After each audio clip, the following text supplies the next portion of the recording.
The dreary night suddenly shattered as a blinding bolt of lightning struck the peak of a skyscraper towering into the clouds. Welcome to the bustling metropolis bathed in brilliant neon lights, where a colossal billboard proudly bears the name of Chi Huang City. In the center, the LED screen broadcast an emergency news bulletin alerting the public about a series of mutant monster attacks targeting civilians, earnestly reminding everyone to stay highly vigilant. Down in the subway basement, the pale green light from the signs flashed continuously, illuminating the path to Line 1 along with 2 emergency exits B and C. The space in the passenger car was suffocatingly stuffy, encompassing the cramped, silent, and haggard looks of exhausted office workers. Lost within that gloomy scene, a young man with half-closed eyes let out a whispered sigh, muttering to himself. The young man losing himself in the loud music was named Qin Xi, a greenhorn who had just left school to step into the real world. He was originally an untalented and poor student, loafing around for a few years before unluckily getting kicked out by his family, so he had to pack his backpack to Chi Huang City to grind for a living like many others. In another car, a security guard wearing a patrol badge was still pacing his route, completely oblivious to the fact that the Grim Reaper's scythe was coldly resting on his neck. A burly shadow with bloodshot red eyes slowly rose, locking its target on the unfortunate patrol officer. Catching this tragic sight, a group of passengers dropped their jaws in fear, turning pale and screaming in absolute despair. Instantly, chaos broke out. People trampled on each other screaming loudly, and the strong impact knocked away even our main character. Already in a tired mood, Qin Xi irritably yanked off his earphones, turned around, and angrily yelled, asking if they had a death wish and telling them to watch where they were going. However, welcoming his angry gaze was the lifeless corpse of the security officer, soaking in a deep crimson pool. The culprit behind the massacre was a bare-headed beast. It furiously hacked at everything, its mouth mumbling orders to smash it all. The cowards trembled and cried pitifully, competing to scream out alarms about the appearance of the terrifying mutant. Their true origin was actually ancient monsters clinging to human bodies, using the excuse of devouring humanity to seize control. Right now, the monster was mumbling insults at this place and growling for destruction. The appearance of obstacles further ignited its fury. The beast waved its claws, shouting for the lives of those in its way, making people run for their lives, while Qin Xi stood dumbfounded, marveling that real-life monsters looked way different from the internet. Despite the bloody scene, the automated screen mindlessly broadcast a message reminding passengers to step back for safety as the train was about to arrive. Ignoring the chugging sound of the approaching train, the beast lifted a man up and threw him right through the tempered glass. Witnessing the victim flying out painfully, the crowd became even more terrified, trampling each other to find a way to survive. The crowd jammed at the emergency exit, their desperate pleas not to push blending with panicked shouts signaling that the Grim Reaper was right behind their backs. Unfortunately, Qin Xi got squeezed flat amidst the chaotic sea of people.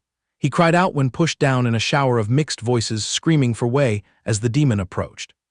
The station sank under a series of ear-piercing sounds, urging everyone to escape from the crazy monster, mixed with tragic cries for help. The wave of people receded, leaving behind countless shattered luggage and electronic devices scattered on the bright red-stained floor. Fresh out into society only to run into a bloody action movie, Qin Xi's face turned pale, sweating profusely while his mouth froze stiff. Isolated in the battlefield littered with corpses, the bare-headed demon still diligently pursued its truth of passionately smashing everything. Its fiery eyes glaring, it bared its fangs, loudly declaring the motto of a demolition squad, demanding to level everything to clear the land. Catching that moment, Qin Xi broke into a cold sweat, muttering about his bad luck running into a thug specializing in demolition, secretly deducing that this guy must have lost his mind out of anger to be possessed by a monster. Realizing that reasoning with a madman was just a waste of breath, the perceptive student scanned for an exit and told himself he needed to run away quickly. Just as he was about to grease his feet and run, Qin Xi froze upon spotting a grandmother and granddaughter huddled in fear in the corner of the car. The little girl was sobbing, while the grandmother tenderly hugged and comforted her. Youthful passion suddenly rising, Qin Xi covered his mouth and whispered to the grandmother, telling her to run while he distracted it, leaving the old woman feeling uneasy and worried for his safety. He patted his chest, confidently showing off his track record of being in the university's athletics team to reassure the old woman, even though right after he bitterly muttered self-deprecatingly that he had never won a single medal. Right at that moment, a ghostly gaze from the underworld silently watched the scene, mixed with a spine-chilling laugh of satisfaction at having found the young boy from the past. Pulled back to reality, Qin Xi gathered his strength and threw his earphones straight at the burly beast's face, intentionally shouting loudly to attract its attention. Bait successfully taken, the medal-less athlete ran for his life, sprinting like the wind, dragging the blood-boiling monster in relentless pursuit behind him. While running for his life, the male lead still casually looked back to light the fuse with a taunt, calling it an idiot. Who would have thought the beast with a gaping mouth would dash forward at breakneck speed, making Qin Xi freeze, his eyes and mouth wide open in shock. Before his brain could even process it, his frail figure was caught by the giant claws. It roared for destruction, leaving the young man regretting being as slow as a turtle. Exactly as the armed squad approached outside, the grandmother loudly reported that there was still a person inside the carriage in distress needing rescue. Unfortunately, Qin Xi took a heavenly smash straight to his spine. The terrifying pressure forced him to cough up fresh blood and let out a tragic scream. The tremendous force threw his slender figure flying through the air, smashing heavily onto the cracked floor. Crushed flat in a bright red pool of blood, Qin Xi groaned and screamed in ultimate agony. Ignoring that tragedy, the red-eyed culprit still coldly snorted breaths heavy with the scent of death. His vision gradually blurring, Qin Xi lightly closed his eyelids, bitterly blaming himself for making the wrong move. The glass door just slightly opened. The image of the grandmother and granddaughter safe inside the security perimeter acted as a mental potion, salvaging a bit of hope, making him vaguely ponder his own end. Through the narrowing gap, Qin Xi bitterly realized that the door of life was closing, his mind echoing the question of whether the Grim Reaper had finally knocked. Outside, the crying girl pointed her finger at the train car, begging for her savior. A security officer immediately ordered the rescue team into action, while the other urged the evacuation of civilians. Suddenly, a figure wearing an authoritative black uniform blocked the soldiers, decisively declaring that the control of the monster was handed over to Chi Huang, strictly forbidding any unauthorized actions, making the team members obey unquestioningly. Right at that second from the void, a bizarre black mist suddenly slithered in, tightly wrapping around the narrow carriage space. Collapsed on the floor with broken breaths, Qin Xi silently despaired and complained about his miserable fate for getting involved in this mess. Bleeding fingers tremblingly scratched the freezing tile floor, yearning to hold onto a fragile bit of life. Carrying the resentment of being unwilling to die a meaningless death while still in the prime of his youth, his blurry brain waves suddenly rewound fragments of the past. The stream of memories led to a dark room where Qin Xi covered himself in a blanket grinding games. From outside, the door crack echoed his mother's weary sigh as she compared her useless son to other people's children. The film shifted to his school days being bullied by a bunch of loudmouthed thugs. The bully put his arm around his neck laughing and forcing him to hang out, bringing a wave of self-reproach about how cowardly his life had been.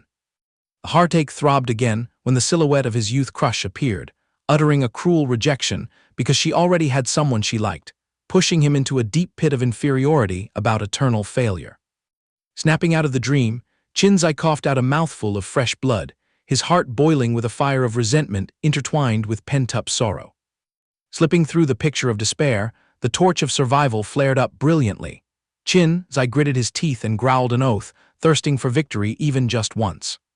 Simultaneously, the burly beast channeled all its power into a giant fist, ready to send the unlucky victim to the afterlife. A miraculous turning point arrived right at the moment the finishing blow was about to land. A brilliant halo shot up from behind, painting the prospect of a fierce deathmatch. With his face deformed by pain, Qin Xi squeezed out the last bit of his strength, roaring his intense desire for survival in an attempt to turn the tables. Just as the sound ended, the fiery halo took the form of a majestic evil dragon phantom swirling around the young man's head. In the blink of an eye, that magnificent phantom crashed into Qin Xi's body, stuffing an earth-shattering power that made him convulse just like touching a live wire. Merging in midair was a demonic visage with a creepy smile. It eagerly voiced a greeting signaling the day of reunion. Qin Xi stared in horror, drenched in sweat, his mind flashing with a negative thought lying to himself that this was just a dream. The male lead bitterly comforted himself that this must be an illusion appearing when the soul leaves the body. However, the tone of the underworld immediately slapped his face. Darkness swirled and solidified into armor, accompanied by a firm statement warning him not to die a useless death like that, claiming this was absolutely genuine. At the same moment, the bare-headed creature, oblivious to his inner turmoil, ruthlessly struck down a merciless, devastating blow. Surprisingly, Qin Xi was now clad in an overpowered demon armor, easily neutralizing the tyrant's attack with just a light flick of his hand, making the beast's eyes widen. Standing tall and stretching in a half-demon, half-human form, radiating intense killing intent, the ethereal sound in his brain echoed again, proudly declaring the bestowed gift. The evil face smirked proudly, dropping 2 words carrying the weight of 1,000 pounds, honoring the light of hope. The burly beast was completely terrified by the deadly pressure, sweating profusely on its ferocious face. Not waiting for the enemy to wake up from their dream, Qin Xi dashed up and pinned a killer blow right into the monster's stomach, forcing it to bear the fate of a miserable punching bag. 10 fingers sprouting sharp, dark red claws flashed, promising a bloody surgical operation. The superior voice echoed again, instructing about this deadly weapon, proudly claiming the set of claws was enough to sever any bond between the host and the monster. Instantly, shadowless slashes cleaved the air, crushing everything around with earth-shattering destructive power. Qin Xi played the role of a psycho quack doctor, his hands and feet dancing along with a creepy laugh, joyfully declaring the start of a major surgery. Gathering strength to throw the target's body up to the 9th cloud, the male lead majestically granted the favor of liberation to the unlucky guy. Tasting the full soul-slashing ultimate skill, the unlucky bear spirit was uprooted from its borrowed body, drifting aimlessly in the air. The grimy man, escaping the fate of a host, went limp like noodles, collapsing onto the waiting benches. The miserable man's eyes rolled back, foaming at the mouth like a crab, fainting in the most tragic state. On the contrary, the bear-shaped demon soul was lost and isolated near the ceiling, with no support to seek refuge. Qin Xi swept a predator's deadly gaze towards the target, smiling creepily to send a friendly greeting. At this point, the monster finally tasted the flavor of being cowardly and weak. Its mouth opened so wide you could fit an egg in it due to extreme panic. Ignoring its pride, that monster immediately turned around and ran away, hoping to keep its miserable life against the infinite pressure. Discovering the prey's intention to flee, Qin Xi slammed his heel deep into the station floor, using the rebound force to launch forward. His figure shot forward to grab the fleeing evil spirit, drooling with craving, praising it as a delicacy. The demon's sharp jaw opened wide to its ears, happily predicting an incredibly refreshing feasting moment. With just one bite, the ill-fated bear soul slid right down into his stomach. Qin Xi chewed and gulped it down, burping out a faint puff of smoke to show fullness. Full and energetic, the young man chewed lazily and smirked while insulting the dish as terrible and hard to swallow. Busy criticizing the food, Qin Xi was startled and looked back at the loud noise. The armed squad broke through the door, rushing in along with a confirmation that the target was locked. Facing the dark muzzles of the special police, the male lead felt a chill down his spine, his mind screaming the 3 words Ti and Fong. His legs stiffened like lead, the corner of his lips stammered out an incredibly awkward groan. Realizing a massive disaster was imminent, deep down he cried to the heavens, complaining why they would pull such a prank right when the knife was at his throat. Next, the male lead looked down at the bright red demon claws waving around, immediately turning on his self-directed actor mode. He glued his eyes to the phantom, with bizarre horns imprinted on the shattered glass. Losing his nerve, the young man tore his hair and howled miserably, complaining to heaven about what the hell was going on. Utilizing his God-given slyness, he faked panic, asking the security team what disease he caught that made horns grow on his head, and what bizarre cosplay outfit from which manga world he was wearing. Throwing cold water onto that Oscar-worthy script was just the soulless gaze and creepy silence from the Ti and Fong special squad. The silent atmosphere engulfed the passenger cabin, Qin Xi sweating like taking a bath, intertwined with the image of the victim behind still foaming at the mouth, decorating this tragicomic scene. He stared at his 10 sharp claws, glanced at the unconscious man behind, confused and doubting if this was his own masterpiece. Soaked in cold sweat, he tremblingly questioned the gloomy figure behind his back, so he had become a host. The demon's soul immediately responded arrogantly, just realized it. It was I who fished your life back. Terrified, Qin Xi pointed straight at the foaming guy complaining that you took his life. The demon didn't hesitate to curse right in the idiot's face that the guy was just temporarily logging out. Before he could feel relieved, the Ti and Fang forces had blacklisted him. The stone-faced commander decisively shouted the order to open fire. A shower of bright red lasers poured toward the target, but thanks to the newly buffed body machine, he calmly dodged the bullets just like a true dancer. While dodging bullets in midair, Qin Xi confusedly asked the hidden figure borrowing his body what exactly its background was. The demon lazily refused to give a long explanation, just dropping a reminder for his partner to quickly pay attention to the giant object rushing towards him. Prioritize keeping his life and escaping first, talk later. Man proposes, God disposes. A needle pierced straight into his flesh, making Qin Xi cry out from being shot, contrasting with the evil spirit's leisurely tone mocking that the synchronization was not really smooth yet. The young man grimaced looking at the syringe pinned right on his butt, reached out to scratch it while squirming, then pouted complaining that it was itchy. Witnessing the prey get hit by a tranquilizer but still casually complain of an itch, the captain's eyes widened, ordering a formation shift, switching to concussive firepower to force him into unconsciousness. At this hair-raising moment, the evil phantom smirked cunningly, burning with spirit volunteering to handle this. Taking back the steering wheel, Qin Xi's demonized body burst with power, shooting up into the air and charging furiously toward the security officers firing bullets. Swinging a pair of razor-sharp armored claws, he gently cleaved the concussive shell in midair, dropping an arrogant mock as a goodbye. The bullet exploded deafeningly, covering the security team. Qin Xi took the golden opportunity to kick away the train window to escape. The elite Ti and Fang forces now had to cover their heads to endure the storm of shattered glass, completely helpless watching the enemy fly far away. The majestic afterimage of the demon lord shot out of the ruined passenger car, leaving behind a desolate and devastated battlefield. Shooting out a pair of magic threads clinging to the ceiling, Qin Xi swung through the wind as skillfully as a dark version of the spider superhero. Back to the center of the incident, the bustling station was now devastated. The security team was busy setting up blockade tapes and clearing the rubble. Suddenly, a strong blonde woman coldly strode in, followed closely by a mechanical fire wolf with chillingly flickering eyes. The guards obediently bowed their heads to greet Captain Bu. In response was an icy attitude interrogating the progress of the capture inside the scene. Going deep into the cabin, she pressed to see if they caught him. An awkward security officer looked at the beast's corpse and stammered to report their incompetence because the target moved too fast. The blonde beauty let out a sharp sigh, mocking that she intended to leave the stage for her subordinates to perform, but they did so poorly, forcing the special ops soldier to swallow the bitter pill. Right at that moment, the mechanical beast next to her shuddered and transformed, its alloy shell melting to give way to a bizarrely shaped mutant sniffing the scent. Its eyes locked tightly onto the shattered ceiling, seeming to have traced the escapee's path.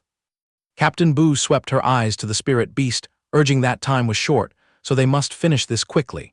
The mutant then arrogantly retorted, saying that you bending over to talk like this is too creepy. It's better to let me turn into a human for convenience. The pet mask dissolved completely, revealing its true form as a gaunt man, sporting a savage smile along with glowing blue eyes. This naked streaker casually squatted right in the middle of the passenger car, painting a picture so vulgar that the surrounding guards were speechless. The calm commander threw a trench coat over him, coldly throwing shade that the previous animal look was still easier on the eyes. Who would have thought the shameless guy still bragged, and explained that this physique was both easy for conversation and respected the partner.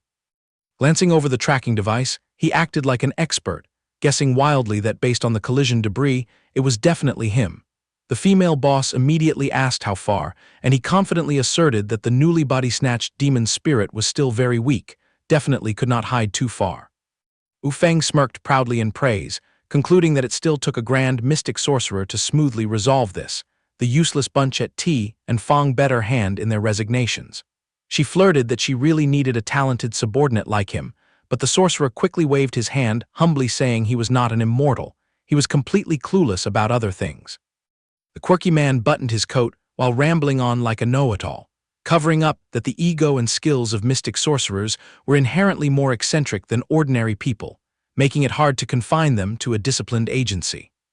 He slowly smoothed his pants, put his shoes on neatly, then acted profoundly, patting her to just wait a bit. Instantly Bu Feng frowned, threatening that she didn't have free time to dawdle. He pretended to be deaf, raised his hand to strike a pose, saying the scene was casting a spell to track Kai, so please shut up. Even while straining his brain-focusing mana, he still took the chance to haggle for extra tracking fees, forcing the female captain to indifferently promise full payment. After closing the performance fee deal, the sorcerer closed his eyelids, sinking into a deep state of magical concentration. The scene cut to mutant Qin Xi, who was still diligently swinging across skyscraper peaks with lightning-fast speed. Qin Xi's inner mind whined and complained about the freeloader molding his body into a freak like this, and taking a stroll would be terrible luck. Then he turned curious, questioning the benefactor's identity. The evil spirit flatly introduced himself as Ao, asking the male lead if he remembered saving his life in the past. Qin Xi stood dumbfounded, blinking, trying to dig through his depleted memory for that moment of granting a favor from a long time ago. The nostalgic footage appeared. Ao slowly recounted his past life, borrowing a stray puppy's body and being helped by him. The image of Qin Xi carrying rocks to chase away a group of thugs to protect the puppy, adding scolding words about what was so glorious about bullying animals. The punks were stunned, while Ao sadly regretted because the puppy's body was too weak to survive. Qin Xi's eyes lit up, happily stringing the facts together and guessing the benefactor was the dachshund from that year, right? Unexpectedly, the demon face blushed and immediately threw cold water on him, correcting that he was completely wrong. Putting aside the old debts of gratitude, the evil armored man still flew tearing through the wind exactly like a supercar without brakes. Ao's sharp eyes shifted slightly to the back of his head, seeming to have sniffed out a prying gaze. He snorted in a cold, sharp voice. In a flash, dark, gloomy energy surged around the armor, extending sharp, spiked tentacles backward, ready to drop a mental bomb on the tailgater. Pulling back to the station scene, the sorcerer suddenly sweated like a river, his eyes squeezed shut, his face grimacing exactly like someone with agonizing stomach cramps.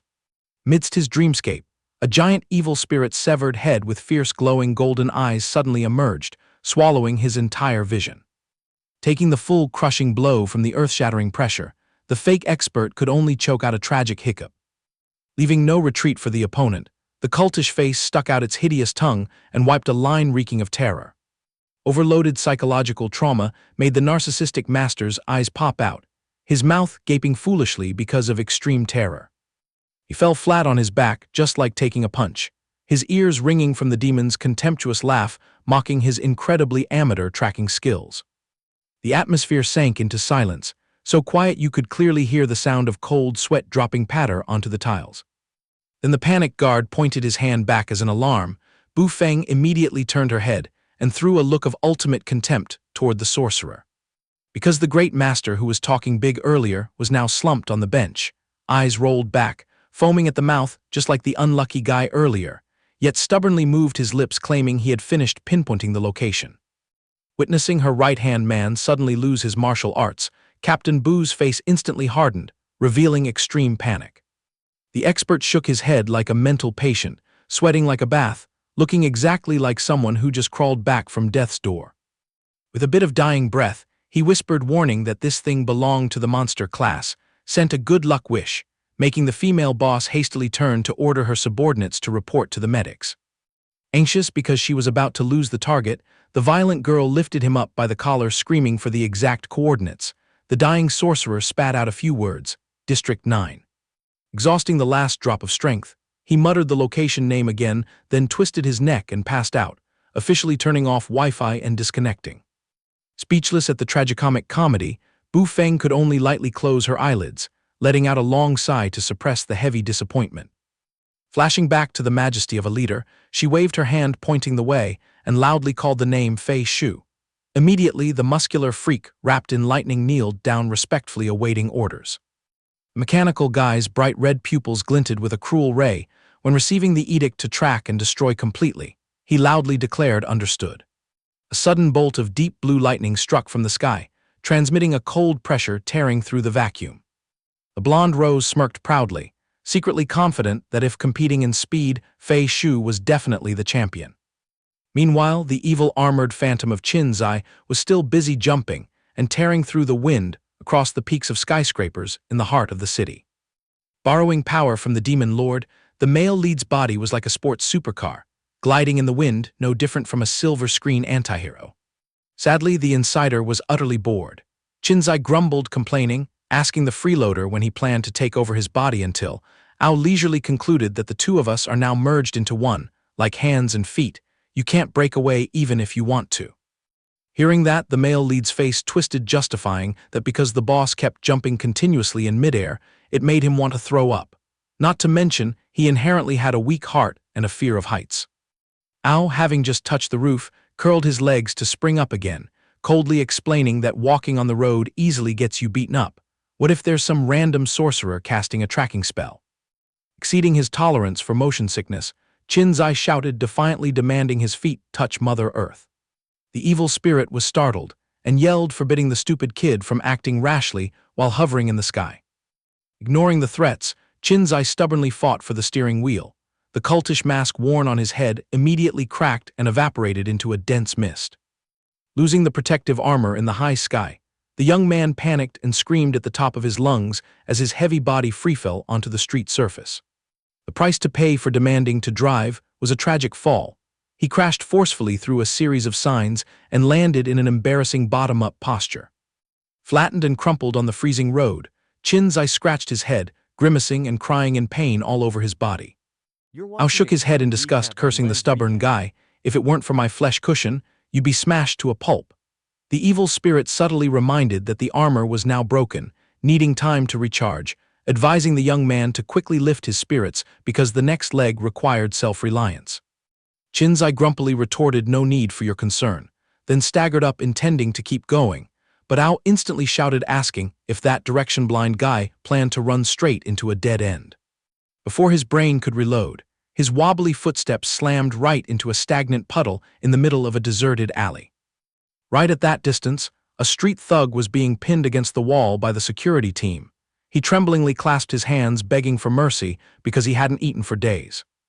About to show his face out of the alley, Qin Xi hastily stopped his heel when spotting the guard squad marching towards him. The guy hurriedly stepped back into the blind spot of the wall corner, drenched in cold sweat, using eyes tight as a bowstring to scrutinize every move of the enemy. Catching a suspicious noise, the pair of armored soldiers swiftly turned their gun muzzles to sweep the end of the narrow alley. They dug into every corner, pointing their guns straight and pushing deep into the tight darkness, hoping to fish for a clue. Conversely, taking into their sights was just an empty patch dotted with a slightly open trash can, completely devoid of people. In a corner, the male lead secretly sighed in relief, dropping his burden, patting his chest, telling himself it was 3 lifetimes of good karma that they didn't aim at him. It turns out that to escape the dragnet, the former track athlete had to bitterly squeeze into a strongly stinking trash can. Seeing the calm waves and quiet sea, Ao spoke up to ask about the next step. Qin Xi whispered, drawing up a tactic to find a refuge base first, promising that when getting out of here they would hit a bell tower structure. Strolling on the road, the demon's voice echoed, analyzing the pros and cons, saying the old apartment was now cordoned off. Ti and Fang would dig through every brick to search. Qin Xi startled, screaming "Ah," making Ao stunned and curious if this kid was hiding a lover. Qin Xi's face suddenly turned pale and twisted, tears welling up, crying in regret, saying it's not hiding a person, but he hadn't had time to destroy the secret documentary stash in his computer. Speechless at the infinite stupidity, the demon lord could only helplessly sigh, amidst falling bombs and stray bullets, yet still regretting those useless things. You humans are truly interesting creatures. Putting aside the tragic computer issue, Qin Xi strolled leisurely, completely oblivious to the giant shadow watching closely from the roof. Not waiting for the male lead to process it, the super soldier codenamed Fei Shu descended noisily, radiating overwhelming killing intent right near his neck. He immediately shot a barrage of tangled purple electricity, blowing up the water pipes, forcing Qin Xi to somersault to dodge the bullets with great difficulty. A kick-dropping earth-shattering power grazed past, pulling along broken rocks and dirt, making the male lead retract his neck and cover his face to take the hit. Sweating profusely, Qin Xi gritted his teeth, frustratingly realizing that this roadblocker possessed incredibly terrifying skills. Fei Shu blocked the dead end, majestically ordering the opponent to hold his pose and forbidding movement.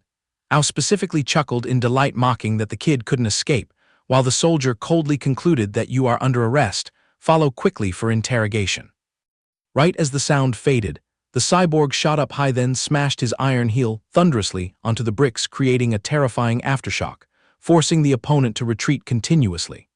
Bearing bloodshot eyes reeking of blood, Fei Shu opened his steel hand, giving an ultimatum: either gouge out the evil spirit and surrender it to be granted freedom, be smart and cooperate quickly. Qin Xi stayed silent with his head down. The freeloading demon lord immediately lit the fuse, provoking that I know full well you wouldn't bother compromising. The only way is to fight to the death with this guy. Who would have thought? The young man suddenly looked up, displaying a sincere and earnest face, shouting to seal the cooperation deal, making the hardcore special operative also dumbfounded, dropping a question mark. Fei Shu proudly used a superior tone, judging good boy, quickly hug your neck, stick your butt up and kneel down. Qin Xi obediently followed, promising I said I would cooperate, making Ao so angry he coughed blood, cursing the ungrateful guy who burns bridges. Unexpectedly, right at the moment the enemy was most careless, Qin Xi smirked cunningly, swung his fist, dashing forward, shouting, come out and be tied up, you parasitic soul.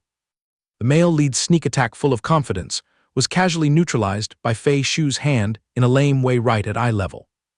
Under the metal mask, the police dog smirked contemptuously, his tone mocking that these petty tricks were old and nonsense. Contradicting the opponent's weary attitude, the demon lord laughed delightfully because he knew well this brat wouldn't surrender easily, simultaneously reporting regretfully that due to depleted energy, he could only provide this weapon. Catching sight of the evil artifact just materialized on his hand, Qin Xi quickly got used to it and briefly answered a word of thanks. The male lead immediately channeled his internal energy to smash a 1,000-pound punch straight into Fei Shu's hand, aiming to break the grip. The impulse released exceeded imagination, making the special police stagger, tumbling several times in the air before managing to find his center of gravity. Fei Shu landed in a heavy kneeling posture. The earth-shattering reaction force dropped, making the surrounding ground crack into thousands of fragments. Qin Xi delightfully admired the new weapon attached to his hand, exclaiming praise. Wow, these brass knuckles are really powerful. Seeing that, Ao grumpily corrected right away. It's not brass knuckles, these are demon claws, remember. Aiming to elevate the product's value, Ao floated nearby, patting his chest, proudly bragging. This claw is a top-tier divine artifact meticulously crafted by me and my fellow parasitic spirits together.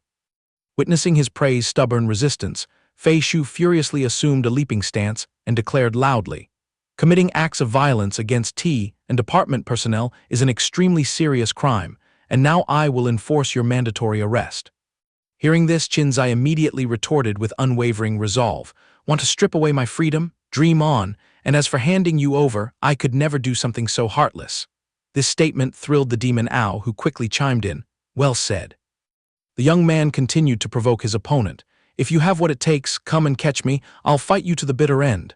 This arrogant attitude made the inner demon exceedingly excited as it cheered, ha, let's get fired up. Fei Shu glared with bloodshot eyes, growling furiously at the duo's insolent attitude. You will soon taste the bitter agony of this foolish decision. The special agent vaulted into the air, bringing with him a purple aura of energy and a piercing shout. Surrender now! The sudden movement left Qin Xi looking around in bewilderment. Where did he fly off to? While Qin Xi was still cluelessly searching for the enemy, Ao sharply spotted the target hovering right above them and panicked. Qin Xi, watch your back. Unfortunately, Qin Xi still took a hammer-like kick straight to his back, making him let out a painful yelp. Ao floated beside him, maintaining a nonchalant expression while analyzing the battle. His speed is very sharp, you need to take the initiative, try aiming for his lower body. This advice made Qin Xi grumble tearfully, you have to give me time to react. Despite enduring continuous torment, Qin Xi stubbornly braced himself, channeling all his dark magic into his sharp claws to prepare for the next counterattack. Fei Shu lunged fiercely again, delivering another thunderous kick to end the fight swiftly, but this time Qin Xi keenly raised both arms to block. However, the terrifying impact of the blow still sent the young man flying straight into a foul-smelling garbage dump on the side of the street. Seeing his host squashed so pitifully, Ao hurriedly popped up to soothe him with a warm tone. Don't worry, I'm right here backing you up. Qin Xi scrambled to his feet, spitting out trash while barking in frustration, Shut your mouth, you only offer dirty tricks. But then again, if a normal human took that hit, their bones would be completely shattered. Seeing this, Ao eagerly jumped in to claim credit. That's because I was carrying the weight for you. Before the boy could even catch his breath, the demon's soul shrieked in panic. He's charging again. From midair, Fei Shu drove his steel-clad heel downward, carrying the murderous intent to crush the stubborn young man into pieces against the cold ground. Thanks to the excellent reflexes of a former track athlete, Qin Xi dodged sharply, escaping the fatal stomp by a hair's breadth. Without hesitation, he immediately spun around and slashed the air with his claws, swiping right at the special agent's face for revenge. Fei Shu took the hit before he could react, grinding his teeth in excruciating pain and cursing, "You damn brat." At this point, Qin Xi was truly enraged. He glared fiercely and charged forward, shouting in anger, "Your granddaddy hasn't fought in a long time, don't push me too far." Thus, the two clashed, trading blows fiercely and creating sparks that illuminated the gloomy alleyway. Qin Xi exhausted all his strength, delivering a fiery punch straight into the enemy's face, determined to fight to the death to end this match, forcing the man to clutch his face and let out a cry of pain.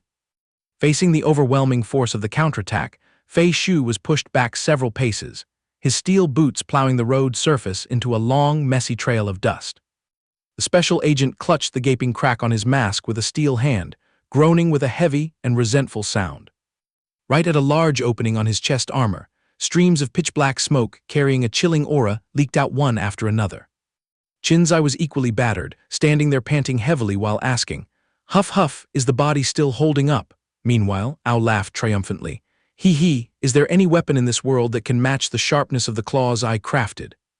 Feeling humiliated, Fei Shu went berserk, roaring madly, "Ah, you've pissed me off, I'll tear you to pieces to quell my anger." That furious demeanor made Qin Xi stare in disbelief and mutter to himself, "What kind of seizure is this guy having?" Witnessing the enemy erupting with mutated power, Ao immediately let out a delighted cackle. "Ha ha ha, I smell the scent of my own kind coming from him. Turns out this guy is also a mutant." This revelation made Fei Shu jump in shock and exclaim, "What did you say?" The demon continued to mock him with utter venom. It seems the useless bunch at the tea and department couldn't rely on those piles of scrap metal, so they had to sneakily bring in some reinforcements to use. Ao earnestly explained to the young man, "A parasitic spirit must borrow a host's body to unleash its power for its own goals. But your previous attack accidentally severed the fragile balance between that guy and the spirit entity inside." Qin Xi's eyes widened in amazement as he asked, "You mean I just broke the connection, forcing them to separate?" Ao nodded in confirmation. "Exactly, the initial stage of perfect fusion is called the United State." At this moment, Fei Shu was engulfed in thick black smoke, screaming in agony.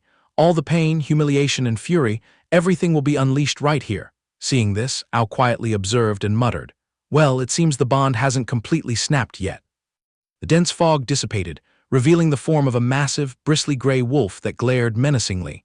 "Spit out the parasitic spirit inside you right now, or I will bite you to death." Facing this terrifying sight, Qin Xi broke into a cold sweat and shuddered. His mindless state looks exactly like that monster on the subway the other day. Ao smacked his lips and analyzed. "This is called full beastification.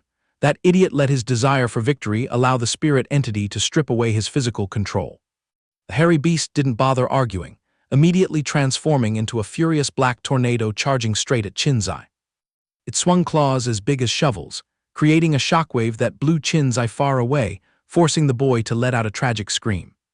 Tossed midair like a rag doll, the young man yelled in despair, "Hey demon, quickly find me a place to grab onto for a safe landing." After a dizzying landing that made him see stars, Qin Xi fell right into the middle of the dark alley, enveloped in a cloud of dust.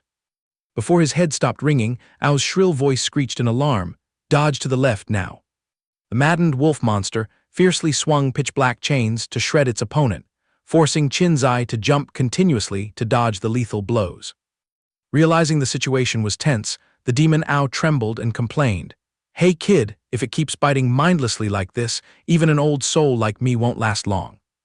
A chain whipped past, nearly cleaving the young man in half, and the terrifying pressure made him fall flat on his face, forcing him to dig his 10 fingers into the dirt to keep his balance. Refusing to be outdone, a resilient spark flashed in Qin Xi's eyes. He gritted his teeth and shouted, "Since it's come to this, your granddaddy will fight you to the bitter end." The demon claws on the boy's hands immediately flared up with powerful, blazing red dark magic flames. The young man let out a wrathful roar, then channeled all his power to dash forward, determined to settle the score once and for all. His face burned with murderous intent, and his eyes shone with a dazzling golden light as he let out a heaven-piercing battle cry to overwhelm the enemy's aura. Taste this. The slash tore through space, drawing a blinding crescent moon that directly sent the giant body flying backward. The wolf monster was blasted out of the dark alley, crashing heavily into the front of a truck on the crowded street, leaving the nearby citizens petrified with fear. Qin Xi stood silently in the alley, wiping his profuse sweat and exhaling.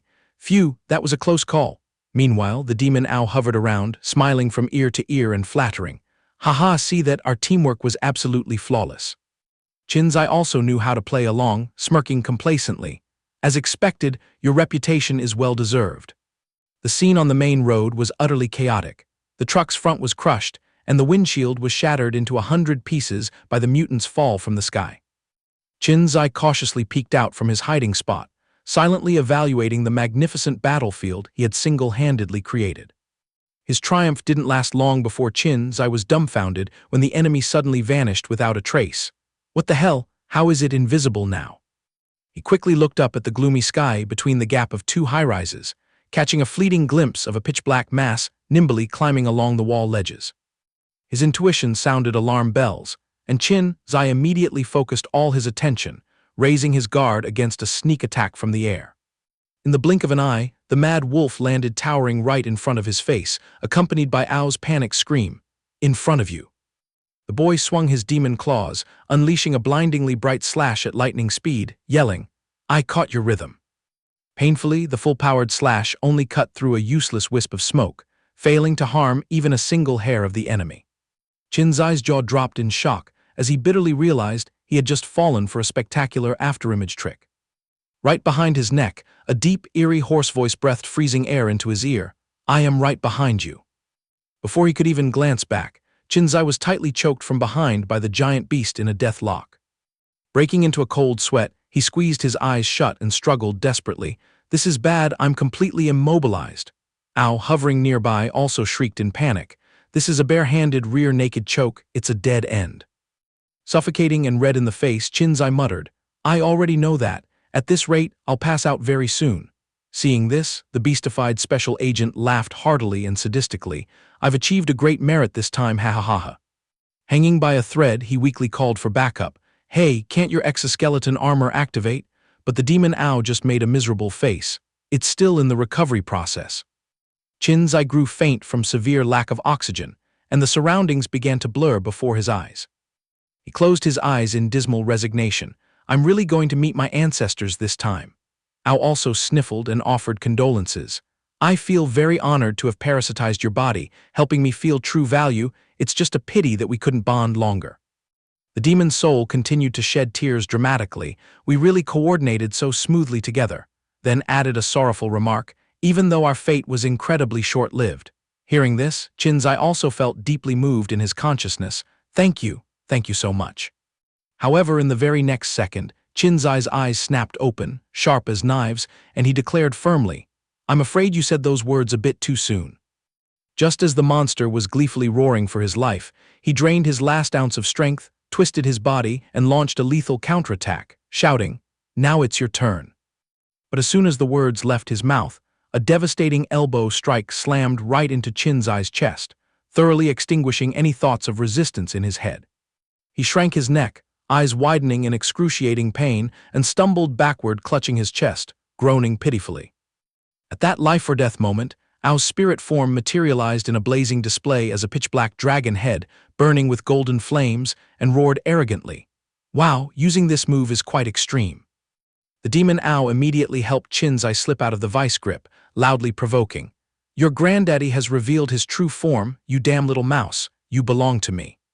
Provoked, the crazed beast bared its razor-sharp fangs and lunged at its opponent, but the target swiftly dodged away. Then Ao's black dragon shadow gracefully soared forward, perfectly fusing back into Qin Xi's body. In a flash, Qin Xi's pupils glinted with an eerie blue light, locking a cold gaze onto the prey ahead.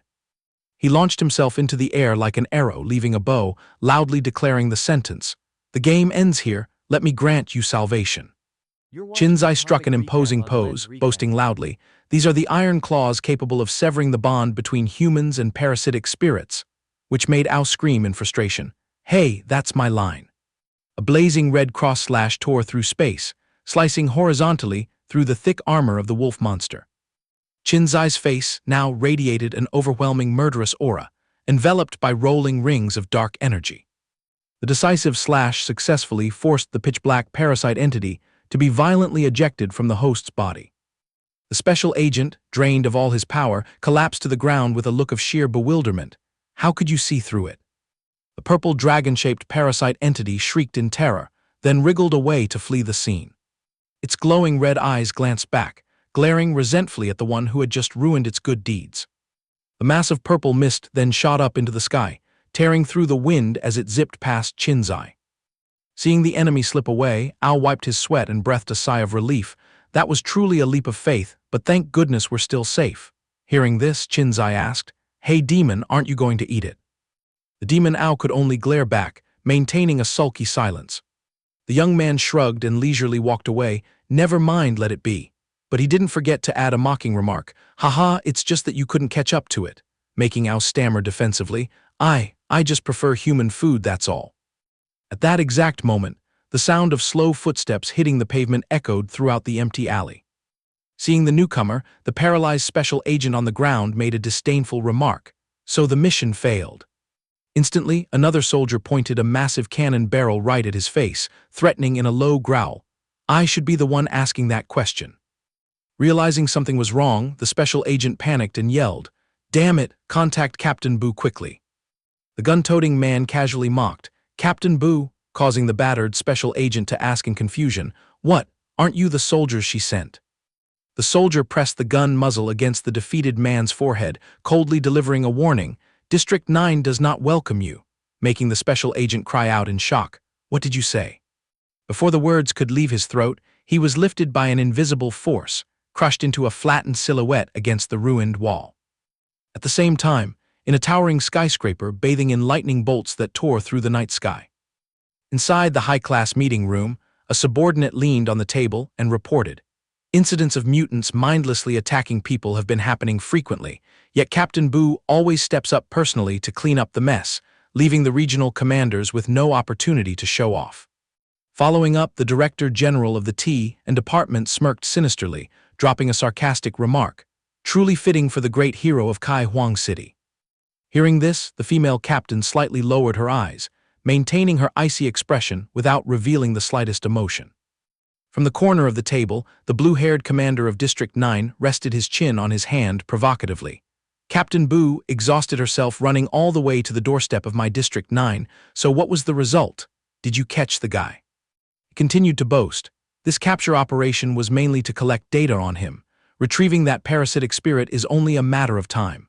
Well, it seems this parasitic spirit is quite tough, but mobilizing the entire T and force just to catch some small fry seems a bit like overkill." Despite the taunts, the blonde beauty kept her eyes closed, firmly maintaining her silence. Seeing this, the Director General glared and warned, "If Captain Boo wants to achieve great things, the prerequisite is to never overstep your boundaries." The blue-haired man took advantage of the situation. "Exactly, and we also get to test out the new weapon that the Director General just granted. You don't need to worry about District 9's affairs."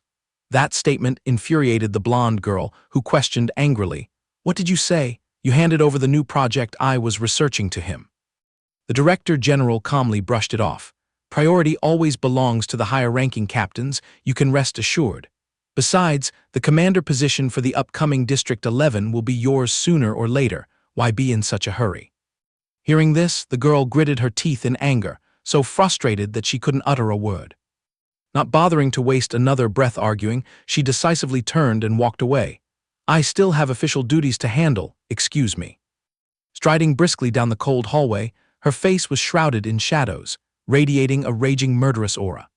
She pulled out her phone, pressed it to her ear, and spoke coldly, "Hello, who is this?" The voice on the other end answered in a smooth, flirtatious tone, "Ah, Bu Feng, I can help you find the person you want, but I'll have to charge double for the fee." Shifting back to Qin Xi, right now the parasitic spirit Hai Long was busy breaking the fourth wall to remind. Dear readers, remember to leave a like, bookmark, and follow the story. Right in the middle of a bustling intersection, Qin Xi pulled down his hood, striding forward while keeping his eyes glued to his phone. What met his eyes was a glaring wanted poster. Chi Huang City had entered a state of emergency, accompanied by a list of criminals featuring his own face and the demon Hai Long, labeled with maximum danger levels. Immediately, the young man lightly swiped his finger, curious to check the details of his own arrest warrant. The profile clearly displayed basic information. Host Qin Xi, 20 years old, blood type O, identity mutant, parasite state currently active in District 9.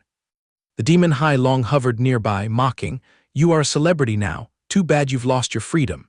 Qin Xi immediately scowled and glared, "This is all thanks to your so-called blessing." Suddenly, the screen flashed a notification box from a bizarre app, named Yi Jai Lin Community, with over 10 new messages. Qin Xi blinked lightly, revealing a mix of curiosity and slight bewilderment. He immediately tapped with his finger to open the app and take a look. The screen displayed a chaotic forum filled with all sorts of complaint posts. Old Ding II crying, "My house is haunted," computer turning on by itself, food in the fridge vanishing into thin air, or a cry for help from Zhang Yi halfway. "Oh my god, my kid went crazy, biting anyone they see, they got parasitized, damn parasitic spirits." Qin Xi frowned in disgust. What kind of garbage website is this? Their motto says wild pheasants hold their heads high, unable to be bound, their ancestor is the phoenix, yet it's all written with such random nonsense. Hearing this, the annoyed dragon popped out of the screen to explain. This Yi Jai Lin community is constantly being taken down. Their point is that a phoenix attains nirvana, crashing and then being reborn, proving that this forum will exist forever. The demon concluded the matter. This is also the intelligence hub of Chi Huang City. Whether it's information on the surface or in the dark, it has everything. Realizing this, Qin Xi set his resolve as he looked toward the glittering skyscrapers. If I keep running aimlessly like this, I'll be caught sooner or later. We have to find a way to survive. Qin Xi secretly devised an escape plan in his head. I must go to the refuge area at that clock tower, then figure out a way to drag the parasitic spirit out of my body to become a normal human again. I don't want to live my whole life with a parasitic spirit hanging over my head. The demon owl immediately poured cold water on him, pointing at the news bulletin. Look at what they're saying. A mutant like us was just arrested, and they even announced they will shut down the entire communication system. Qin Xi decisively pressed the power button. I'll turn off my phone first, lest they track my traces. But the tech-savvy demon mocked. Useless. Even if you turn off your phone, they can still track its approximate location through the cell tower signals. By the time you're surrounded, it will be too late. As soon as the jinxed words ended, the phone in Qin Xi's hand dropped to the ground. He stood frozen as an array of gun muzzles pointed straight at him, signaling a bad omen. Looking up, Qin Xi found himself tightly surrounded on the crosswalk by a heavily armed squad of tea and department soldiers. He only had time to curse silently, "You jinx!" At the same moment the commander ordered, "Arrest him." Without losing a split second, Qin Xi unleashed his power, and rolling dark energy enveloped his entire body like a living armor. The magical armor quickly took shape, transforming him into a formidable dark warrior with sharp claws. The glowing yellow eyes of the armor flashed with a cold light, ready for an unbalanced battle. In the distance, the soldiers brandished their crimson crystal energy guns, aiming their muzzles directly at the target. Swift as a ghost, Qin Xi dashed forward with wind-tearing speed, leaving behind a trail of blurred afterimages. He delivered masterful kicks, easily knocking the weapons out of the mercenaries' hands. Without giving the enemy a chance to react, Qin Xi spun and unleashed a storm of attacks right into the middle of their formation. The entire squad of tea and department soldiers was blasted aside, tumbling across the asphalt like bowling pins. At that exact moment, the towering captain ominously appeared in his bulky armor, silently aiming his massive cannon straight at Qin Xi. The cannon in his hand gathered emerald energy and fired off a blindingly powerful shockwave. Qin Xi fluidly twisted his waist, gently dodging the deadly energy beam with incredible smoothness. Next, the young man continuously weaved and bobbed, escaping a barrage of incoming energy blasts. With terrifying strength, he nimbly slipped past every lethal shot the soldier fired his way. Seeing this, the furious captain swung his giant armored arm in a punch, but Qin Xi raised his hand to accurately parry it away. Utilizing the opponent's momentum, he twisted his arm and unleashed a wave of energy slicing across the man, then vanished and reappeared right behind him. Using the thick dust cloud as a smokescreen, Qin Xi made a smooth exit, not forgetting to leave behind a disappointed sigh. This bunch has no real talent, they're only good at sticking like leeches. The scene shifted to a dilapidated, abandoned clock tower, tucked away and dwarfed by the glamorous glass high-rises. Standing at the foot of the dark stairs, Qin Xi looked up and thought to himself, there isn't a single soul in this place, it must have been abandoned for years due to its terrible condition. He tiptoed along the corridor, anxiously asking, "It's too quiet, are you sure this place is safe?" Only to receive a confident affirmation from Ao, "Don't worry, once you're here, it's like vanishing from the face of the earth." Reaching the end of the hallway, he stopped before a cluttered room, with dim rays of light spilling from the window. Qin Xi stepped fully inside, sighing in frustration. It's a dead end. On the cold, damp floor, there laid only a single, rather bizarre dragon-head-shaped slipper. The young man turned his back to the window, his eyes scanning the surroundings. "Something is moving all around us, can you sense it?" Suddenly, the demon's eyes within him flared with an eerie light, and a mystical voice echoed, "They are welcoming you." Qin Xi wondered in confusion, "What did you say?" And before he could comprehend what was happening, glowing golden talismans began fluttering around him. At the same time, Ao urged, "Read this string of text aloud quickly." Qin Xi furrowed his brows, clumsily reciting the bizarre incantation. "The abyssal fire purifies my heart, exorcises evil and banishes demons, guarding my life and protecting my body." Instantly, the entire room shook violently. Books and papers fluttered chaotically amidst surging currents of magical energy. He panicked and cried out, "What is happening?" The demon Ao leisurely explained, "This is the password to open the room's barrier. Once activated, it will completely sever all connections to the outside world."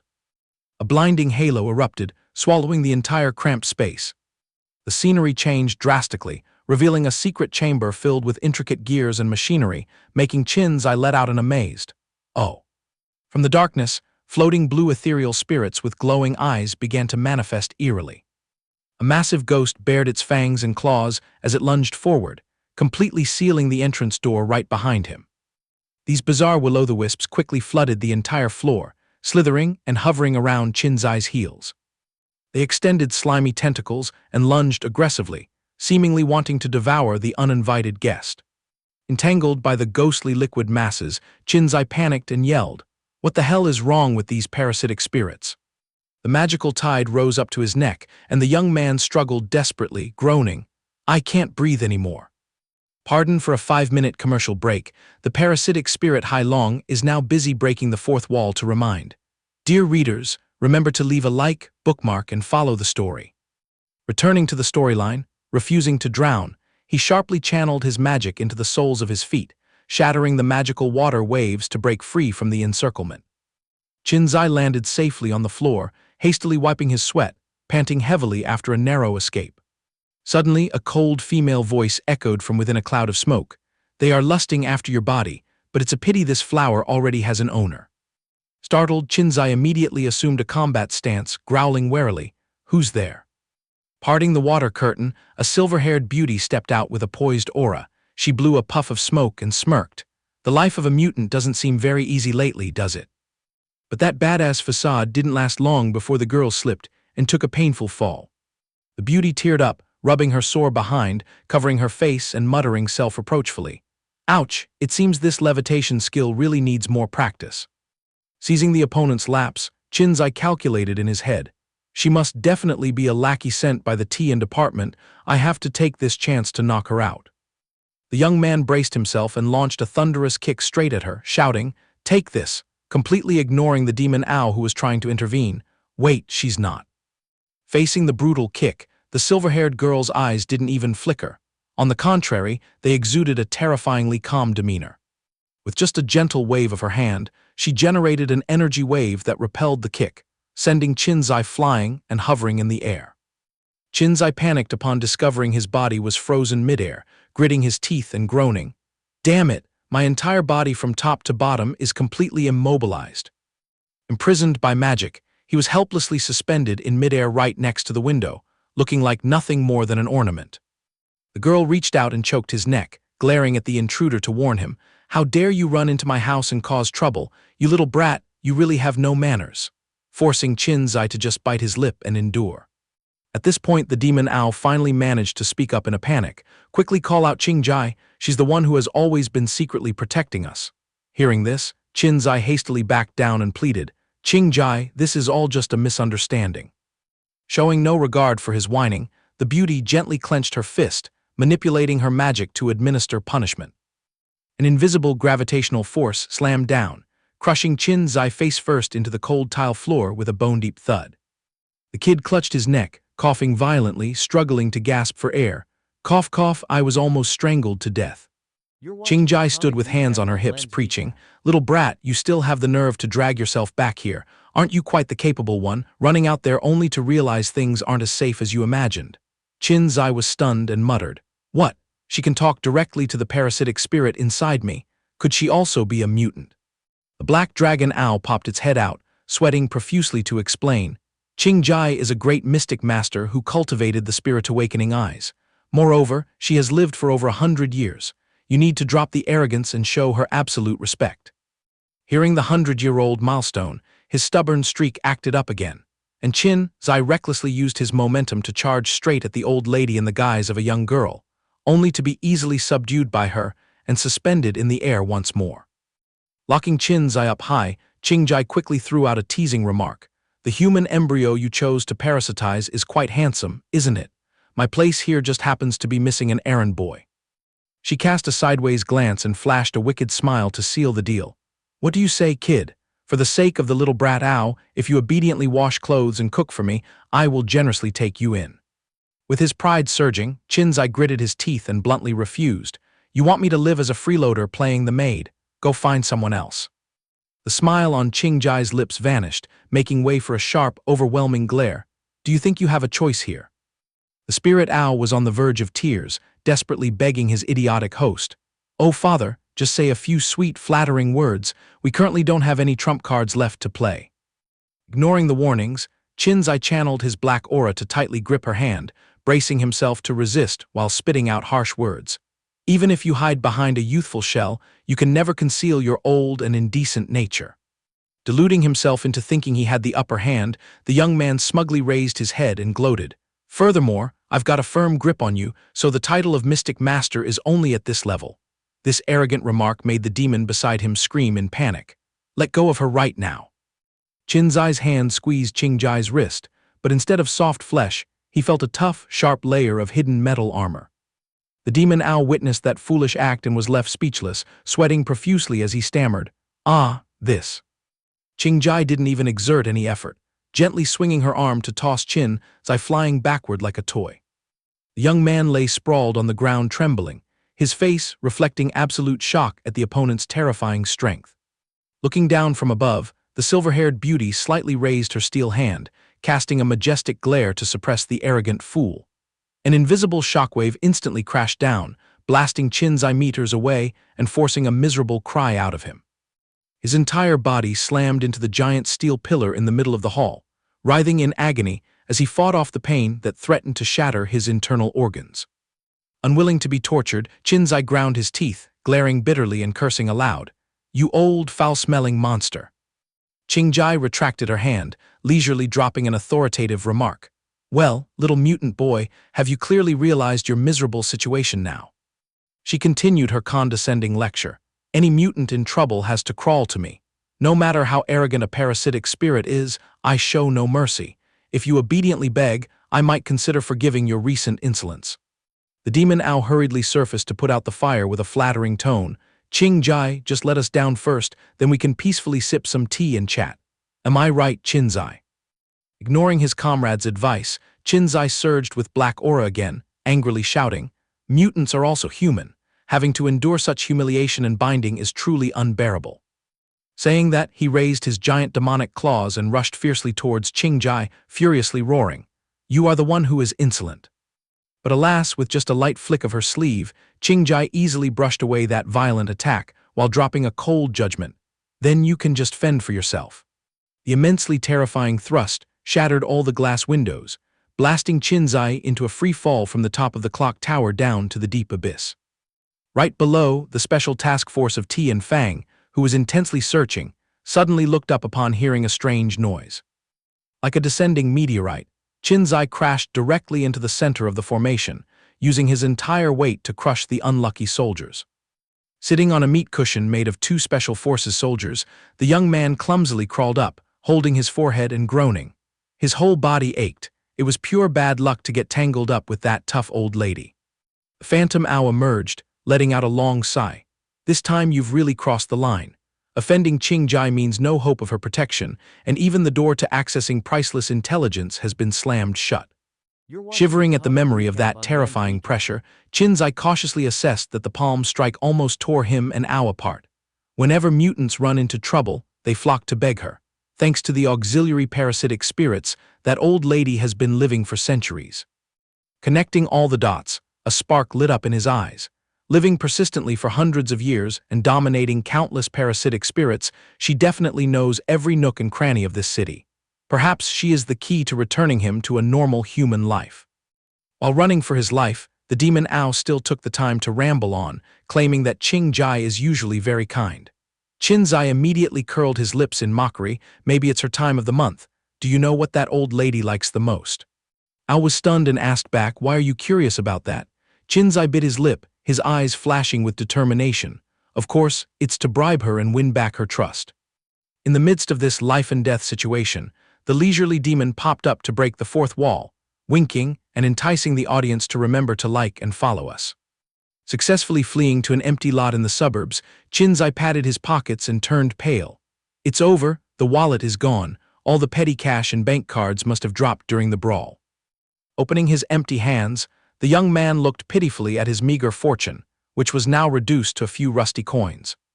Swallowing his tears and clinging to a shred of hope, he pulled out his phone and dialed for help. The only response was the monotonous mechanical voice of the operator. Hello, your identity in the city has been blocked.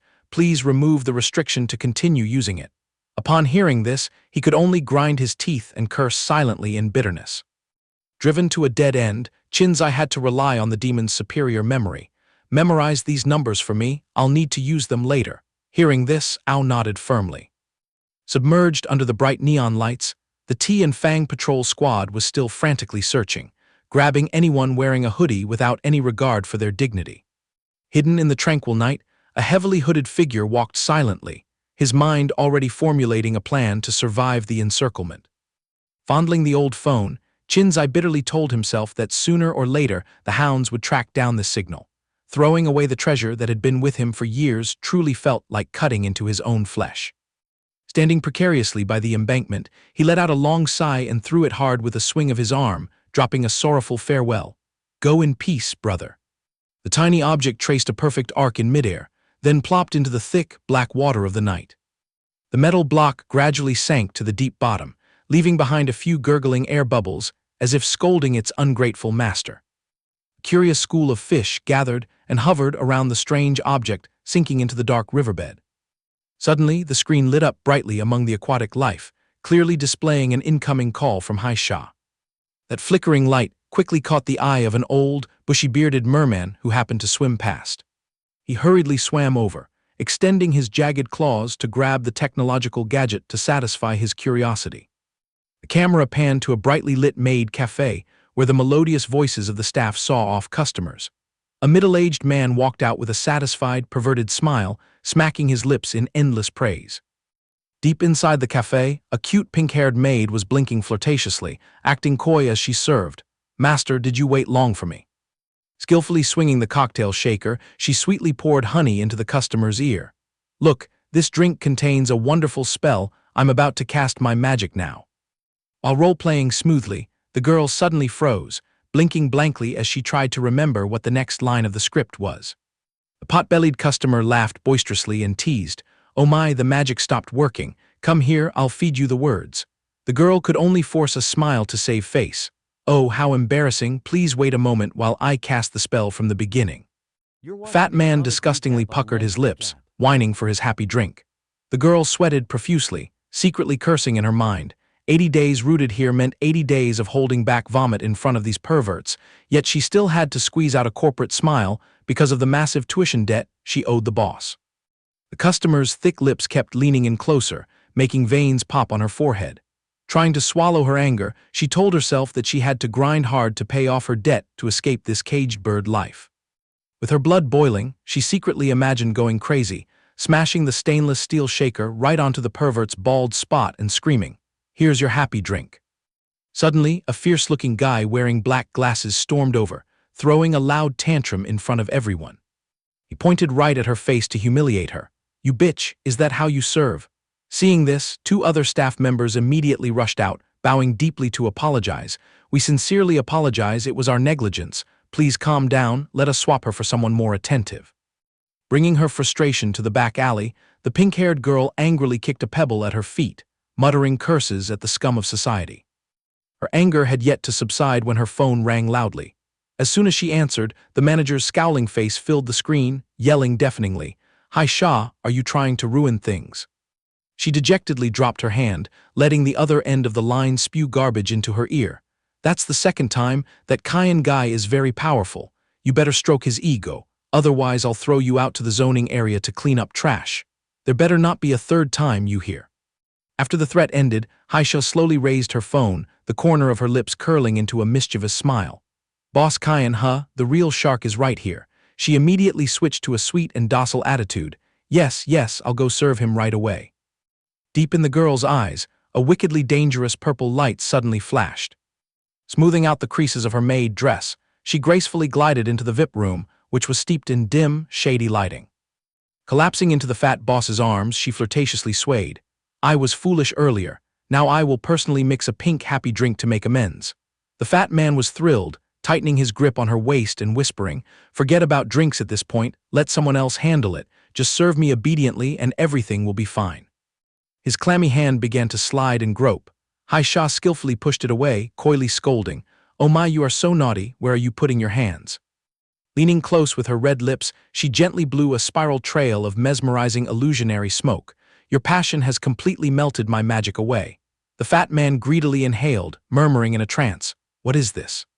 Expanding his chest to enjoy the ethereal smoke, his pupils dilated, drool dripping down as he ecstatically flattered her. "What an enchanting fragrance. Do you really have magic?"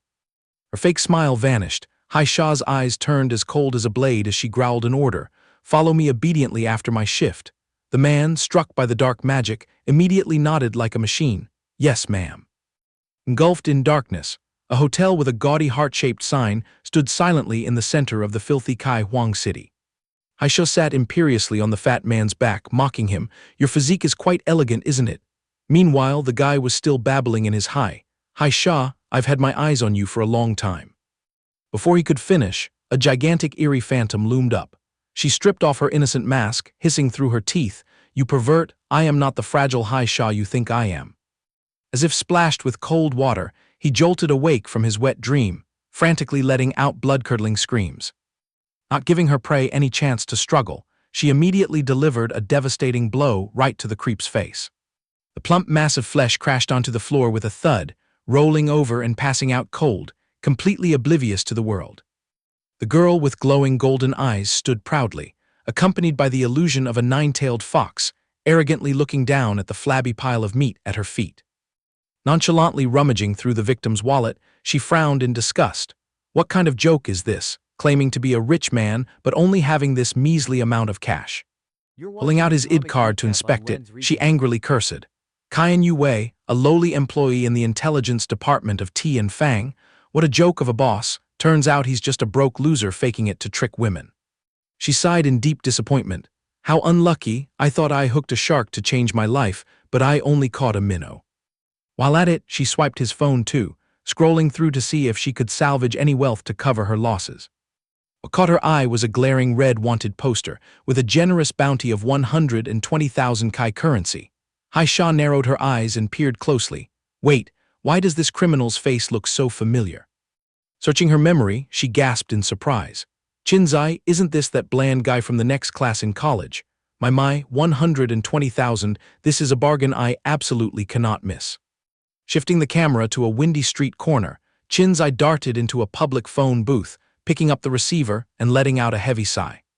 Staring at the keypad, he grumbled, I've gone through 18 generations of contacts to borrow money, and no one spared a dime.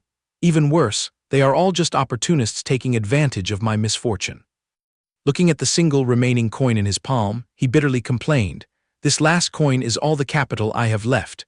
The demon owl hovered by and probed, "So ultimately, who are you planning to rely on?" The young man closed his eyes tight, racking his brain to strategize, then opened them wide with a sigh of despair.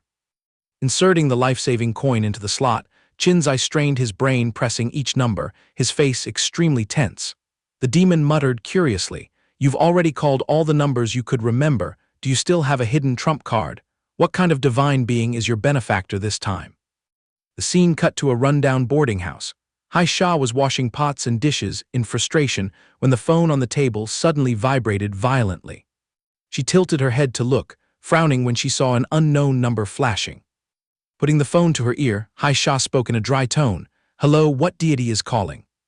Qin Xi's cheerful voice came through, "Is that Hai Sha? It's Qin Xi here. How have you been? Still remember your old friend?" In his heart, he was dancing with joy, thanking the heavens she finally picked up. Hai Sha sneered smugly. "Qin Xi, earlier I called and got no answer, and now you're delivering yourself right to my doorstep." She immediately faked warmth. "Oh my, how could I forget, my golden friend from the next class who was even in the same club back then." The image of the scholarly boy running on the track flashed through her mind, and she started laying down a smokescreen. "You doing well lately? By the way, why is this number so strange? Did you buy a new SIM card?"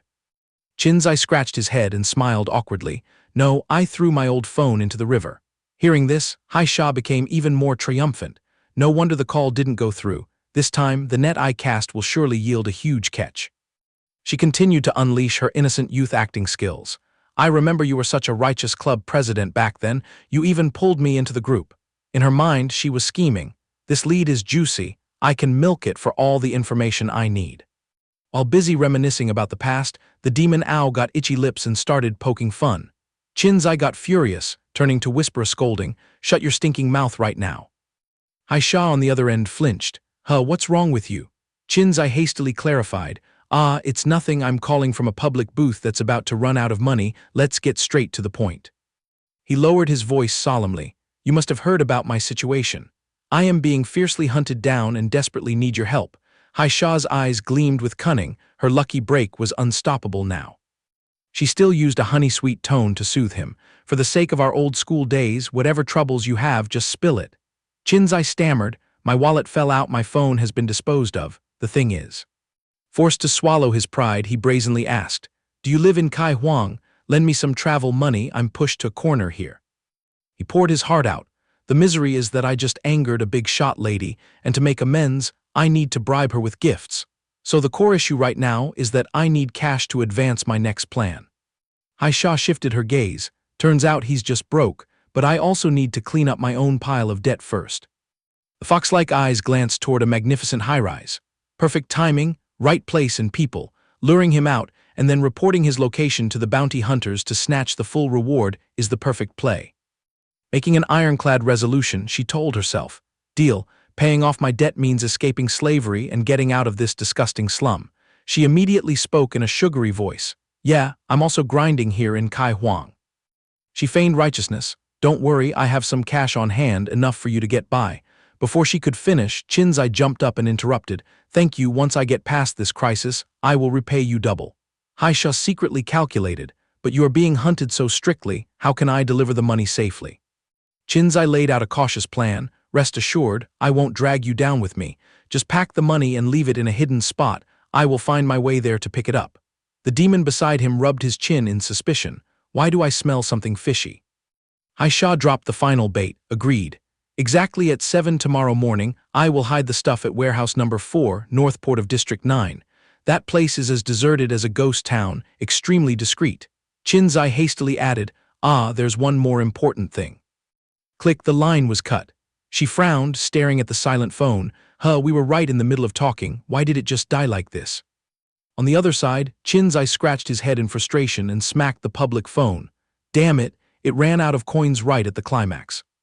On the windy balcony, Hai Sha crossed her arms, gazing at the prosperous metropolis, muttering to continue her unfinished sentence, "Reminding you to take care and not fall into the hound's net." Everyone has their own schemes. Who lives and who dies will just have to depend on their own abilities. Back to Qin Xi trudging down the stairs, the talkative demon Owl asked again, "Hey, don't you have family? Why not send them a dream to ask for help?" Qin Xi bitterly recalled the past. Since childhood, I have been used to being all alone, always living in constant fear of whatever I do. No matter how hard I tried, my parents would just sarcastically deny everything I achieved. He sighed, bitterly exclaiming, "So even if I step out into the world and get trampled and crushed by others, I won't pry my mouth open to complain even a single word to them." With his eyes reddening, he choked up and admitted, "Dragging this ruined face back to beg will only add to the sin of being unfilial. I don't want to bring disaster upon them anymore." After pouring his heart out, the young man let out a jaw-dropping yawn out of sheer exhaustion. Glancing around at the vagrants gathered for warmth under the bridge, he scratched his head with a bitter smile. Tasting the life of sleeping under the stars with these street bosses for the first time is pretty suffocating. In the blink of an eye, his body was tightly bound by ropes and suspended dangling in the air. The homeless gang laughed boisterously and waved, "Good morning to a bright new day, brother." Dangling in midair, Qin Xi frowned and yelled loudly, "What kind of dirty trick are you guys playing?" The guy in the orange hat bared his yellow teeth and explained, "Boss, please understand, we saw you sleeping soundly last night, so we cast this net. Only then can we have enough to eat and stay warm." Realizing he had been stabbed in the back by these wretches, Qin Xi gritted his teeth and cursed, "You bunch of ungrateful trash." The guy in the orange hat nonchalantly replied with street philosophy, "Don't hold any grudges against us, we're all just struggling to survive. The soldiers of Ti and Fang are coming to collar you soon." Qin Xi's pupils suddenly glowed with a chilling golden light. He gave a faint, arrogant smile. "You think these few rotten ropes can tie me down?" With just a surge of internal energy, rolling black aura exploded, shredding the binding ropes into dust and freeing the young man in the blink of an eye. The beggars widened their eyes in terror, stepping back as they saw their bounty chunk land with overwhelming majesty. What kind of freak is this?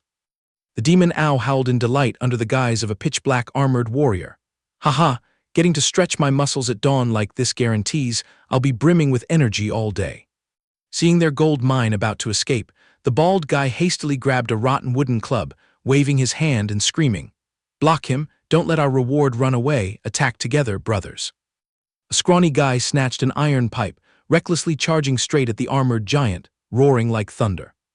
The weapon struck down harshly on the bronze-hard shoulder, sparking a few weak electrical flashes, but it didn't even leave a mosquito bite's trace. Hitting the peerlessly reinforced armor, the piece of scrap metal instantly shattered into 100 pieces flying in all directions.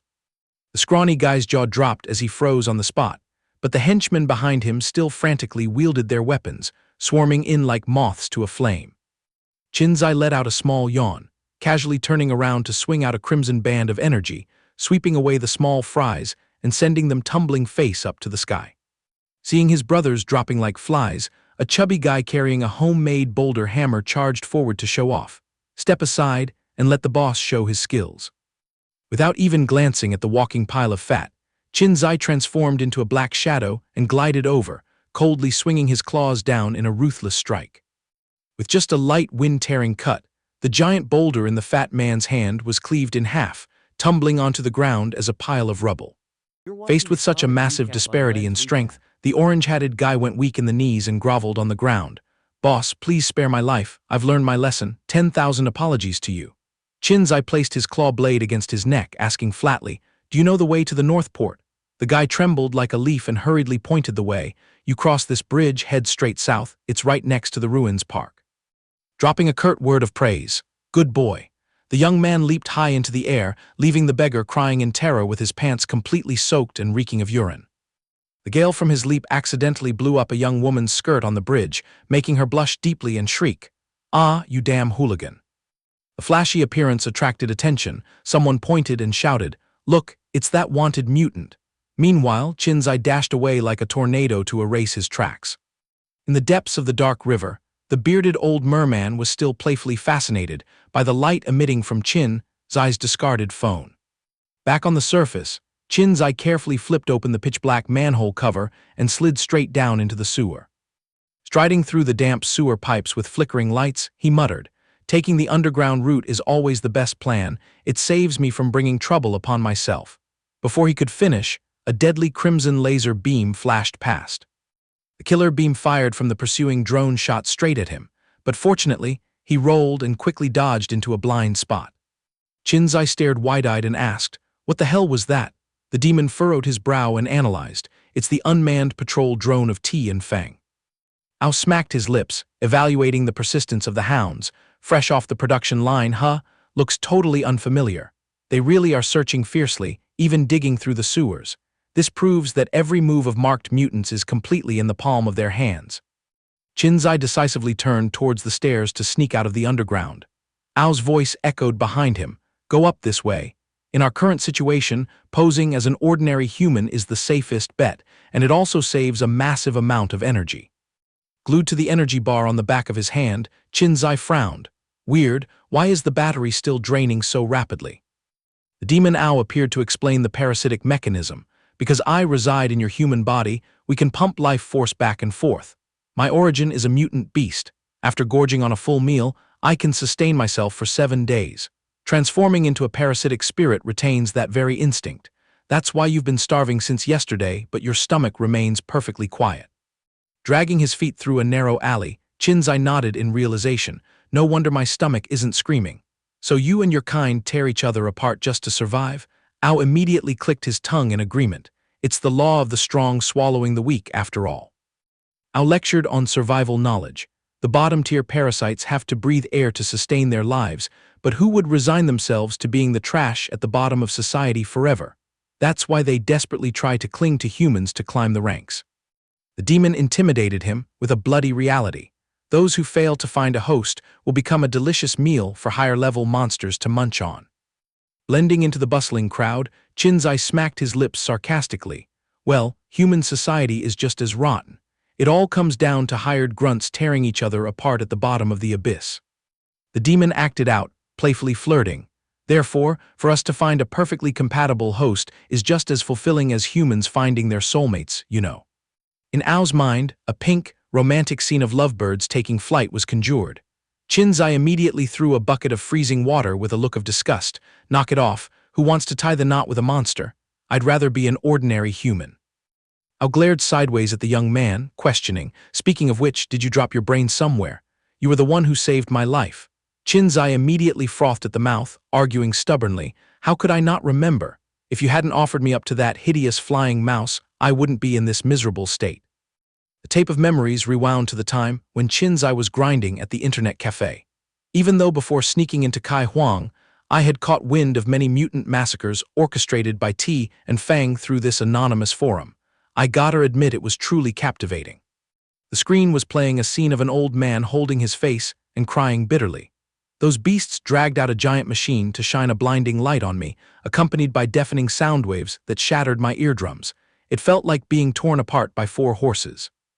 The old man coughed violently, resentfully exposing the truth. "Even though I regained my human form, this body is increasingly withering, surrounded by diseases, my blood is severely infected, and I'm about to enter the grave. Ti and Fang owes me a proper explanation." Screen flooded with a storm of conflicting comments. "Poor old man, why strip away the parasitic spirit? It being inside your body wouldn't kill anyone. I am a mutant too, since having it to confide in late at night, my depression completely disappeared.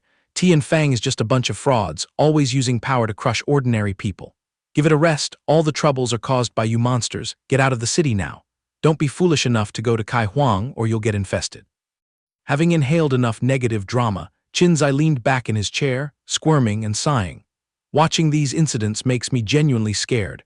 I don't know if I should still step into this, but the problem is I've already swiped my card for the ticket." The geographical map popped up, highlighting the uniqueness of this place. Chi Huang was originally an isolated speck, abandoned by the whole world. Who would have thought it would now rise to become a magical sanctuary co-ruled by 2 powers, humans and monsters? Qin Xi slammed the table to erase all hesitation, his eyes blazing with the fire of making a living. "The important thing is that working as a grunt here pays double compared to anywhere else. Approved, high risk means high reward." The screen jumped to another interview clip of a ragged victim. "I sincerely advise my fellow mutants to learn to live with the monsters and abandon the dream of returning to normal. Voluntarily bringing yourself to Ti and Fang will only leave you half dead. Closing the memory, Qin Xi had woven his way to a desolate ruin, muttering directions. The ruin's park is right here. He then pondered deeply over his plan. The North Port is right next door. Once I collect Hai Sha's bag of money, I'll dash straight to meet Qingji. Looking up at the floating rocks defying gravity, he shivered in awe. This place is truly desolate and deserted. He nudged Ao's shoulder and asked softly, "Weeds are growing so wildly, this must have been abandoned for a long time. Did something happen here?" Ao surfaced, scanning around, climb up that rock ledge and look down to see. Who has the time to sightsee ruins anyway? Walking closer to the floating slabs, Qin Xi's eyes met an ancient carved stone with strange characters etched underneath. He reached out to wipe away the thick dust of time, revealing the deep engravings. The ancient epic gradually revealed itself. The statue of the creator goddess Queen Mother. Construction dates from 4,000 to 2,000 years before the Common Era, preserved from 2,000 years ago up to the present. Qin Xi rested one foot on the rock, muttering along the majestic unofficial history. Ever since humanity stained its hands by exploiting the divine ruin mines, the Guardian army became completely powerless. The thieves brought down the great Queen Mother statue. Now only a pile of rubble remains, and only this head is worshipped again. That tragedy was the opening shot for the Rift event. Qin Xi frowned in confusion, repeating the three words, the Rift event. The silhouette of the giant, crack-riddled statue head, standing tall amid the ruins, drilled the two mysterious words into his brain, the Rift. Qin Xi flinched as he saw his armored arms sparking with blazing red lightning, his mouth unconsciously whispering, the otherworld rift.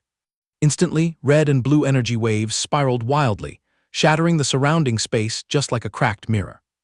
Suddenly he grabbed his temples, howling madly, my brain hurts so much, what the hell is happening? His face twisting in agony, he opened his mouth to let out a savage roar, perfectly mirroring the screaming demeanor of the demon within. Midst the pain, like a chisel drilling into his brain, the demon's stream of memories flooded in powerfully. I seem to have rekindled a fragment of the past. The land of the Shanhai realm is my true origin. A magnificent illusion opened up with a heroic announcement. The ultimate mutant beast war on the surface of the earth officially begins. Qin Xi, who was watching from a bystander's perspective, was also dumbfounded and blurted out, "What the heck is this?" An endless arena was suddenly packed with bizarre-looking mutant beasts, frantically charging in to tear each other apart like a chaotic mess. What caught his eye was a chubby, dwarfish monster scratching its head in bewilderment. Where am I? Why am I deformed like this? Whatever, round two, charge. Qin Xi stood watching, completely speechless, when Ao's voice from reality rang out to clear things up. "That is my true spirit. You are immersed in my memories." Little Dwarf hadn't even had time to rejoice before a giant snow wolf flew over and clamped down on its neck. It yelled in panic, "You crazy dog, who are you? Why are you biting me?" Ao scratched his head and narrated further. "That guy is Tian Lang, a god of war who dominated a region on par with me. This was a battle for territory. Whoever survives gets to reign as king of this realm." The little demon suddenly surged with burning willpower, hypnotizing itself. "Use the death claws to tear it apart, snatch back our piece of land." Qin Xi, watching from the sidelines, dropped his jaw in astonishment. Crushed under the wolf's slamming claw, the dwarf monster tumbled to dodge the attack and curse it out loud. "You call this a death claw?" Ao started exaggerating his glorious past. The two sides bore their clan's missions, fighting a brutal war that turned the world upside down, yet remained evenly matched. But the reality was that two beasts tearing each other apart were panting and groaning. "This dude is damn strong, his bones are too hard to chew." The audience outside was howling crazily. What a fierce fight, absolutely peak, has it still not been decided yet? Ao changed to a solemn tone and continued. At that very moment, for some ungodly reason, the sky ripped open into a series of intertwined, deformed rifts. The gravity went out of control, hurling the whole pack of monsters into the air. They screamed in helpless panic, "We're being swallowed, hold on tight to me and don't let go." The footage of Tian Lang and Ao being swept away by a black hole tornado flashed by. Ao lamented. Resistance was futile. That unparalleled suction gripped both of us and pulled us into the void. Dropping heavily into a human mining site, Ao continued to voice over the evolution scene. Stepping into the human realm, my body completely mutated, taking on a gigantic and hideous form, revered as the guardian of the divine ruin. Originally ancient mutant beasts, we were summoned here carrying the heavenly mandate to punish the bandits plundering the divine ruin's resources. The scene was incredibly tragic, as a giant wild boar went berserk, slaughtering the innocent workers. Over-immersed in his role, Qin Xi suddenly realized he was wearing protective gear, tightly gripping a pickaxe with a bewildered expression. "Did I become a miner?" A colleague frantically pulled him back. "Run away, you fool!" However, Qin Xi was fired up, carrying his pickaxe and charging straight ahead. "This time, I must definitely achieve something great." The colleague ran for his life, trying to look back and yell, "Hurry up and hide, you can't beat those mutated beasts," leaving Qin Xi standing there dumbfounded, blankly blurting out, "Huh." A giant beast's snout, baring its fangs and brandishing its claws, lunged down from above, making Qin Xi scream in terror. His vision blurred, mixed with an eerie crimson hue, as his hard hat rolled across the ground, drawing the curtain on a tragedy. The demon owl kept his voice steady. However, the great war between the mutated beasts and mankind had completely spiraled out of control. They began to swarm in, ravaging the neighboring villages. A Tian Fang captain clutched his bleeding wound, bitterly holding his chest and panting. "Even though we managed to drive away the mining bandits, we still failed to protect the divine relic resources." The night was torn apart by the roaring engines of trucks loaded with fleeing minerals. The captain could only grind his teeth in helplessness. In the end, they still achieved their goal. The giant rift in midair slowly closed. Ao sorrowfully continued, "The spatial gate has closed. Those ancient mutated beasts are now trapped here forever, with no way back to their homeland." The captain looked up at the sky, letting out a mournful sigh. "This was a grave mistake. I guess I'll just have to leave this old life of mine right here." Qin Xi's corpse, clad in a torn protective suit, lay sprawled amidst the ruins. He was completely speechless, only able to blink and stare at the high sky. Qin Xi's soul floated aimlessly in midair, full of grievances as he complained. "I didn't even get to show off my skills before getting bitten in half. I couldn't even utter a single dying word." Right at that moment, the corpses of numerous mutated beasts suddenly glowed, slowly turning into streaks of energy that faded into the void. Looking up at the sky, Qin Xi suddenly realized that those ancient monsters had also shattered, transforming into spirit forms. The demon owl, in the illusory form of a black dragon, hovered over and slowly explained, "We couldn't adapt to the ecology of this world, but we didn't die either. We simply transitioned into a spirit form to exist as wandering entities." A massive flood of memories surged into his brain to the point of overload, making Qin Xi unable to hold back his screams from the gut-wrenching pain. His eyes rolled back, flashing with a hollow, eerie green light amidst a violently swaying space. A blinding light exploded from deep within his mind, sweeping through every corner of the earth in the chaotic realm of memories. The scene was abruptly jerked back to reality at the relic park. Qin Xi staggered, clutching his splitting forehead and groaning. While panting to regulate his breathing, Qin Xi listened to Ao summarize the aftermath. "After that, I and the other parasitic spirits were imprisoned in a dark dimension, until a terrifying explosion occurred, allowing us to find an escape route." The demon thoughtfully recalled his days of wandering. "I tried to parasitize a few hosts, but their bodies all produced violent rejection reactions." An image of the incredibly cool Sister Qing flashed through his mind. Ao continued, "In our darkest hour, I happened to meet you in your youth along with Sister Qing. She saved our lives, then crossed her arms and coldly offered a price. 'You are very weak. You can either fend for yourself or follow me.' At that time, I blurted out in shock, 'How can you see me?'" Qin Xi frowned, quickly grasping the main point. "Overcome the crisis. What exactly is Tian Fang's purpose in relentlessly pursuing you guys?" The demon calmly dropped a mysterious remark. "It's not just me. Their target is all parasitic spirits." An image of a dark shadow looming over the sky, pulling the strings of the Tian Fang soldiers, appeared.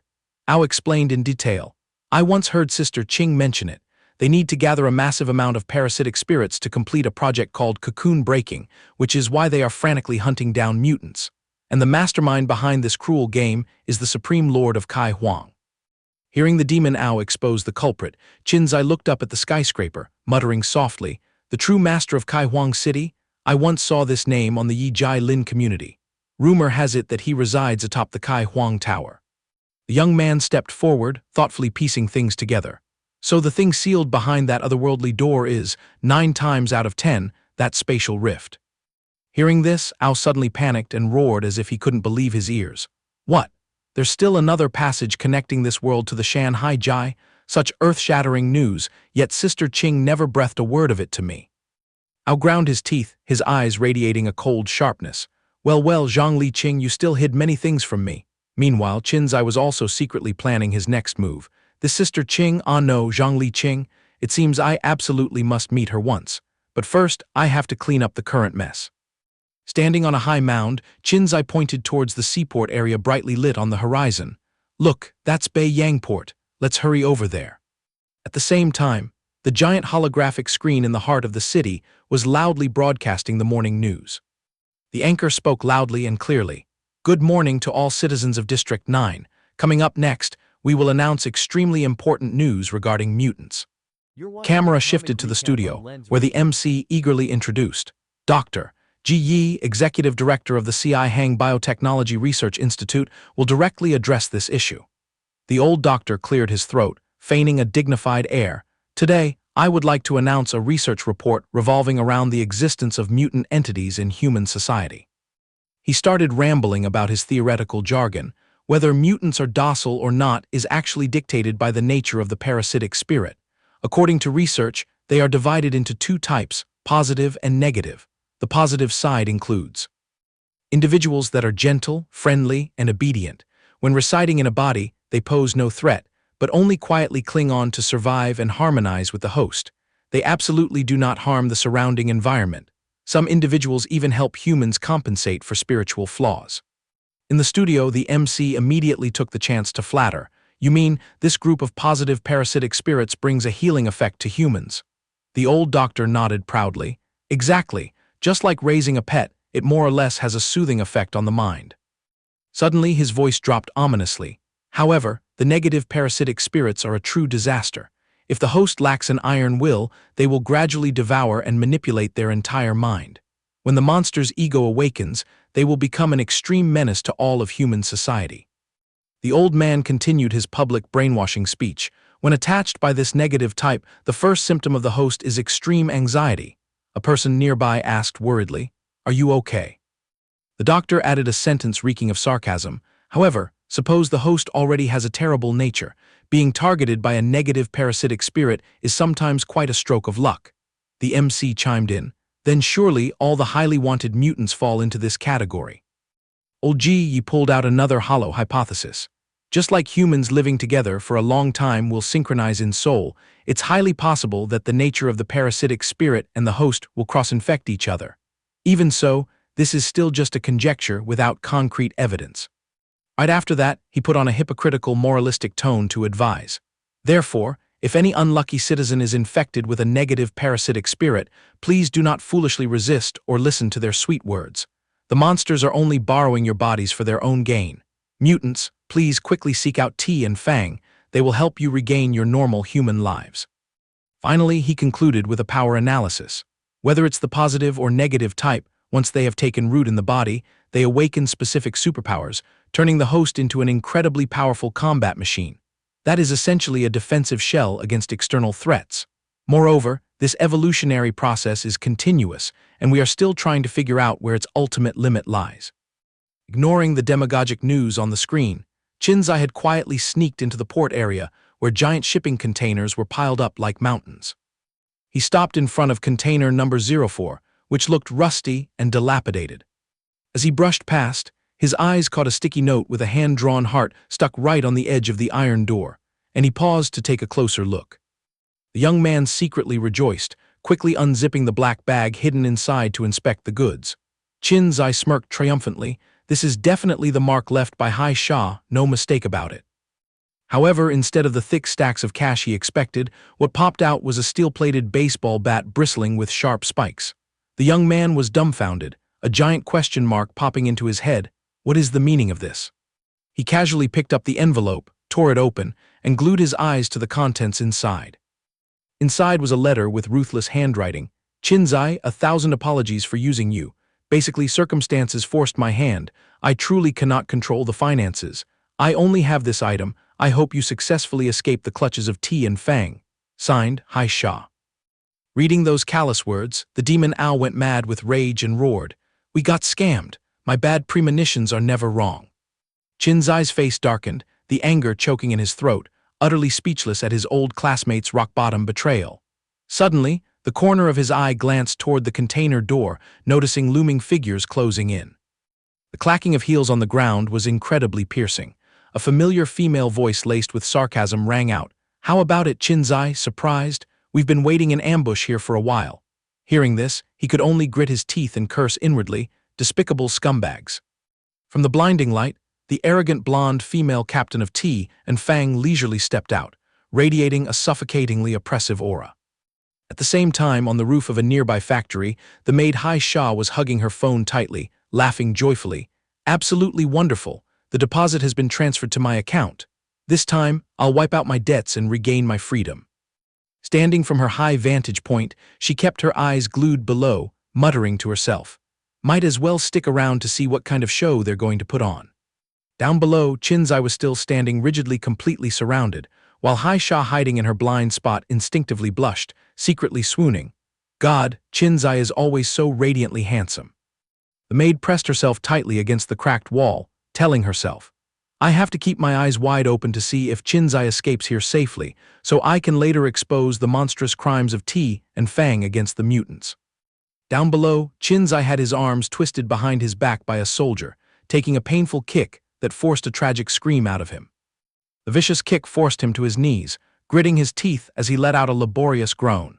Right then, Captain Bu Feng walked past the soldiers, speaking in an icy, lecturing tone. "A fresh graduate travels all the way to Chi Huang City to find a job, and through some bad luck turns into a mutant. Not knowing your place, you even dared to injure my men and run away. Do you think this is some kid's brawl where everything is forgiven after a good night's sleep?" Backed into a corner, Qin Xi erupted with a billowing dark aura, angrily growling. "How could you people possibly understand the situation back then? If it weren't for this parasitic spirit lending a hand, I would have been reduced to a pile of minced meat long ago." He steadfastly shielded the demon inside. "It was you who sent your underlings to hunt him down. Now he is inside me, and I will absolutely never betray the comrade who saved my life." Hearing those words, Hai Sha, secretly recording from afar, teared up in admiration.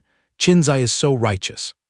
Contrary to expectations, Captain Bu Feng didn't fly into a rage, leisurely striding closer. "I greatly admire your courage to protect your comrade, but that is too sentimental. I can completely help you. Ah no, help the both of you." The blonde woman's lips twitched upward, blooming into a calculating smirk. However, Qin Xi kept his head down, only responding with a cold, disdainful snort. His eyes were as sharp as a knife's edge, exposing the enemy's true intentions. "Before I even set foot in Chi Huang City, I had more than enough time to grasp Ti and Fang's tricks dealing with mutants." Magic power exploded, knocking away the surrounding soldiers. He stood up straight with a raspy voice, loudly retorting, "Even if you possess the technology to extract mutants, the victims who return to being human end up half dead anyway. I really don't understand what purpose you use these parasitic spirits for." His face showed clear signs of resentment, his hands clenched tight as he yelled with deep sorrow. "And what about those who were separated to the point of dying in extreme agony? Have you ever taken responsibility for their lives?" A blazing plume of black smoke enveloped Qin Xi, creating a suffocating standoff with the female captain. Bu Feng still appeared indifferent, slowly dropping a mocking remark. "So, do you plan to cling to that monster and live together for the rest of your life?"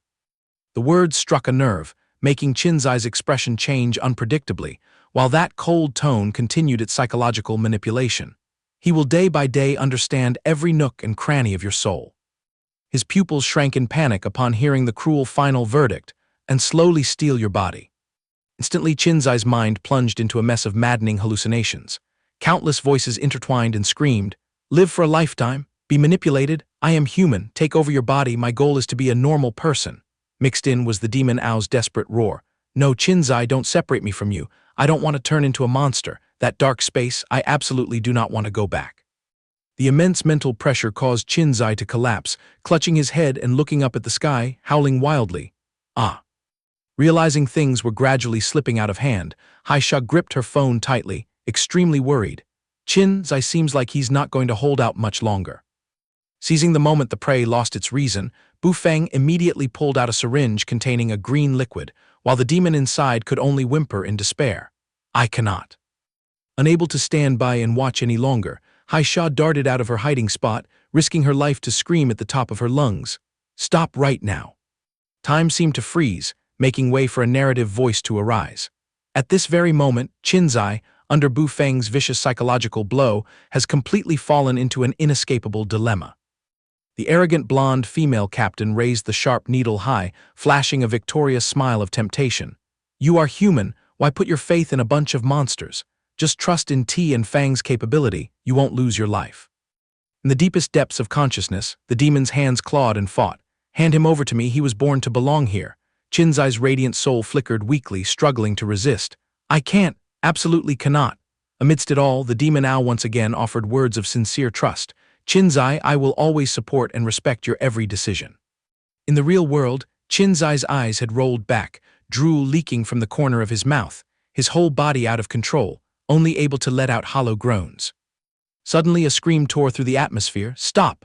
Hearing the commotion, Bu Feng frowned, turned her head, and growled, "Who goes there?" Ignoring the surrounding danger, Hai Sha ran headlong forward, using all her strength to yell her friend's name. "Qin Xi, wake up right now." Amidst the murky void, that sound was like a ray of light slipping into Qin Xi's mind, awakening the seed of reason. This voice, is it Hai Sha? Return to being a normal human.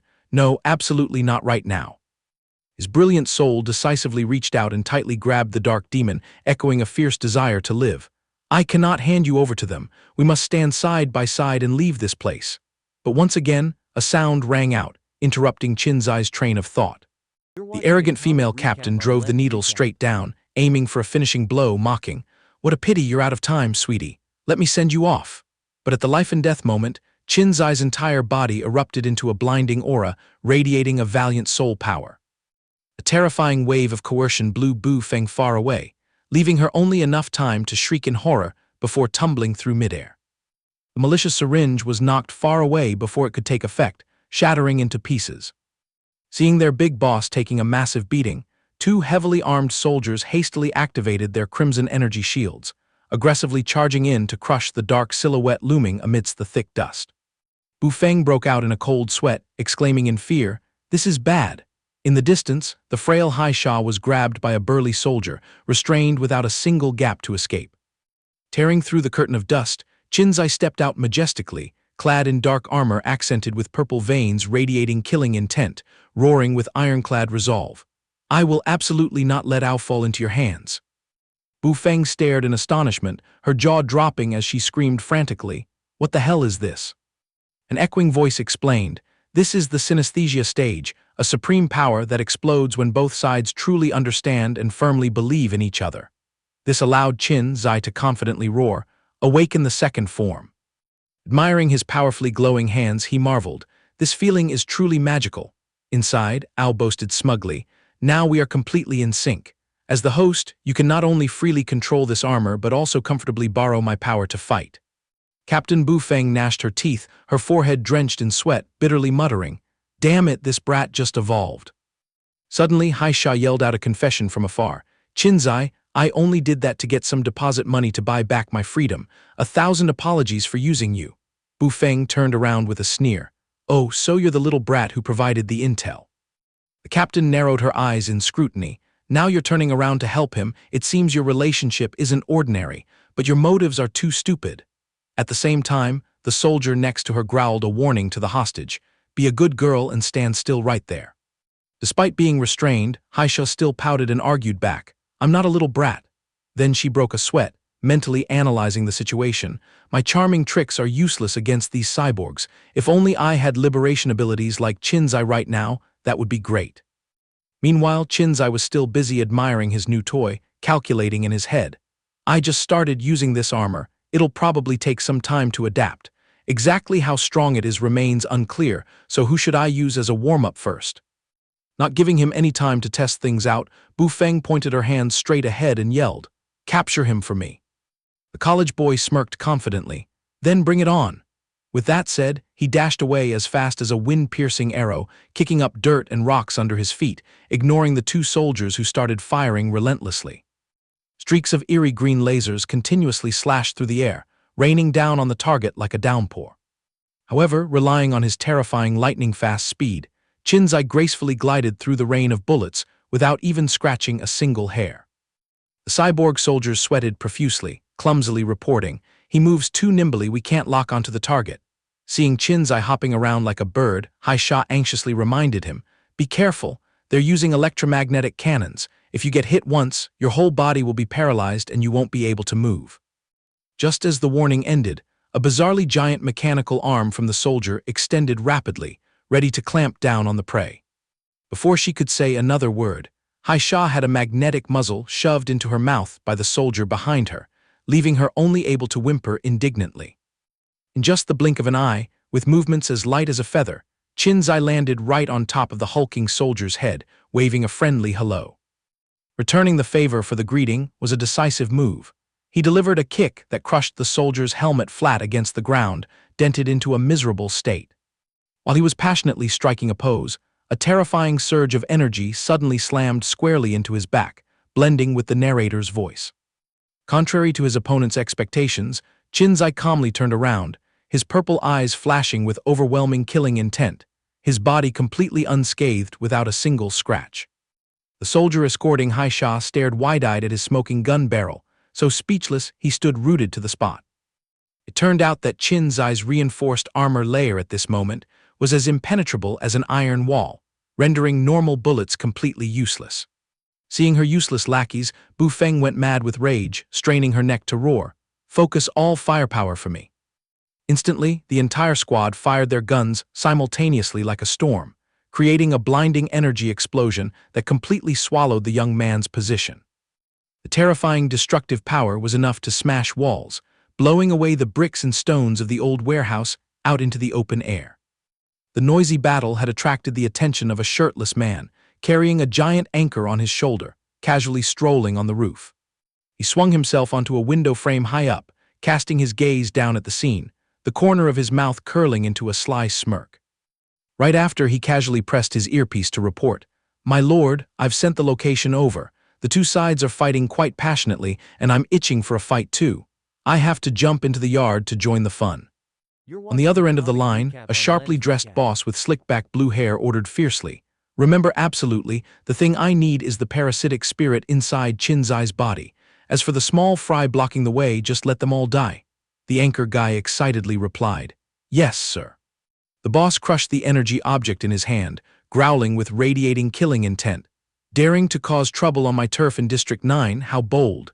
This time, I will personally step in to quell the chaos."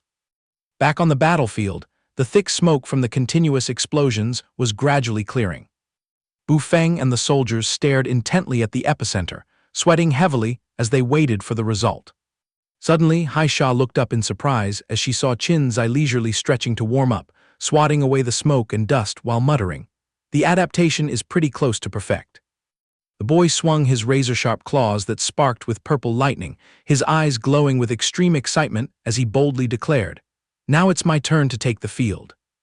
Having said that, he darted swiftly, hovering right in front of the soldier's face, scaring him out of his wits and leaving him frozen with wide, staring eyes. Just as Qin Xi finished speaking, the cyborg soldier swung a super-massive iron fist straight down, but he simply raised one hand to block it as easily as catching a cotton ball. Seeing their comrade crippled, another soldier activated a glowing red energy shield, roaring, "Everyone, charge at him together." Saying that, the whole group prepared to gang up on the college boy. Qin Xi's glowing purple eyes narrowed slightly, exuding the dangerous aura of a pro gamer ready to dish out beatings to the entire enemy formation. In the back, Haisha was miserably hoisted into the air by a soldier, the tight muzzle over her mouth leaving her only able to whimper and cry out, "Save me." Qin Xi immediately launched himself with wind-tearing speed, kicking up the dirt beneath his feet, along with a supremely cool declaration. Trying to snatch Haisha away isn't going to be that easy. He swung his claws to tear through the soldier's energy shield, creating a firestorm that smashed the defense layer into pieces in the blink of an eye. Qin Xi's divine side profile lit up with a confident smile, as if every development at this moment was perfectly resting in the palm of his hand. The burly soldier refused to accept defeat, relentlessly swinging an iron chain attached to a giant spiked mace forward with 1,000 pounds of force. Unexpectedly, Qin Xi only needed to extend his dark hand to effortlessly grab the roaring chain as lightly as pushing a shopping cart. Tightening his grip on the end of the chain, Qin Xi glared at the armored cyborg struggling to pull it back, loudly flaunting his power. "Surrender right now." Having said that, he forcefully spun the chain and the spiked mace, turning the two soldiers into a pair of giant spinning tops tumbling through midair. The iron chain wrapped tightly around the cyborg, dragging him high up into the air, causing his outer armor to crack open and shatter in a tragic display. The meat-filled steel block was slammed hard into the ground, creating an explosive impact that made the soldier holding Hai Sha nearby jump out of his skin, breaking into a cold sweat. Seizing the golden opportunity, Qin Xi delivered a blazing blue double-flying kick straight into the remaining soldier's face. The tempestuous kick struck directly at the electronic gun barrel, pushing the enemy far back to successfully rescue the troublesome girl who was being restrained. The soldier lost his momentum and fell backward, while Qin Xi quickly made a smooth landing, utilizing his agile movements as he waited to deal another kick to the next enemy. Witnessing her underlings being tormented so miserably, Captain Bu Feng ground her teeth in furious anger and shouted, "You damn mutant, stop being so arrogant." Ignoring the yelling, Qin Xi still stood majestically, crushing the soldier under his boot, neutralizing all attacks completely. Bu Feng immediately launched a personal attack, leaping to deliver a thunderous kick aimed straight at Qin Xi's chin, but he managed to swing his arm up in time to block the strike. Hai Sha, crouching behind him, stared with wide, panicked eyes, sweating profusely as she had to witness the lightning-fast clash of the two experts. Feeling the rebound force transmitting through his arm, Qin Xi couldn't help but be surprised, secretly marveling. What a fierce kick.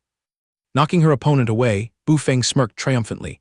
If I didn't have solid skills, how could I, Bu Feng, be qualified to be a Ti and Fang captain? Qin Xi narrowed his eyes to probe. This woman hides her cards really well, but that smug look of hers really makes a person hate her. Nevertheless, he maintained a gentleman's demeanor and warned, "If you're smart, get out of the way. I don't want to hurt humans." However, Bu Feng began preaching her moral principles. "Qin Xi, I fully understand that an ordinary person can't match a mutant, but violence can't thoroughly solve the problem. You need to use your brain and think about how many people around you have suffered because of your actions." Qin Xi frowned in confusion, asking coldly, "What do you mean?" At the same time, Hai Sha hiding in the back muttered to expose her, "That hateful hag, she's obviously just trying to stall for time." At this point, Bu Feng lifted her chin and pointed behind her. "Isn't the person standing behind me a living proof?" Sure enough, the cyborg who had just been beaten to a pulp was now hunching over, holding his flattened head, staggering up exactly like a summoned zombie.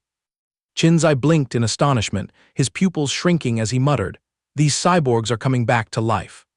But in the blink of an eye, he recovered his disdainful expression, mocking the minions.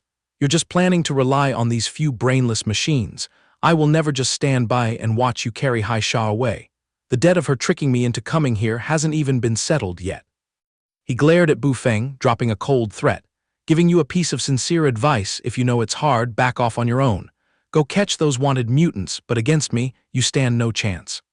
Who would have thought Bu Feng not only didn't flinch, but also sneered, continuing her psychological manipulation. "Is your brain rotted away from being gnawed on by the parasitic spirit? I am holding out my hand to help you here."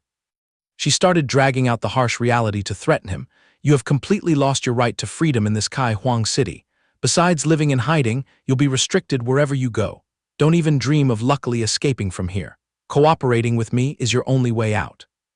Captain flipped her hair, proudly adding another sentence.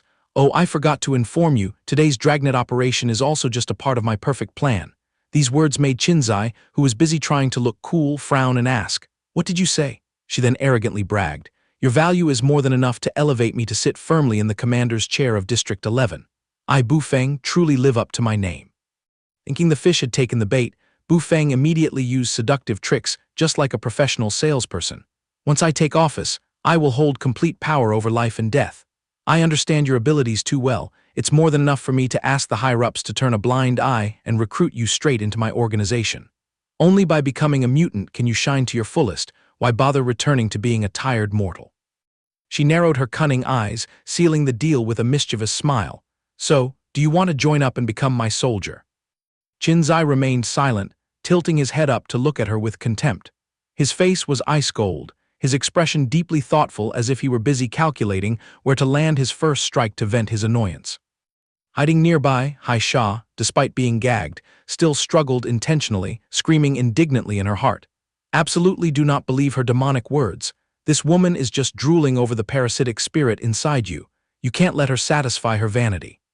She thought to herself with bitter sorrow, If only Qin Xi had taken a walk around the slums and seen the tragic plight of the extracted victims for himself. In the past, they too were caught in the trap of these sweet but deceitful words. Right at this moment, the schoolboy smirked faintly, his sharp purple pupils tearing through the dead silence with a rhetorical question. Cooperate. Thinking she had successfully baited her prey, Bu Feng's eyes lit up, hastily pressing him. You have made up your mind, right? Unexpectedly, Qin Xi poured a bucket of freezing water on her hopes.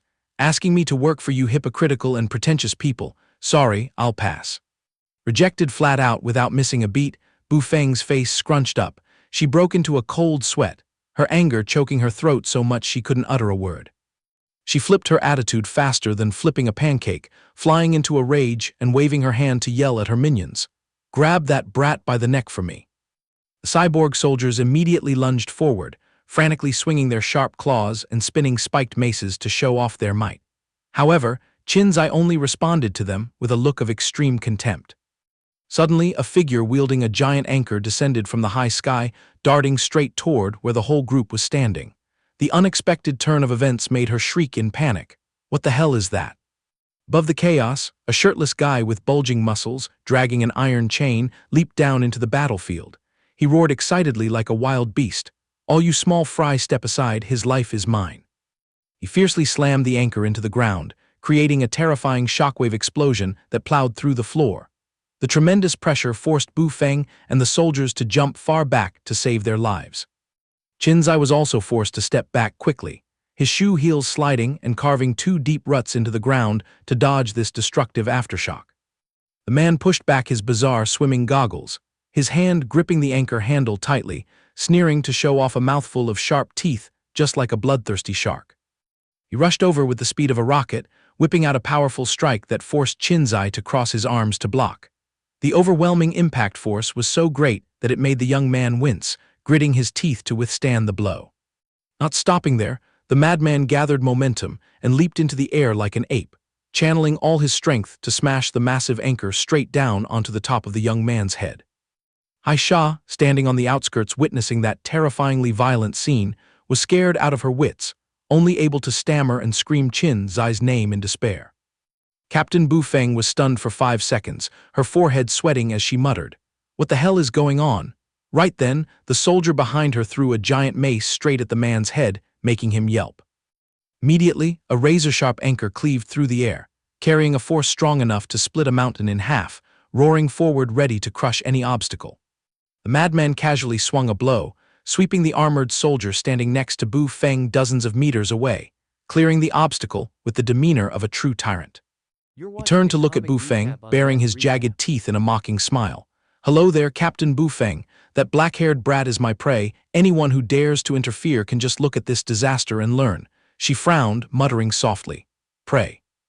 Observing the madman's wild demeanor, Bu Feng was drenched in sweat, seemingly catching a faint whiff of killing intent. Could it be that he is? But before she could finish her sentence, Qin Xi accelerated and dashed forward from behind. He slashed down at the man's head with a strike like a violent storm, but the opponent managed to block it firmly with his anchor.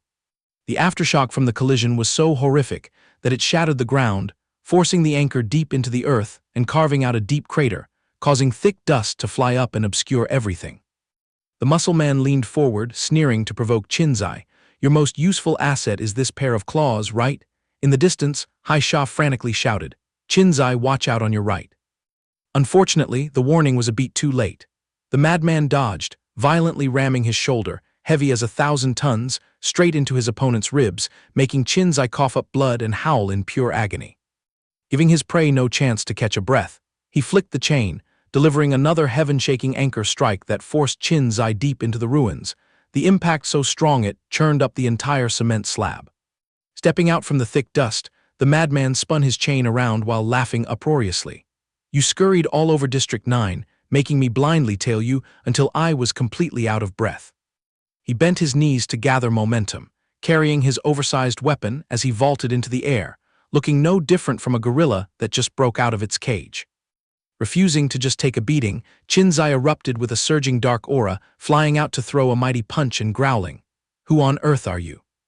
The violently powerful fist slammed harshly into the body of the anchor, creating a fiery, an incredibly tense showdown between the two powerhouses. The bulky guy was completely unharmed. He bared his teeth in a perverted smile and introduced himself. "I am Zhang Chun, a heavyweight hunter dispatched by the higher-ups to clean up you mutant hybrids. Young man, the thing hiding inside you is top tier, worth an absolute fortune. The only catch is, I'll have to send you to heaven before I can rip that parasitic spirit out." He licked his lips greedily, adding a sentence that gave everyone goosebumps.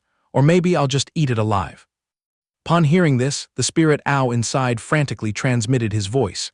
"He belongs to the Hunters Guild." Qin Xi furrowed his brows tightly, muttering in deep suspicion. "The Hunters Guild." Zhang Chun forcefully flung Qin Xi away, his eyes lighting up as if he had struck gold. "You are very valuable, you little brat." Realizing a third party was stealing their catch, the armored soldier hurriedly asked for orders. "Captain, what should we do in this situation?" As it turned out, the mutant hybrids hiding in Chi Huang City had established an assassin syndicate, earning hefty payouts through blood contracts.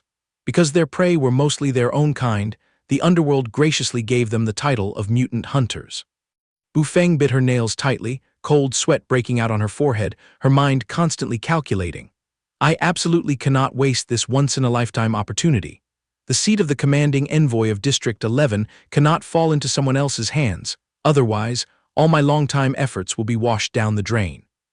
Painful memory suddenly flooded back, reminding her of her status as the eldest young lady of the illustrious Luo Lai family, once supreme in District 11. Just because her father accidentally opposed the syndicate, her entire clan was doomed to perish in a sea of fire, their wealth and glory vanishing into thin air, leaving her all alone in the world. Bu Feng's eyes blazed with raging ambition. "I must inherit my father's legacy. In this world, only I, Bu Feng, am worthy of the throne of District 11. I will rebuild the empire and revive the illustrious clan of the past." While she was still immersed in the role of an avenging strongwoman, Qin Xi and Zhang Chun had already lunged at each other in a fierce battle, tearing up a massive open courtyard. Glancing at Hai Sha, who was tied up like a toy, she slyly assessed the situation. The combat power of those two completely outclasses the cyborg soldiers, but Qin Xi's companion is still in my custody. He won't be able to just tuck his tail and run away so easily. Female captain smiled schemingly, issuing orders to her subordinates. "Just let them tear each other apart until their stamina is depleted. We will play the fisherman, catching both the snipe and the clam, and seize the opportunity later." The soldier beside her naturally only knew how to obey rigidly. "Understood." Shifting the lens to the battlefield, Zhang Chun was spinning his anchor as fast as a pinwheel, his maniacal laughter echoing throughout the entire abandoned warehouse district. Qin Xi was having a tremendously hard time, only able to rely on his pitch-black claws to strenuously deflect the assassin's barrage of moves that came down like pouring rain. The hook blade and sharp claws clashed continuously, sparking brilliant flames that lit up the entire space like a fireworks festival. Despite giving it his all, Qin Xi was still forced to step back by the offensive momentum, gritting his teeth and groaning under the overwhelming pressure. Taking advantage of a gap in his opponent's defense, the hunter gathered his strength and smashed the anchor straight down, knocking Qin Xi far away. That brutal force sent the poor young man flying high into the sky like a rocket with a snapped cable. Zhang Chun, caught in his absolute bloodlust, refused to let go, carrying his weapon as he leaped up to aggressively pursue his prey, aiming to deliver the finishing blow. He swung his arm down forcefully, drawing out a razor-sharp gust of wind that sliced right across the dazzling vault of the sky. Climbing all the way up to the roof, but seeing no sign of his target, he rested his weapon on his shoulder and grumbled. "What the hell? I'm not even warmed up yet, and you've already tucked your tail and run for your life." He looked around in all directions with a defiant look, arrogantly peering to see where his prey could hide, completely blind to the fact that Qin Xi was clinging to the wall right below him like a spider. Qin Xi's deep purple eyes narrowed carefully, silently reassessing the situation instead of wasting energy clashing with the madman above. Zhang Chun stomped away in frustration, not forgetting to leave behind a derogatory remark. "HMPH, what a coward." Down below, Bu Feng was still loudly issuing orders to her subordinates. "High alert, do not give him any chance to escape," ignoring Hai Sha standing nearby, who was feeling extremely anxious and restless. While enthusiastically commanding, she suddenly felt a chill down her spine. Looking back in suspicion, she froze upon seeing that the dark freak had already settled on the shipping container right behind her since who knows when. Her eyes widening in horror, Bu Feng screamed at the top of her lungs, "Watch out behind you." Then she thought to herself, exactly as predicted, Qin Xi's goal is to rescue his accomplice. The cyborg sluggishly turned its head, only to take the full brunt of a stream of dark energy crashing in fiercely like a tornado. With just a single razor-sharp strike, Qin Xi easily chopped off the armored arm restraining Hai Sha as gently as slicing tofu. After successfully rescuing the beauty, Qin Xi flashed a warm smile that made Hai Sha, even though gagged, blush furiously at the hero's radiance. Just when the atmosphere was getting romantic, that annoying third wheel Zhang Chun crashed down from the sky with a loud bang, shouting loudly, "I got you now." The ground cracked open under the horrifying strike. Fortunately, Qin Xi was quick-witted enough to scoop Hai Sha up and swiftly retreat backward, leaving the dumbfounded cyborg to stand there and accept its death. Holding the beauty in his arms, he still had to twist and turn continuously to dodge the bright green electromagnetic bullets tearing through the air from the sneaking soldiers. Realizing that her minion's reckless shooting risked damaging her ticket to promotion, Bu Feng roared furiously. Everyone stopped shooting immediately. As for that unlucky cyborg, it was sliced in half by Zhang Chun's anchor. The hunter growled, "I already told you, whoever dares to stand in my way will only end up like this." He ruthlessly kicked down the pile of obstructive scrap metal beneath his feet, advancing forward with surging murderous intent. Zhang Chun pivoted on his heel and swung his anchor in a sharp horizontal sweep, building momentum to prepare for a second wave of attacks. Right at that moment, a massive rock rolled heavily past her feet, giving female Captain Bu Feng a heart attack and making her break into a cold sweat. Witnessing the cyborgs blindly rushing in to attack the hunter, she scowled and grumbled. Scrap metal is ultimately just scrap metal, completely ignoring tactics, automatically rushing forward to bite wildly whenever it senses danger. This outdated system is due for a major overhaul. Unable to stand idly by and watch the chaotic situation, she drew her glowing stun baton, launching herself forward and cursing, "You damn mutant hunter." Peeking from behind his bizarre swimming goggles, the ruthless eyes of the madman Zhang Chun also locked onto the figure darting toward him. Bu Feng didn't bother yielding. She swung her stun baton, tearing through the air to deliver a lethal blow straight to the bulky guy's face. Unexpectedly, the hunter reacted incredibly fast, holding up the handle of his anchor to block the smash, igniting a blindingly bright shower of sparks. The ferocious figure of the female captain was clearly imprinted in his crazed eyes. Bu Feng used all her strength to press down, but Zhang Chun leisurely used just one hand to grip the weapon's handle tightly, more than enough to neutralize that stormy attack. He curled the corner of his lips, letting out a contemptuous snort as if he were just playing with a child. Next, he flicked the stun baton away, completely dismantling Bu Feng's offensive stance in the blink of an eye. Then he whipped the anchor back toward her with a backhand, but the female captain nimbly borrowed the force to launch herself into the air, setting up for a powerful horizontal slash. But no matter how wildly she attacked from all directions, Zhang Chun still loomed there like an impenetrable iron wall, leisurely parrying every single move. Determined not to back down, Bu Feng gritted her teeth and let out a majestic roar. Right after that, she unleashed a high kick that sent Zhang Chun stumbling backward a few steps.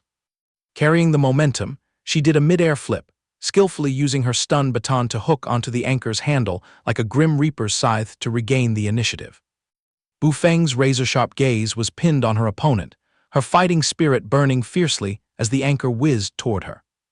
Instantly, she wielded her weapon to block the assault, while simultaneously firing a blinding optical energy shot straight down at the target and shouting, "Eat this." Zhang Chun swayed his body to dodge the shot, and both of them continued to clash fiercely, creating a chaotic battlefield obscured by dust and smoke. Bu Feng landed on the ground, both her arms trembling from the recoil. Meanwhile, the hunter wiped his mouth with a vile smirk. "I didn't expect Captain Bu to be this sharp, but it's a pity you aren't my prey." He rested the murder weapon on his shoulder, his eyes darting around with extreme craving. "I've already caught the scent of that brat's blood." Realizing this bastard intended to snatch her gold mine, Bu Feng broke into a sweat, frantically waving her hand to order her soldiers, "Quickly chase after him." In another corner, Qin Xi and Hai Sha were stealthily retreating via a dilapidated staircase. He confessed guiltily, This whole mess is entirely my fault. I shouldn't have dragged you into this mud. Since things have come to this, just follow me out of here first and we'll figure it out later." Having said that, Qin Xi thoughtfully handed her a studded iron baton, tenderly instructing her, "Hold on to this for self-defense." Aisha took the weapon, tearing up between laughing and crying. "Oh God, this thing was originally meant for you to use, but it looks like you don't need it anymore." Qin Xi hurriedly urged her from the front. "Hurry up, there's a way out over there," making her carry the baton and run headlong after him while crying out, "Wait for me, you're running like a ghost is chasing you." Suddenly, the corrugated iron roof overhead cracked violently, sparking bright yellow lightning bolts, signaling an impending nightmare about to strike. The danger warning system in Qin Xi's subconscious blared incessantly, his pupils shrinking in absolute tension. With no time to think, he spread his arms to shield Aisha and yelled out, "He's here, dodge quickly." Just as he finished speaking, the madman Zhang Chun crushed through the metal roof, crashing down like a meteor with a savage grin. His violent landing wiped out an entire section of the ceiling, sending scrap debris flying everywhere in a blinding mess. Qin Xi threw himself in to block Zhang Chun's pincer attack, turning his head to shout to his teammate, "You run, quickly." At the same time, Aisha was blown backward by the powerful gale, only managing to let out a panicked scream. Bearing the full brunt of the destructive attack, Qin Xi muttered, "This time I don't need your warning, I can feel it myself." Our smug voice immediately echoed in his mind. Well, this is exactly the miraculous power when we enter the synchronization phase. The devil inside continued to brag. "The core of arrogance you possess is far more than just this trivial little ability. Try to calm your mind and focus your intent." The young man gritted his teeth and mustered all his strength, his entire body emitting a swirling dark aura mixed with glowing purple veins, symbolizing explosive power. With a punch carrying the power to move mountains and fill seas, Qin Xi smashed the hunter, sending him flying headfirst into the scrapyard, completely shattering a pile of tires. Aisha, hiding in a corner watching the whole scene, broke into a sweat, her eyes wide as she gasped. Two top-tier, truly formidable. Even so, the muscle man Zhang Chun was no small fry. Being knocked away that far, he still nimbly twisted his body to land, sliding a long distance in an incredibly stylish manner. Witnessing Qin Xi busy fighting, Bu Feng curled her lips in calculation. HMPH, this makes it even easier to handle. Using that brat as bait to force him to hand over the parasitic spirit is the best strategy. She immediately turned and ordered her underlings, "Grab her for me." Aisha jolted, clumsily letting out a cry of terror. The arrogant captain mocked, "A handful of these cyborgs is more than enough to crush a fragile human like you. If you're smart, drop your weapon." But Aisha glared back, pointing her baton straight at her face to reply, "Don't you dare look down on people too much." Qin Xi's words of encouragement suddenly echoed in her mind. "Keep it up, Aisha, you can definitely do it." That sentence made one of her eyes flare up with a golden light of unwavering willpower. Without any hesitation, the armored army charged forward thunderously, aiming to crush the petite girl. But Aisha wasn't foolish enough to stand there as target practice. She raised her baton high, casting a wave of illusions that made Bu Feng freeze for a few seconds, screaming in shock, "What the hell is this?" Aisha had just waved her hand to summon an illusionary clone as a scapegoat, causing Bu Feng to frown and deduce. Is she a mystic artist? As for the girl herself, she was dripping with sweat, whining anxiously, "I'm really doomed this time." With keen intuition, the female captain immediately caught a whiff of something unusual. Not right. From what I know, this kind of faint clone does not belong to a mystic artist's skill set at all. Sure enough, the petty trick was quickly exposed. Two armored soldiers locked Aisha's arms tightly, making her struggle and cry, I'm not a mystic artist anyway." Amidst this extremely critical situation, a phantom appeared to reassure her. "Aisha, you're panicking too much. Don't be afraid, calm your mind and try to grasp the feeling from last time again." Thanks to this, she suddenly recalled the surge of power she had used before. Discovering something unusual about Aisha, Bu Feng crossed her arms and sneered, "It seems you are also a mutant hybrid." Meanwhile, Aisha kept her head down, her face turning dark as she muttered, "I understand now." Blonde woman smugly stroked her chin and laughed heartily. "This makes things even more convenient. Catching another mutant hybrid, even if it's lower quality than Qin Xi's, is still more than enough to submit for a report. So I will have scored another massive merit." She continued to daydream about her path to promotion. Even if this mission fails to win over people's hearts, the seat of the commanding envoy of District 11 is obviously already in the palm of my hand. Too engrossed in her illusion of power, Bu Feng had no idea that Hai Sha had erupted with power.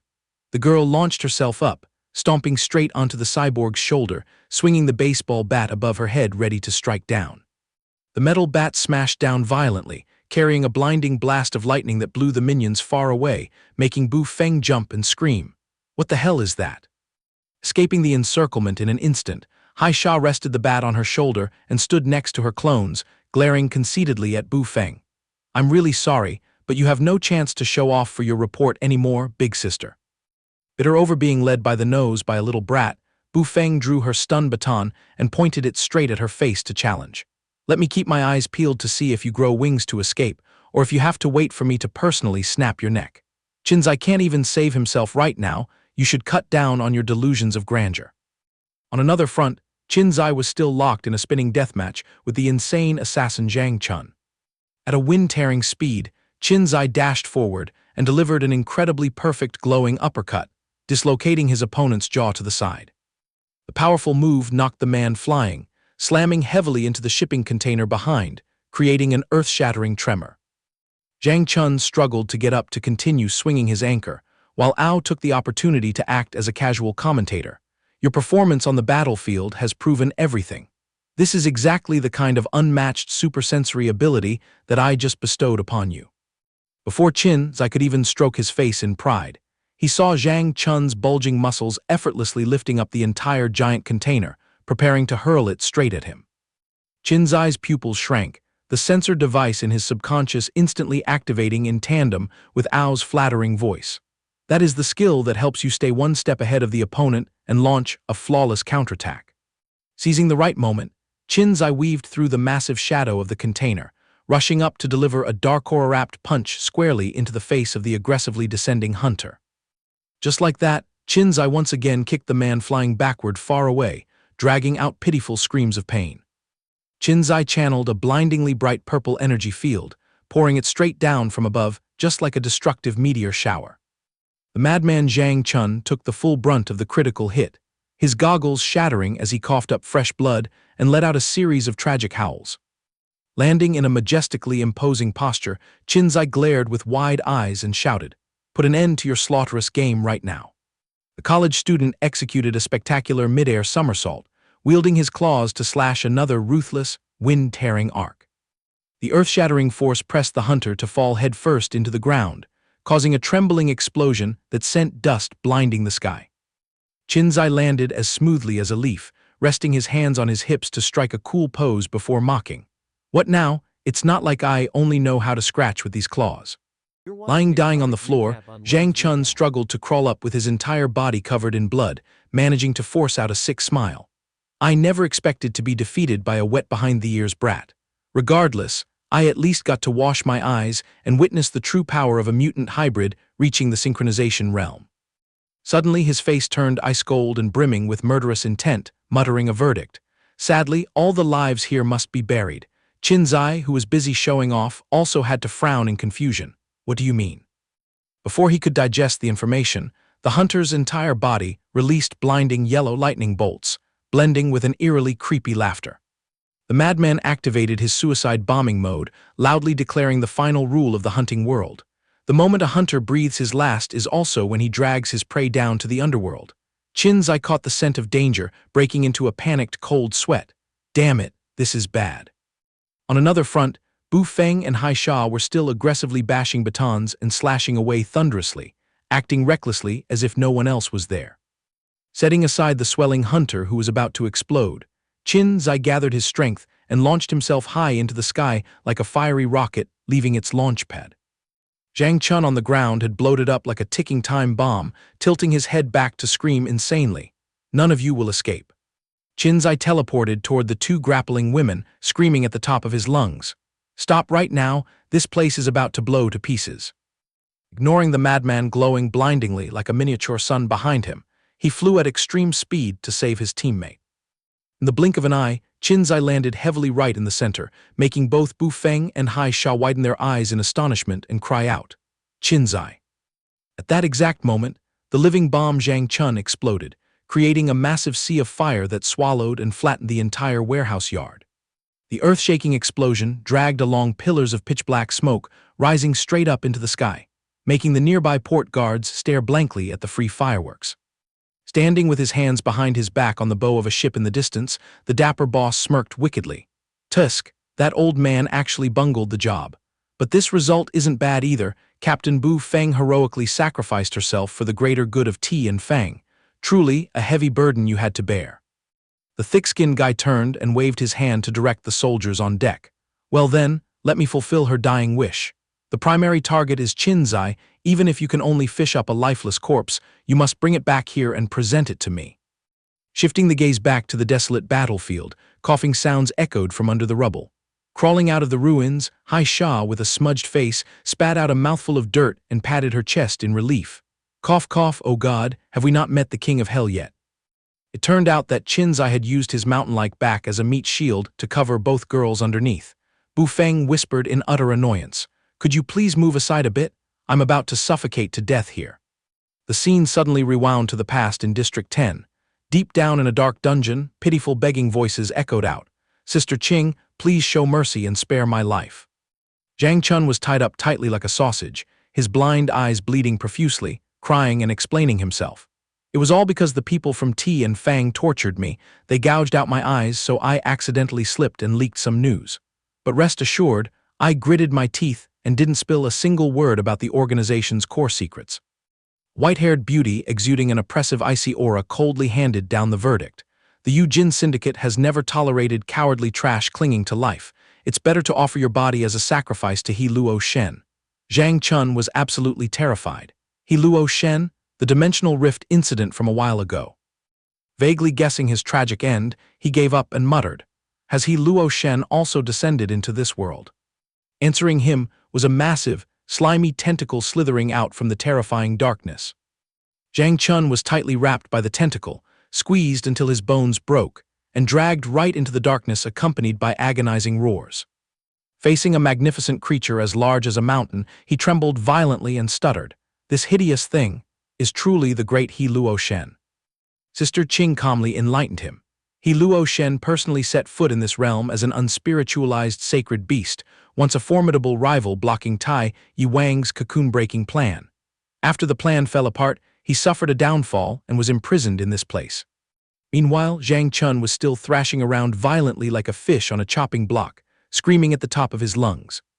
Sister Qing ruthlessly concluded, having the blessing to behold the true form of He Luo Shen and submit to him, it is also time to discard this mortal flesh of yours. The monster opened its massive maw ready to devour him, and Zhang Chun frantically shrieked. What did you just say? Wait a minute. Sister Qing half-closed her eyes and turned on her heel to walk straight away, ignoring the horrifying sounds of bones crunching echoing behind her. Having successfully devoured the appetizer, the beast He Luo licked its lips, letting out a booming, resonant voice. Truly excellent. It has been ages since I last tasted such fresh and delicious meat. Speak, what is it that you seek to ask for this time? Sister Qing spread her arms with absolute reverence, bowing her head and saying, O almighty He Luo Shen, please grant me your directives once more. Piercing through the darkness, two streams of spiritual energy materialized into jade-green dragons soaring out into the light. Pulling back to the present timeline, He Luo Shen majestically appeared, standing tall in front of Sister Qing and letting out a roar that shook the earth and sky. His voice rumbled and echoed in evaluation. Another mutant hybrid has reached the synchronization milestone. The parasitic spirit hidden within him carries a peculiar attribute completely different from the rest. I can thoroughly feel the oppressive aura of that thing. He continued to expose Ao's origins. His title is Ao. In the early days, he once served by my side, protecting each other along with other parasitic spirits. After absorbing the Du Ling Zhao from me, he vanished without a trace. Weighing Qin Xi's potential, He Luo Shen gave his final conclusion. Now, the fact that his fate is bound to that human might just overturn the entire order of Chi Huang City. Consider it marking an advanced species of humanity, a seed of hope for the future of mutant hybrids. Sister Qing respectfully clasped her hands. I have comprehended your divine will. I will find a way to recruit him into the ranks of the Yujin Syndicate. He Luo Shen nodded in deep thought. Yes, Taking in these parasitic spirits so they can safely return home is the most complete hand to play. The heavy responsibility of stopping Chi Huang from breaking his cocoon is now entirely entrusted to your hands. The oversized beast continued to drop a warning. If the cocoon-breaking process succeeds, the disgusting species inside will descend, leveling this old world to create a new era. By then it's all over. Consider it the doomsday for both my species and you humans. Returning to the desolate ruins, Haisha shyly supported Qin Xi. I am extremely sorry, Qin Xi. I will definitely compensate you worthily. In contrast to that attitude, the strong woman Bu Feng just tilted her chin up and let out an arrogant, cold snort. HMPH. Finding it an eyesore, Haisha flew into a rage and scolded. Hey you lunatic, Qin Xi just risked his life to save us and you're too stingy to say a single thank you. If it weren't for him tearing his flesh and bones to act as a shield, we would all be meeting our ancestors by now. Bu Feng still argued stubbornly. He brought it upon himself. It's not like I held a knife to his neck to force him. Haisha shouted loudly. Open your mouth and apologize to him right now.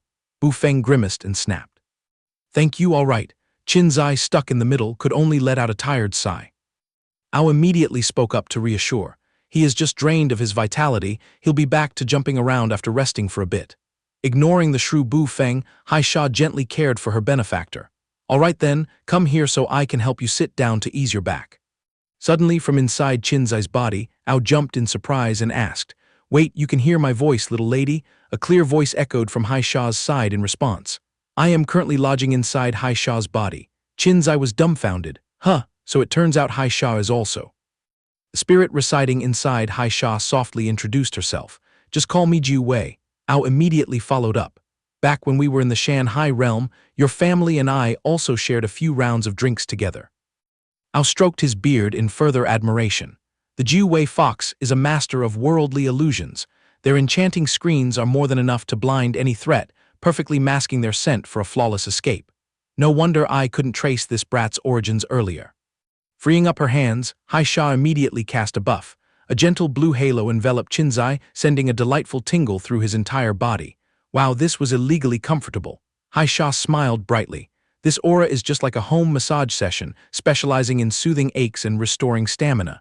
Get well soon, okay.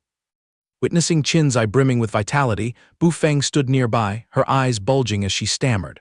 What the hell? How did he suddenly heal to full health like new? Hearing this, the two sitting down immediately shot razor-sharp glares at her, making her flinch and break into a cold sweat. Sensing the shifting winds, she started plotting her escape. Maybe it's best to retreat to the headquarters for now, rest up, and scheme for revenge later. In the distance, the remaining guards of the security bureau were frantically rushing across the ruined rubble.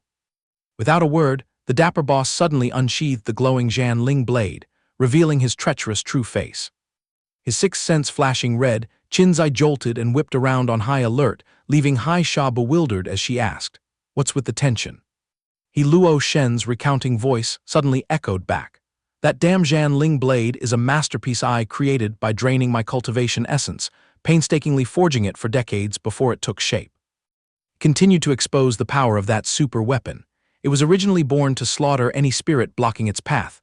Whether demons or mortals, once struck by that blade, their souls would be utterly shattered.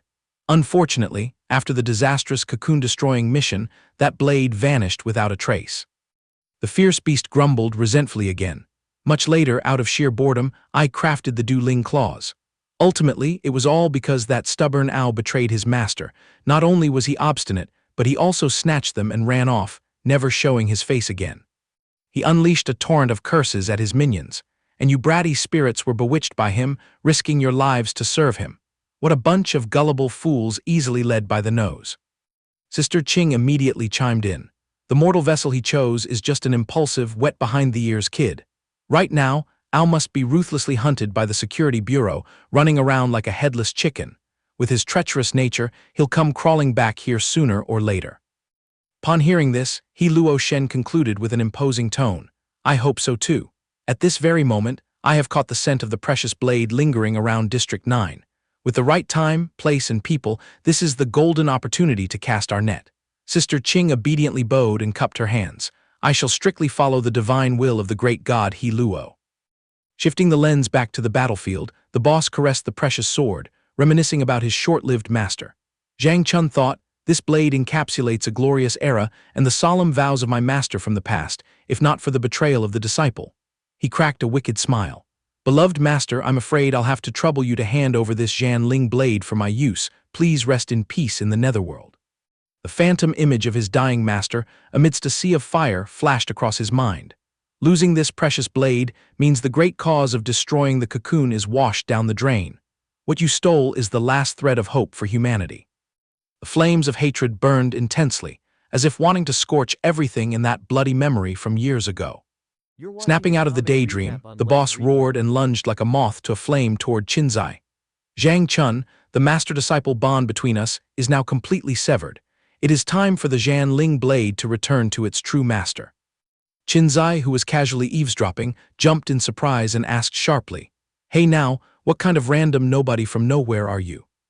From midair, the boss swung his sword high, his face distorted with rage and bloodlust. "I'm here to claim your miserable dog life." Right after, a sword strike that split the void crashed down.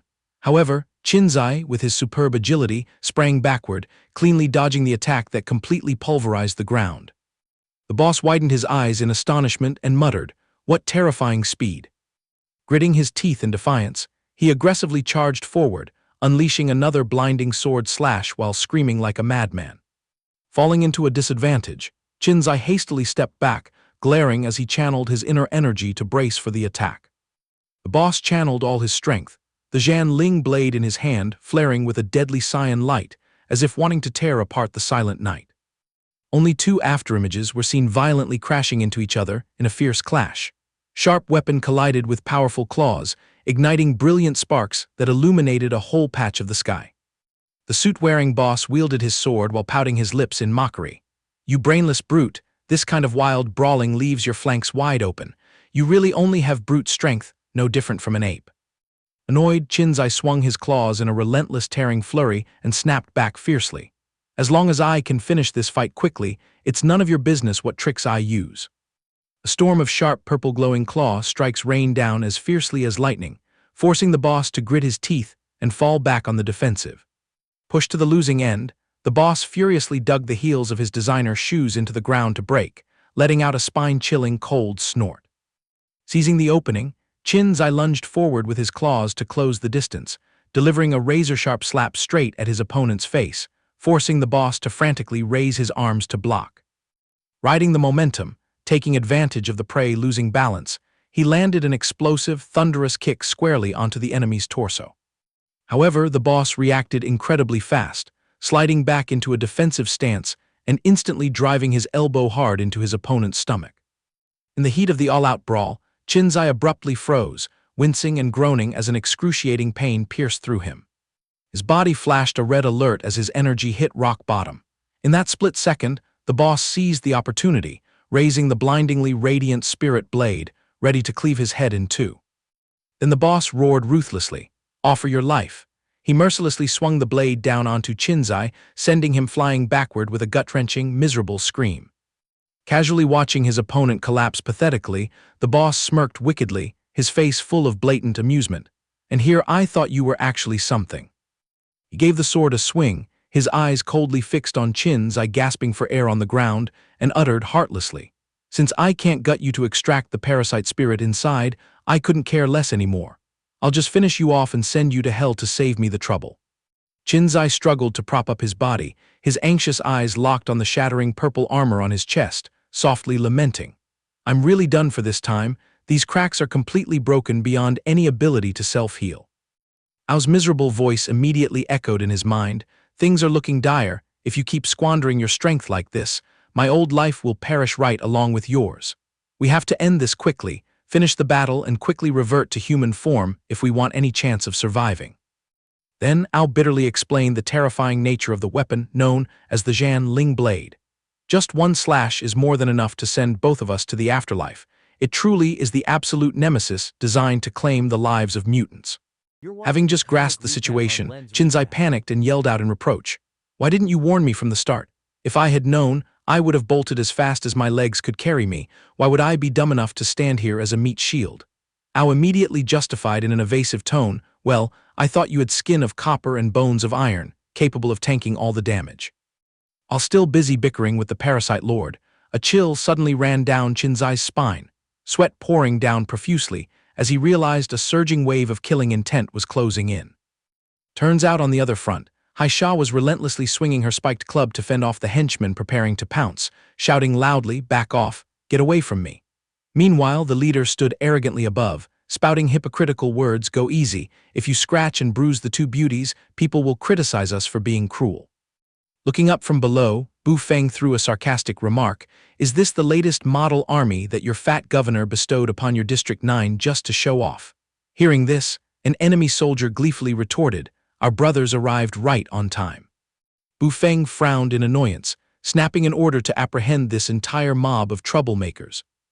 However, the moment the words left her mouth, a lackey from behind swung a blade down at her, forcing her to shriek in terror and hastily contort her body to dodge. Witnessing them attack the wrong target, the female captain flusteredly shouted to correct them, "What the hell are you doing? The mission is to capture those two mutants. You're attacking the wrong person, you idiots." In that nick of time, Qin Xi suddenly lunged forward with lightning speed, swinging an armored punch that grazed right past the top of Haisha's head, successfully knocking the enemy back to bail her out. Landing steadily, Haisha panicked and turned to check on her savior. "Qin Xi, are you still okay? Are you still in one piece on the outside?" Qin Xi proudly patted his chest with a thud and replied, "These minor injuries are just like a mosquito biting stainless steel, nothing to worry about." Haisha immediately pouted and exposed him, "Save the tough talk. Looking at your battered body, you're clearly heavily wounded, why pretend to be tough?" The arrogant leader pointed the tip of his sword straight at Bu Feng and preached, "Captain Bu Feng, you better open your eyes wide and see clearly whose jurisdiction this is. You haven't even sorted out your own internal affairs, yet you love to meddle, sticking your nose too deep into other people's business." Right behind them, Haisha eagerly raised her hand, offering to heal Qin Xi, "Come over here quickly so I can restore your vitality." Returning to the confrontation, the proud captain tilted her chin up and interrogated the enemy. Bottom line, what heinous crime are you plotting to commit in this place? As soon as she finished speaking, the man narrowed his eyes, spitting out threats reeking of death. "Since you refuse to be sensible and insist on opposing the common laws, I don't mind sending you down to the Yellow Springs to keep these mutants company and fulfill our bond." Bu Feng completely ignored those empty threats, her cold, sharp gaze fixed entirely on the glowing blade, silently raising a question. How bizarre, why would a treasure like the Jianling blade fall into the hands of a show-off like him? Her whole body stiffened as the grand silhouette of her master, amidst the stormy tempest from years ago, came rushing back. Quickly piecing the puzzle together, ever since her master undertook that top-secret mission 5 years ago and vanished without a trace, this protective weapon also disappeared completely. Could it be that her eccentric teacher had truly perished? Huddled in a corner, Haisha groaned softly in helplessness. "This is a disaster. My healing ability is completely useless." Noticing his companion's disappointment, Qin Xi quickly spoke up to reassure her, "It's no problem at all, just step back and rest to conserve your strength." From deep within his mind, the Jiu Wei spirit also let out a weary sigh. "I've already squeezed out the last drop of my strength to heal you." Al was lost in thought, assessing the tragic situation. This damage definitely didn't come from an ordinary weapon. "This predicament is too thorny. I'm afraid we'll have to swallow our pride and beg Sister Qing for a helping hand." Setting aside the duo's struggling plight for a moment, Bu Feng glared angrily, fiercely interrogating the domineering leader. "Confess every detail. Why on earth is the Jianling blade resting in your hands?" Man tilted his chin up with a cold chuckle, calmly spouting deceitful words to wash his hands of responsibility. It was all that old geezer bringing doom upon himself. His body was already rotting, yet he stubbornly hindered Chi Huang's cocoon-breaking plan. When he failed miserably, of course he had to face the death penalty from the higher-ups. As for me, I was merely someone who obeyed and executed orders. The pain from the past hit her, the moment her beloved teacher turned to ashes flashing across her mind. Bu Feng ground her teeth, revealing extreme resentment as she roared, "So it turns out, it was your own hands that mercilessly took our master's life." She furiously hurled insults right into the face of her treacherous junior martial brother. "Both you and I were once disciples practicing under the Zhongli clan. Indeed, our master was truly blind back then to have poured his heart into cultivating a cold-blooded monster like you. Tell me, what exactly is your malicious plot?" As soon as the question dropped, a fierce gale suddenly swept through, kicking up blinding clouds of dust and sand.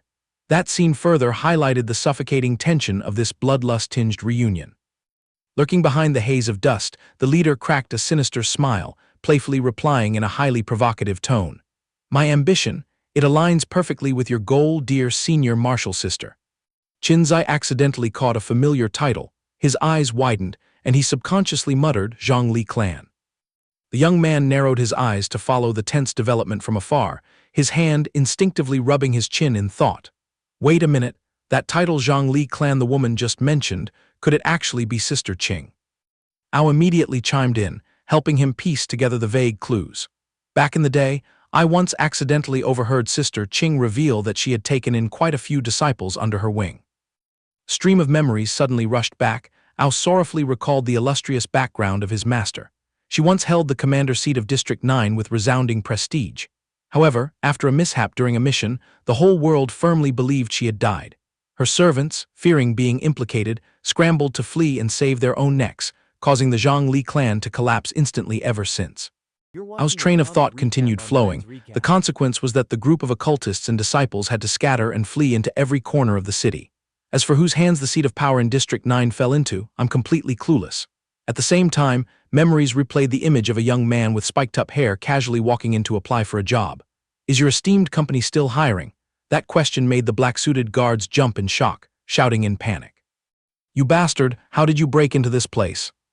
Despite having a series of gun barrels pinned to his head forcing him back, the young man maintained his joking smile, slowly raising his hands in a fake surrender.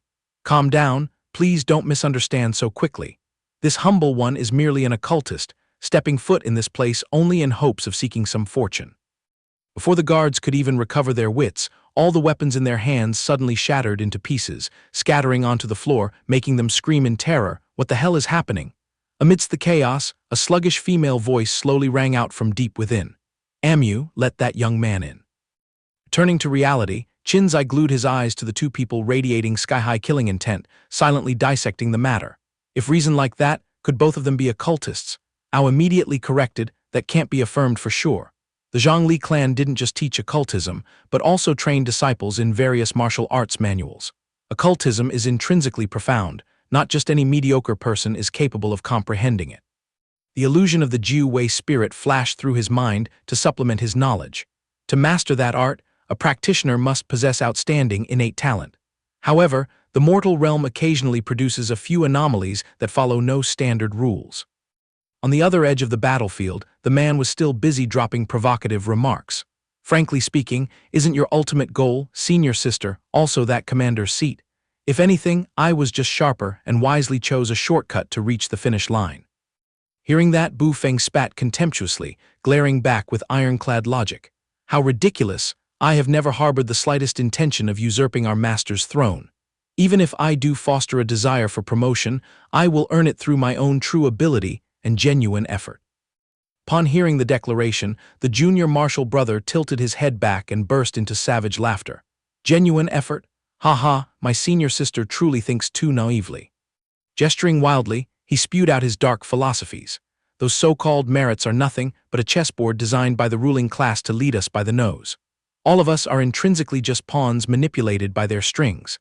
But open your eyes wide and look at me. The current me has risen to become the one who manipulates the entire rulebook in this District 9. Hearing those lies, Bu Feng immediately exposed the truth. Stop deluding yourself. You are just driven by your bottomless greed, borrowing the name of power to run amok everywhere. That's exactly why you've become a thorn in the side of countless other commanders. The leader merely shrugged, nonchalantly dropping a bombshell. Tell you the truth, the entirety of District 11 is now fully in the hands of my Zhang Baitang clan. Governor Ming Liang personally approved this. No matter how many times you risk your life for more merits, it will all be in vain. Hearing this, Bu Feng was stunned and blurted out in anger, "What did you just bark?" He sneered coldly, his eyes gleaming with sheer mockery. I will personally erase your name from the nomination list. Such an ending truly fits the definition of fairness that the masses always crave. Amidst the suffocating atmosphere, a young thug carrying a knife charged in and missed his slash, his face turning blank with confusion. Zhang Bai Candy? Weird, I've never heard of this brand name before. The junior brother instantly flew into a rage and shouted loudly. It's Zhang Bai Tang, you primitive fool, are you deaf? In another development, Haisha wildly swung her club at the scattered troops while shouting strongly toward Qin Xi. I'm still perfectly fine, more than capable of fighting another solid round. Qin Xi immediately nodded firmly in approval. While swiftly holding the line, Haisha used the time to enlighten her teammate. You haven't been in this Chi Huang city for long, you must still be clueless about the political landscape here, right? She continued to pour out a stream of knowledge. The key areas of Chi Huang City are actually built and controlled by major clans. Chi Huang granted authority to core figures within the lineages to rule, allowing them to naturally monopolize the commander positions. Gripping her weapon tightly, she explained clearly, that clan named Zhang Baitang is exactly one such faction. These influential families are always looking for ways to suppress one another, playing nice on the surface but secretly scheming. Naturally, nobody actually likes each other. Lens shifted back to the twisted confrontation. The leader narrowed his eyes calculatingly, pressing forward step by step. Senior sister, sitting securely in the captain's seat of the security bureau, is absolutely not an easy feat. How long do you plan to hide your true origins? You should know, that stubborn old hag from years ago never lowered herself to take in an incompetent nobody. Hit right in her weak spot, Bu Feng's face instantly darkened, cold sweat trickling down under the invisible pressure. She bitterly thought to herself, I bear the identity of the beloved daughter of the Luo Lai clan. Driven by the desire to revive my family's legacy, for all these years, I have had to live in constant fear, treading every step as if walking on thin ice. Aisha pricked up her ears to listen, suddenly feeling a surge of compassion and interrupted. Hey, I really can't listen to this anymore. They treated you so cruelly, it's so heartbreaking. Seeing that scene, an enemy soldier was utterly speechless and yelled out, whose side are you even fighting for anyway? Ignoring the interruptions, the leader Zhang Chun clenched his fists, boldly declaring his challenge. To seize power in District 11, for the radiant glory of the clan in this life-or-death moment, do not blame me, Zhang Chun, for being absolutely ruthless. Hazy memories resurfaced again in Bu Feng's mind. The dignified figure of her teacher appeared with a deeply ingrained instruction. Remember this well, you are the last drop of blood of the Luo Lai clan. If anything happens to me, the little girl Bu Feng panicked and clung tightly to his clothes. Do you have to leave right now? I want to go with you too. The master coldly brushed those tiny hands away to refuse no. The little student looked up in bewilderment, choking back a sob as she asked, but why? Then his stern gaze suddenly softened. The master gave a gentle smile and warmly replied, I'm doing this precisely to keep you alive, you silly little fool. Escaping the reverie and returning to reality, Bu Feng's eyes were already moist, lingering with an indescribable sorrow. It seemed as if all the grievances suppressed for so long were just waiting to burst. Her master's dying words kept echoing in her ears. You must conceal your true identity, endure patiently, and live peacefully in this Chi Huang city. Old man Lu Cheng from the Human Resources Department is a sworn brother of mine. He will definitely arrange a safe place for you. The reels of the past continued to spin, replaying the solitary back of her teacher, gradually fading into the blinding light, leaving behind a deeply affectionate warning. Engrave this in your heart, absolutely never breathe a word about the clan's secret to any outsider. The flashback vanished, throwing her mind back to the harsh reality. Bu Feng lowered her face, bitterly spitting out each heavy word. And that was also the last moment I ever laid eyes on my master. While she was still sinking deep into the black hole of despair, a nameless assassin suddenly lunged from the shadows, cowardly swinging a blade aiming to sneak attack her. Just when a bloody tragedy was about to unfold, that crappy blade shattered into pieces the moment it hit its target. This shocking scene made both the ringleader Zhang Chun and Bu Feng widen their eyes in utter astonishment. It turned out, Qin Xi had dashed over with wind-tearing speed some unknown point. He used his own sturdy dragon-armored body to fully tank the sword strike, successfully saving the distracted lady. The young man slightly furrowed his brows, shooting a sharp side glance at the enemy. Surrounded by purple lightning emitting a surging wave of killing intent, he exuded an overwhelming majesty like a god of war descending to rescue a beauty. In stark contrast to Qin Xi's cold demeanor, Haisha stood nearby aggressively with her hands on her hips, loudly snapping Bu Feng back to reality. Hey, sis, snap out of it already. Where did all that fiery vigor to arrest us from earlier disappear to? Bu Feng could only blink blankly, staring at the two in a daze. Sweeping away the sappy atmosphere, Qin Xi turned away, dropping a bombshell right in the leader's face. Hold on a second, don't tell me your master goes by the name Zhang Li Qing. Zhang Chun jolted, immediately snapping back with a question. How does a punk like you know about this? Meanwhile, Bu Feng also went wide-eyed, completely stunned as to how the young man knew her master's true identity. Qin Xi casually hoisted the greatsword onto his shoulder, tilting his chin in reply with an incredibly mocking attitude. "What the hell does that have to do with you to stick your nose into it?" Zhang Chun frowned, grinding his teeth as he muttered curses. That hateful old geezer. Witnessing his opponent's resentful expression, the young man wielding the power of a dragon cracked a sly smile, deciding to land another fatal blow. "Might as well tell you the whole truth, she is actually still very much alive and kicking." Receiving that shocking intel, both senior sister Bu Feng and the traitorous junior brother were instantly petrified on the spot. Deep down, both of them screamed an unbelievable question in unison. "Our master is really not dead." Completely throwing away her dignified image, Bu Feng rushed straight over to grab Qin Xi by the collar, shaking him frantically like a machine, hastily interrogating him. "Is that true? How is our master doing now? Where in the world is she taking refuge?" Being shaken to the point of dizziness, Qin Xi broke into a sweat and yelled out, "Slow down, you're getting way too overly excited here, sis." Shortly after, the young man awkwardly scratched his head and ears, acting innocent to salvage some pride. He chuckled and summarized the issue. "Actually, we had a minor scuffle with her earlier, but it was all just a misunderstanding." Not far away, Hai Sha could only curse inwardly, judging this young man to be truly brainless and excessively impulsive. The other side, Zhang Chun fell into a state of sheer panic, sweating profusely as he recalled the tragedy from years ago. "It's crystal clear that I backstabbed her with my own hands back then, and her body was incinerated by the sea of magma. This absurd tale is absolutely impossible." From deep within consciousness, hearing this, I'll burst into sarcastic laughter. What a bunch of arrogant fools. With Sister Qing's peerless realm of power, how the hell could she visit the King of Hell so easily? After piecing together the entire picture of the truth, Qin Xi pointed straight at the leader's face, loudly cursing him out. "Hey, you scum, your heart is so twistedly dark, daring to pull such a dirty trick to backstab your own family. Your personality is truly so cheap that words can't even describe it." However, before the cursing could even end, the immediate consequence struck. The deep gash on Qin Xi's chest suddenly flared up violently. Bolts of purple lightning flashed incessantly, forcing the young man to drop to his knees, his body convulsing in agonizing pain. Witnessing her teammates suddenly collapse, Hai Sha panicked and rushed over. "Oh my God, Qin Xi, what's wrong with you?" Watching fresh blood pour out through every crack of his armor, he gritted his teeth and muttered, "Damn it, the blood is gushing out again." His body grew heavy from blood loss. Qin Xi clenched his jaw tightly to fight off the bone-piercing pain, drenched in pouring sweat. "Damn it, this cursed wound is aching up to the high heavens." Seeing his opponent gasping for air, the leader Zhang Chun immediately restored his arrogant demeanor. He swung the blade high, laughing savagely in triumph. "Ha ha, this Jianling blade is a top-tier treasure, capable of sending both the parasitic spirit and the host down to hell in a single slash.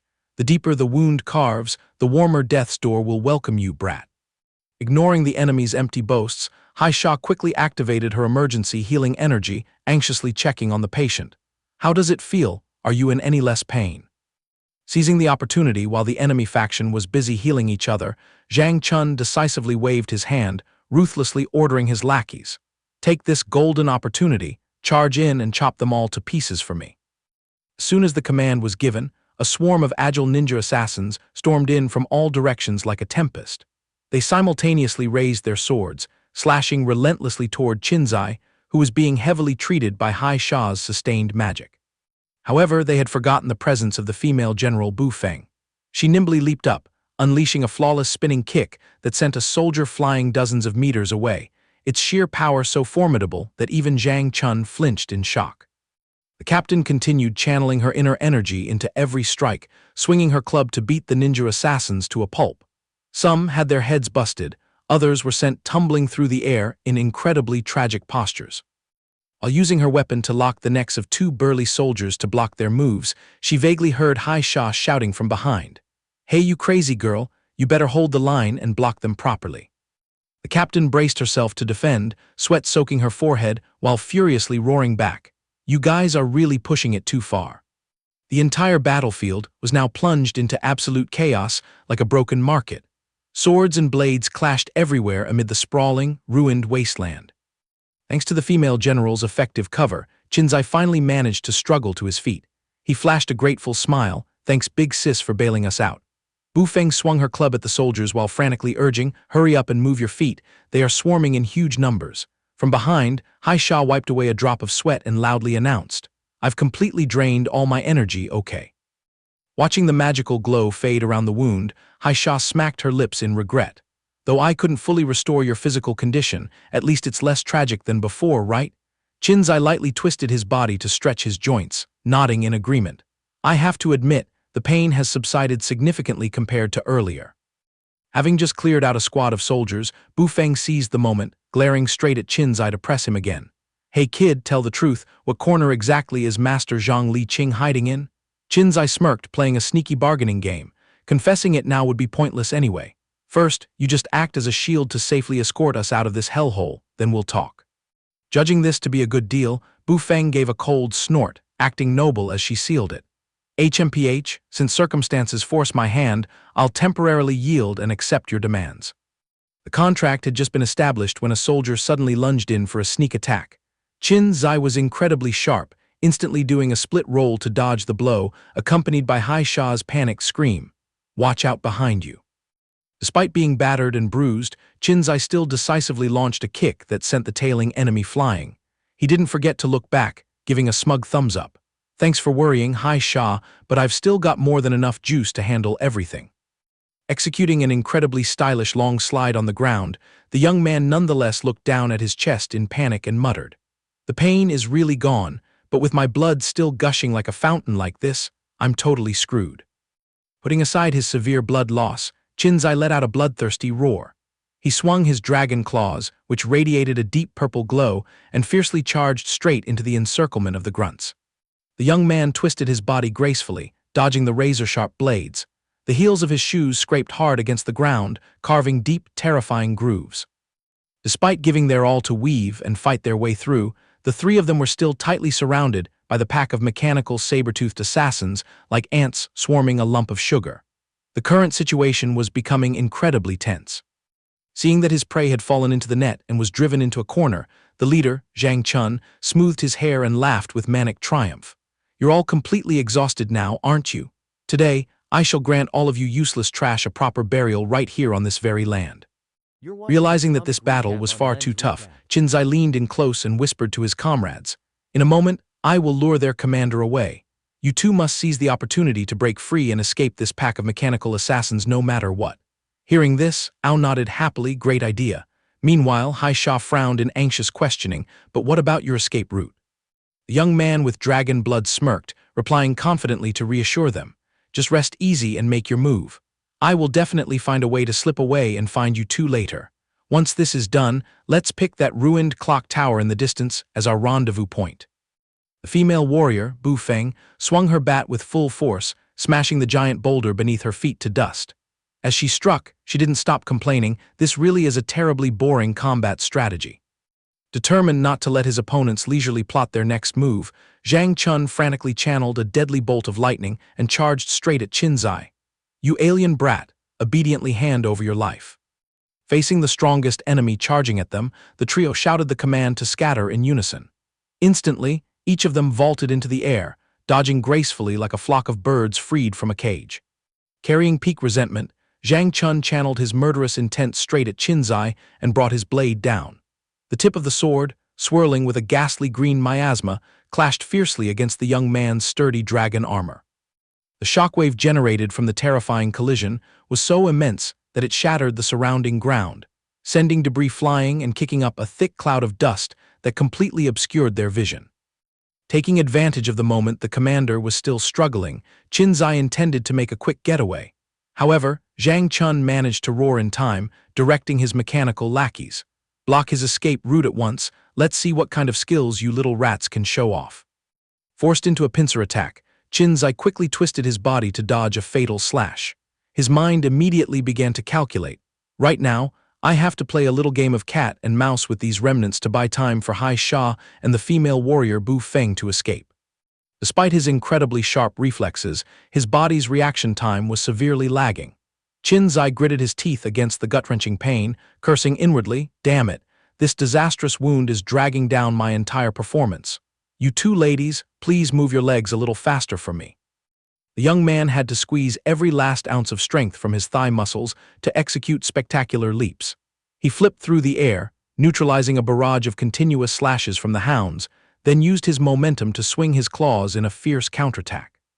On the other side of the battlefield, Bu Feng crushed the enemy with her bat while shouting tactical orders from a distance. Qin Xi, absolutely do not engage him in hand-to-hand combat. Look for any opening to close in and fight at close quarters to press your advantage. Meanwhile, Qin Xi was struggling to block the attacks while screaming internally. The core issue is where the hell am I supposed to find a chance to get close, dear lady? Finding his senior sister's constant blabbering to be an eyesore and an earache, the leader Zhang Chun flew into a rage, delivering a cold, sharp slash while roaring to assert his dominance. You're talking a bit too much, senior sister. Qin Xi instantly raised his arm, covered in dragon scales, to block the powerful sword strike. The moment of impact sent blinding sparks flying, and the terrifying shockwave made him grit his teeth so hard he thought he might dislocate his jaw. Looking back toward the other side of the cliff, the female captain saw Hai Sha throwing punches while cursing "damn it," and immediately called out a panicked warning. Be extremely careful on defense, the mobility of these scrap metals is very high. No sooner had the warning ended than Hai Sha was caught from behind by a cyborg assassin who tightly choked her neck. She shrieked in terror, "Help me, quick." Immediately, Bu Feng didn't even bother to speak. She spun around in a flash, channeling her strength to swing her baseball bat and land a fatal blow right on the guy's head. The cyborg was smashed into a pile of scrap metal, and Hai Sha was successfully rescued in the nick of time. Having just saved her teammate, the female warrior immediately cleared a bloody path. She pointed and shouted loudly as if fleeing from a war zone, "Hurry up, make a run for it in this direction." Seeing that the two beautiful figures had successfully escaped, Qin Xi breathed a sigh of relief, secretly pleased as he muttered, "Perfect, they successfully broke through the siege." Right behind him, Zhang Chun was stunned, blurting out in bewilderment, "What the hell is this?" Zhang Chun didn't bother to chase after them. He slowly smirked, forming a malicious smile. "You intentionally dragged things out this whole time, ultimately just to act as a decoy so they could escape, right?" Having his intentions exposed, Qin Xi flashed a sly smile, deciding to lay his cards on the table. "You hit the nail on the head. I had to draw all the firepower and your attention over here so they would have the free time to make a smooth getaway." Shifting to another scene on their escape route, Bu Feng frowned and raised a question. "Is your cloning spell completely useless right now?" Hai Sha ran for her life while panting out an explanation. "That magic needs time to cool down, lady. Besides, putting all my effort into healing earlier completely drained every last drop of my mana." Catching a glimpse of a rugged supercar in the distance, the two rejoiced as if they had struck gold, shouting and urging each other on. "Hurry up, as long as we can get in that car, we'll easily be able to shake them off completely." Back at the center of the battlefield, the leader replied with a sinister smile, cutting off Qin Xi's smugness. "I, on the other hand, don't think things will go quite that smoothly, you little brat." As the malicious smile faded, the surrounding legion of mechanical assassins simultaneously equipped rocket launchers onto their arms. The sound of weapons loading echoed sharply, chilling the air and sending shivers down the spine. Without needing an order, the pack of scrap metal robots unleashed a blinding rain of electromagnetic bullets, tearing across the distant horizon. A giant electric net sparked and unfurled, perfectly ensnaring the car and the two women who were running for their lives. Hai Sha's face twisted in despair as she cried out, "Oh God, what do we do now?" Cutting back to Qin Xi's position, he was furiously warning the leader. "Do you really think you and these insignificant lackeys can outrun me?" The man loudly shot back, "You're severely underestimating the capabilities of these killing machines. This mobile force isn't as easily defeated as you think." Due to a brief moment of distraction, Qin Xi was suddenly pinned down from behind by a battle mech that locked his arms tight. The leader arrogantly lifted his chin and signaled, "Look at that. How does it taste?" Caught in a chokehold so tight he couldn't move an inch, Qin Xi gritted his teeth and blamed himself. "Damn it, I couldn't react in time just because of one moment of carelessness." Zhang Chun slowly stepped forward, patting his prey on the face with a triumphant look. "Now that you're caught in the net, let's see where you can run, brat." The atmosphere suddenly grew completely silent as the soulless machine reported to its master. "Sir, the target has been successfully captured, awaiting further instructions." Qin Xi accidentally overheard the capture order. His eyes rolled back as he blurted out in panic, word by broken word. "What did you just say?" Standing not far away, the villain Zhang Chun maintained his despicable and malicious smile. He coldly issued an order to his lackeys, "Capture both of those girls alive for me." Despite the enemy's massive weight, Qin Xi grabbed the cyborg tightly, flexing his body and letting out an earth-shattering roar. Every muscle on his body bulged as he prepared to throw the obstacle away, accompanied by a scream. "Don't get too smug just yet, you bastards." The terrifying slam threw the iron machine far away, causing the leader to break out in a cold sweat, backing away in a panic while muttering in shock. "Mother of God, this piece of scrap metal weighs a ton, it's no joke." Seizing the exact moment the enemy dropped their guard, Qin Xi stomped his foot to gain momentum, launching his entire body crashing into the target, letting out a resounding, intimidating growl. Then his body and the leader crashed straight into a pile of ruined scrap. The terrifying impact was so great that it crushed all the rubble, carving a giant crater into the ground. Taking the brunt of the horrifying shockwave, Zhang Chun frowned, grinding his teeth as he muttered in astonishment. What kind of freakish strength is this to be so insanely durable? Both figures lay sprawling amid the thick layers of dust, surrounded by crumbling, falling walls, blending with agonizing groans of pain. Suddenly Qin Xi sprang up, letting out a wild howl, burning with fighting spirit. His eyes, glowing fiercely with a brilliant purple light, tore through the dust cloud as he bolted toward the enemy, ignoring the man who was still writhing in pain. Not bothering to cross weapons, Qin Xi opened his mouth wide, revealing sharp fangs, and lunged forward to tear into the target like a bloodthirsty beast. That terrifying sight made Zhang Chun's heart skip a beat, and he screamed in panic, "What kind of crazy trick are you trying to pull?" A powerful punch carrying terrifying speed tore through the wind, landing brutally right in the middle of Qin Xi's stomach. An earth-shattering shockwave erupted, seemingly wanting to crush the very air around them. Taking the brunt of the heaven-shaking punch that left his head spinning, Qin Xi struggled to retreat, coughing up a mouthful of blood that had pooled deep in his chest. On the opposite side, the leader's previously arrogant expression now carried a hint of wariness. Recovering his fighting spirit, Qin Xi frantically rained down a barrage of razor-sharp energy spikes. They tore through the wind, shrieking piercingly, aiming to shred the enemy into 100 pieces. But the man proved he was no pushover. Quick as a flash, he lowered his center of gravity and slid close to the ground. With incredibly graceful and skillful movements, he successfully dodged the entire fierce storm of magical bullets. Closing the distance in the blink of an eye, Qin Xi's claws, imbued with the power of dragons, slashed through the air, forcing the terrified leader to hold his face and retreat, drenched in cold sweat. Having grasped his opponent's fatal weakness, Qin Xi charged straight ahead, baring his fangs with a mocking sneer. "At this close-quarters combat distance, your Zhanling blade is as good as dead, utterly useless, right?" Determined not to give the enemy the slightest chance to retreat, Qin Xi decisively swung his claws, knocking the man's weapon far away, the friction creating brilliant sparks. Zhang Chun kept his eyes locked on the blade's trajectory, sweating profusely, heavily letting out a breathless sigh. Directly opposite him, Qin Xi ground his teeth, his eyes blazing with the raging fire of absolute hatred. Instantly, the leader proved his superior speed as he sprang up, flying toward the blade that was stuck in the ground, ignoring Qin Xi who was still closely tailing him. But cruelly, right at the final sprint, Qin Xi's body suddenly shut down. Pitch-black blood poured massively from the gash on his chest, causing the young man to cough up blood and collapse onto the cold ground. Witnessing his enemy fall by himself, Zhang Chun now firmly held his treasure in hand. He spun around with ultimate arrogance, laughing maniacally with triumph. "Your life ends right here, boy." Qin Xi painfully clutched his chest, grimacing, "Damn it, it hurts to the bone." From his subconscious, the spirit owl growled firm words of encouragement. "Try to get up, Qin Xi, you absolutely cannot give up right now." Riding the momentum while the murderous aura from the Zhanling blade tore at its prey, the man frantically swung his weapon and charged forward, roaring in fury. "How dare you scratch my perfect face? Today I will definitely chew you up and swallow you alive, you lowly freak."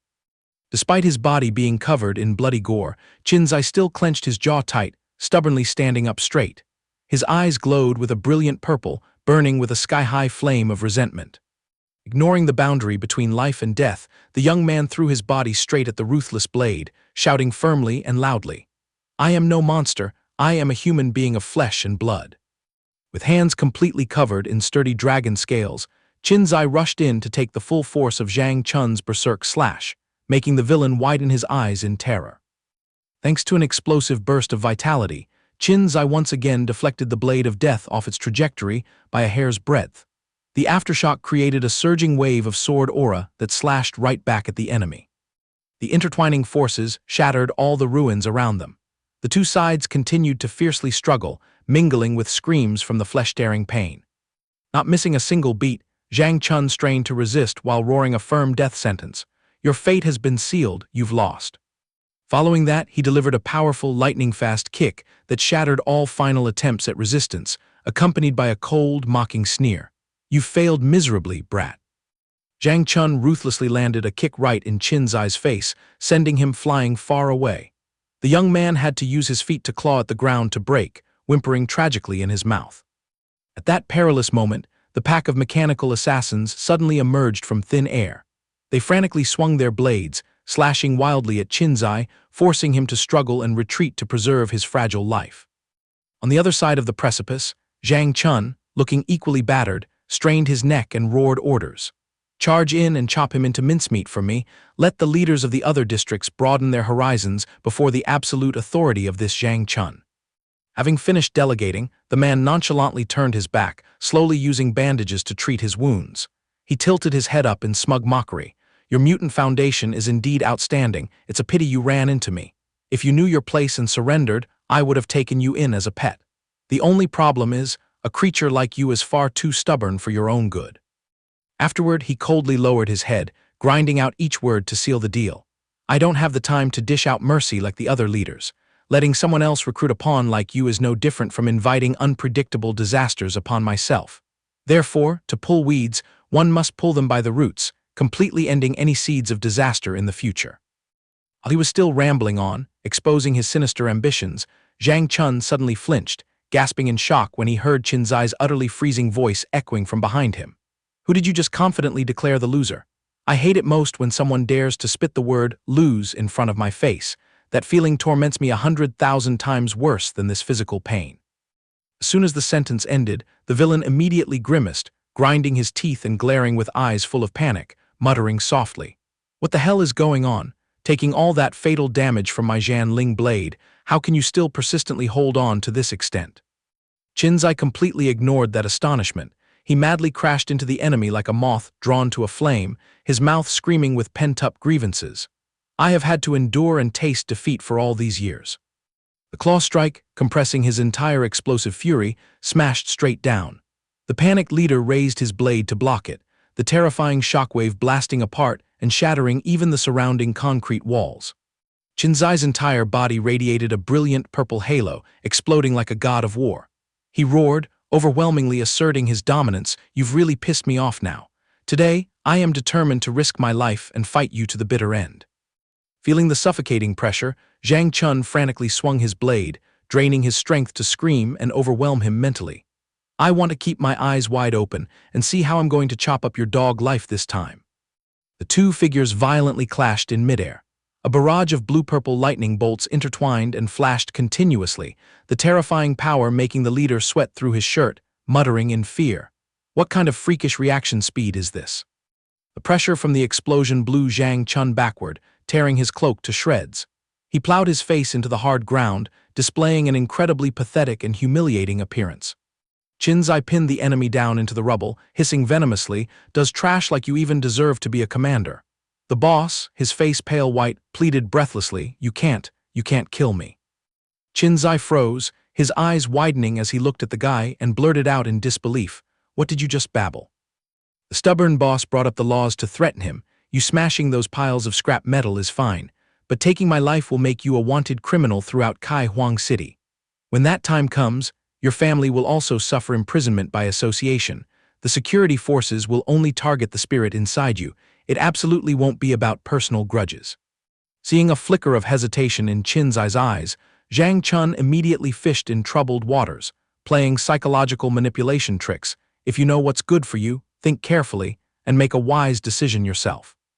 At that exact moment, the squad of robot soldiers rushed over from afar, shouting loudly, "Emergency, hurry up, the boss is in danger." Seizing the opportunity when Qin Xi was distracted, Zhang Chun sneakily grabbed the hilt of his sword, flashing a deceitful smile. What a gullible fool. He sprang up, delivering a treacherous upward slash toward Qin Xi, causing fresh blood to gush out like a waterfall. Qin Xi flinched, letting out a cry of terror as the blade of death pierced through chaos.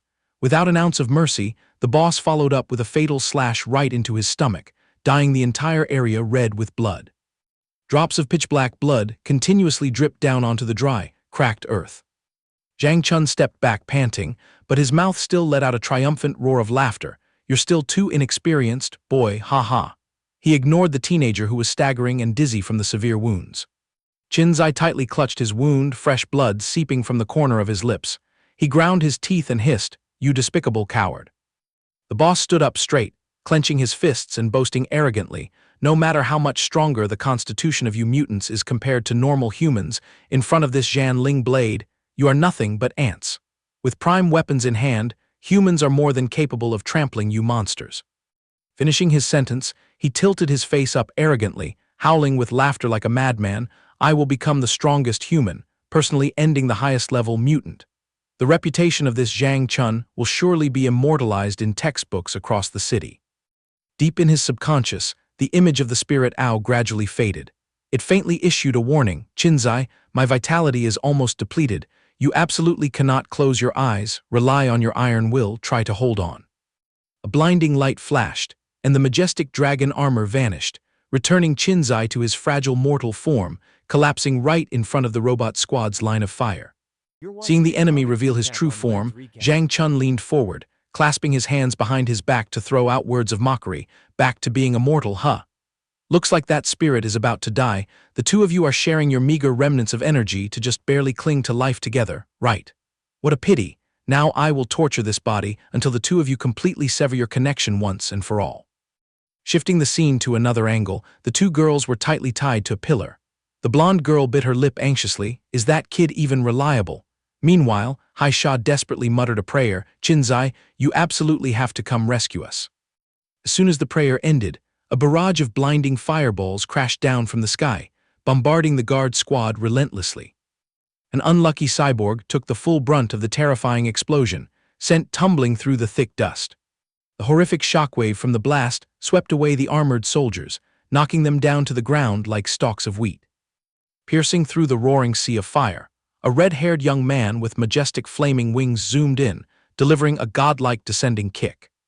The guy's fiery kick slammed straight into a soldier's face, crushing its sturdy defensive armor. Following up with a smoking kick, he sent the enemy flying right through a brick wall. The squad of cyborg soldiers frantically swung their swords and charged forward, but a mysterious dark figure wearing a wide-brimmed hat, carrying the sweltering heat of flames, appeared just in time to assist. The red-haired young man waved his hand, unleashing a massive volley of fiery rockets, incinerating all obstacles blocking the path. With her mouth tightly gagged, the pink-haired girl could only let out muffled sounds to signal, "Are these the people you sent?" The blonde girl shook her head vigorously, frowning in confusion. "No, who on earth are they? Could it be that the commander of another district sent people to crash the party?" Seeing the aggressive flames rushing over, Hai Sha was so scared she shed tears, screaming internally, "Don't you dare come near here. This lady doesn't want to turn into roast pork." Immediately after, she squeezed her eyes shut, lowered her head, and chanted a spell. "Great, use the alluring fluid to knock him out, quick." In the blink of an eye, a hazy purple mist enveloped her. The blonde girl accidentally inhaled the smoke, her eyes widening in terror. "What is this freaky smell?" Turning around to see her teammate had gone limp and fainted right on the tying pillar, Hai Sha blurted out in shock, "Oh no, this is bad. I accidentally friendly-fired my own side." Suddenly, the red-haired young man landed with a thud right where the two girls were tied up, making the pink-haired girl jump in fright and scream out loud.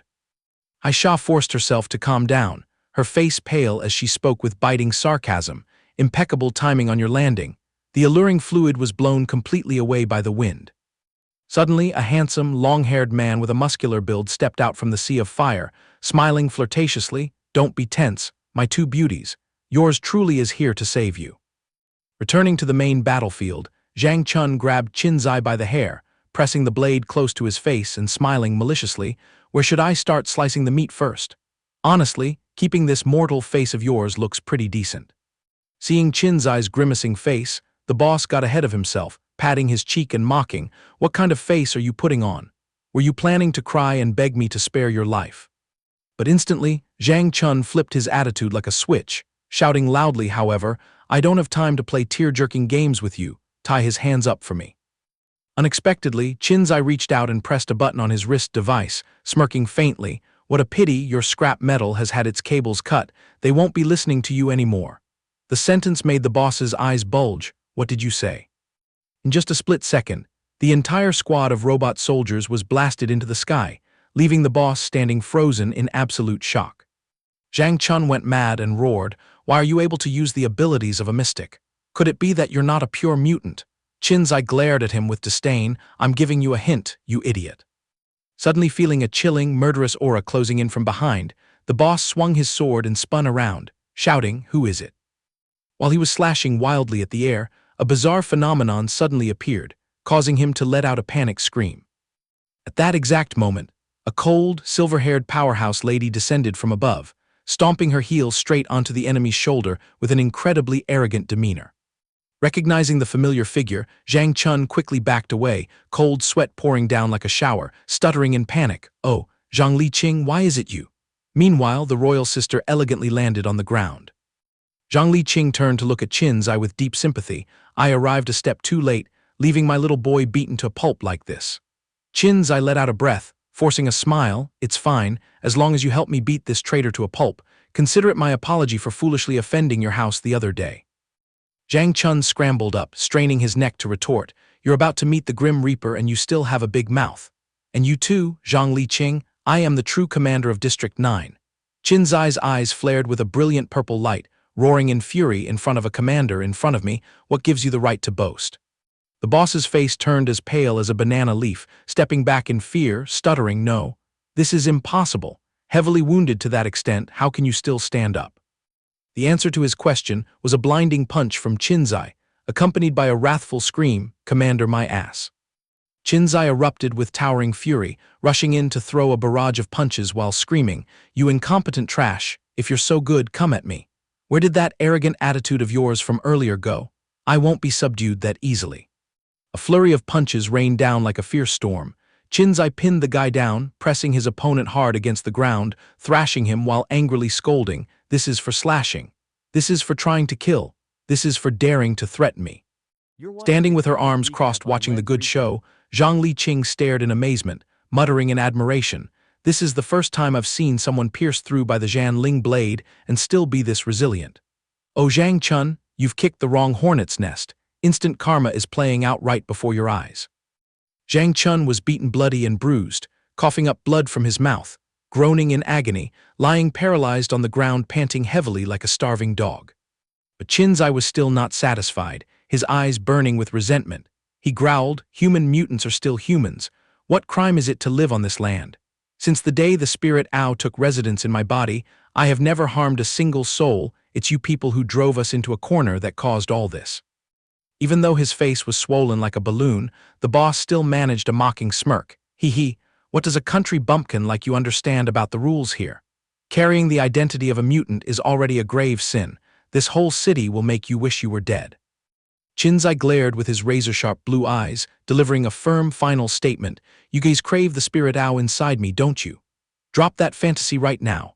It pulled me back from death's door. Its life and mine have merged as one. I would rather die than hand it over to anyone." The teenager let go of the collar, threw his enemy heavily to the ground, then raised his head high and boldly declared, "Because I am a person who lives with a conscience." Having gone through an earth-shattering bloodbath, bearing the Zhanling blade still buried deep in his chest, Qin Xi relied entirely on his iron will to stand firm until this moment. Even though the spirit Ao had not yet responded, he still deeply felt the presence of his companion within his flesh and blood. Qin Xi tightly closed his eyes, heavily letting out a sigh, trying to gather his last bit of consciousness after the life-and-death battle. His legs finally gave out, staggering, unable to bear the weight of his body for a single second longer. The moment he lost his balance and collapsed, Zhang Liqing immediately panicked and rushed over, shouting loudly, "Hey kid." The old master hurriedly ran over, tipping a bottle of medicine into his mouth and urging, "You absolutely must not close your eyes. Drink this, it will help ease the pain and keep you alive. Try to hold on, as long as you haven't taken your last breath, I still have a way to save you." On the other side, Zhang Chun scrambled up, laughing hoarsely, "Heh. What a pity back then to assassinate you, old man. I expended who knows how much effort, yet even a sea of blazing magma couldn't send you to the afterlife. As expected, the title of Grand Mystic Master isn't just for show. The old master's face hardened as he turned his head to lecture the traitor. The great catastrophe back then severely damaged my vitality, forcing me to hide my identity for all these years just to slowly recover. Your remorseless actions are truly unforgivable by heaven and earth. A flood of memories returned, evoking the tragic scene from years ago when he was driven into a corner, suspended above a boiling sea of magma waiting to swallow his life whole. On the thin line between life and death, the old man had to deploy his ultimate life-saving artifact to save himself. A hazy, deep blue spiritual aura flashed and escaped from within the Tu Ling chalice. That spiritual energy immediately condensed into a swirling vortex of water, becoming a sturdy shield protecting the old man from the encirclement of the raging sea of fire. Thanks to the sect's protecting artifact, the old man managed to preserve his life and escape the horrifying fiery doom of that year. The master felt a pang of sadness recalling the past. I had to rely on the Tu Ling chalice to cultivate for many years just to survive. Having too many disciples made me unintentionally neglect you. Coupled with the heavy expectations from your family, it bred jealousy in your heart. Selfishness clouded your reason, leading you to throw away your true self. Zhang Chun angrily screamed back, "You hypocritical old man. You only cared about nurturing those with natural talent, but did I hold any speck of trash value in your eyes? That is, until I was fortunate enough to meet Chi Huang." He let out a spine-chilling sneer, preparing to reveal his final trump card on this chessboard of life and death. A gloomy, dark aura suddenly erupted fiercely, accompanied by a wild growl. "It's time for me to make my move, ha ha ha. O new master of Chi Huang, please lend me a fraction of your power." Zhang Chun madly absorbed the dark aura into his body, hissing menacingly, "Heh heh heh. Even if the price to pay is offering this body once again for you to rule, what does it matter?" From the dark abyss, a pair of blood-red eyes gleamed with sheer ruthlessness, issuing a chilling command, "Quickly retrieve the Jianling blade and bring it back to me." The traitorous disciple abruptly stood up and bowed deeply, "At your command, Tai Holy Lord." That sight made the master furrow her brows, muttering bitterly, exactly the same posture as when he backstabbed me years ago. "Are you willingly playing as his puppet once again?" Suddenly sensing an unfathomable danger, the old man's pupils shrank in panic, questions swirling in his mind. What exactly is their ultimate target? Zhang Chun dashed forward like a phantom, howling madly. It was Tai Huang who bestowed this power upon me. The situation forced the old master to act immediately, intercepting the traitor's destructive advance. The surrounding space felt as though it was being ripped to shreds, then quickly shattered into hundreds of thousands of tiny fragments under his suffocating pressure. The old master glanced back slightly to ensure the absolute safety of Qin Xi, who lay unconscious below. Without giving his opponent a moment to breathe, the deranged boss charged madly again, harboring the ambition to take the lives of both master and disciple. The Grandmaster immediately performed hand seals with extreme proficiency, shouting loudly, instantly sealing off all of the enemy's attack routes. The female master clenched both fists, maximizing the power of the spirit manifestation array. A massive wave of spirit soldiers was instantly compressed into a single entity, then simultaneously launched themselves toward Zhang Chun. His pupils shrank slightly, glaring at the incoming fatal strike. Then he erupted with power, blasting everything away. Zhang Chun cried out in shock as a brilliant seal suddenly lit up on his arm. "What the hell is this?" The dark energy immediately backfired, rebounding straight into his vicious heart in the blink of an eye. His head twisted backward in a grotesque manner, he writhed and screamed miserably, "My neck is broken. Ah, it hurts to death." Then that bizarre neck quickly snapped back, restoring to its original position. Right after, his head kept wobbling uncontrollably, his mouth mumbling like a lunatic. "Where is it? Where did the Jianling blade go?" Zhang Liqing spread her slender hands, murmuring a chant to activate the seal. She lowered her eyes at her astray disciple with a sorrowful gaze, her lips trembling bitterly. "I'm sorry. Please forgive me." Zhang Chun looked up, his lips brimming with fresh blood, his eyes etched with ultimate despair intertwined with boundless resentment. The dark aura gradually dissipated into the void, leaving behind a broken mortal shell, free-falling into the abyss. He smashed into the ground, carving out a deep crater, obscured by a thick cloud of dust. The traitorous disciple now lay sprawled amidst the ruins, clinging to his last breath, completely stripped of his combat ability. Qinzai whispered weakly, "How is the situation? Are we safe now?" Answering him was a gentle reassurance, "Just rest easy. Zhang Chun has no way of getting back up. His consciousness has been completely devoured by Chi Huang. He is nothing but a soulless husk right now." Suddenly, the fiery red-haired youth landed, securely carrying the pink-haired and blonde beauties to a safe landing. The pink-haired girl looked up in a fluster, staring at Qinzai with eyes full of panic and deep concern. She rushed over to check on him. Qinzai, are you okay?" The young man could only smile bitterly, grimacing as he replied, "Suddenly having a blade sprouting from my chest like this, it hurts like hell. I'm not okay at all." Finally, the deadly blade slipped out of his body, stabbing into the freezing ground nearby. Yan Baifang strolled over, scanning the battlefield before clicking his tongue. "Wow, looks like a hell of a fierce battle just took place here." The pink-haired girl was sobbing, "Boo-hoo, you're so terribly injured, it's all my fault, asking you out to the middle of nowhere and dragging you into this mess." Yan Baifang turned to ask for instructions. "Sister Qing, what's the next move?" Zhang Li Qing ordered decisively, "While my medicine's effects are still active, immediately carry this kid back to the Yin Wu Chang Tavern and wait for me there." Qinzai sluggishly half-opened his eyes, looking up at the unfamiliar savior who just rescued him, secretly wondering about this person's background. The guy brushed his hair and introduced himself with a radiant smile. "Hello, brother, I'm Yan Baifang, a mutant just like you guys. My host's spirit is the Baifang bird, so just call me Dio to keep it simple." Qinzai nodded tiredly, replying weakly, "Yeah, brother Dio, I'll leave everything in your hands." Dio hoisted the boy onto his shoulder, advising kindly, "Hold on tight, flying in the air might make you a bit seasick." That sight made the pink-haired girl panic and yell after them, "Hey, where are you kidnapping him to?"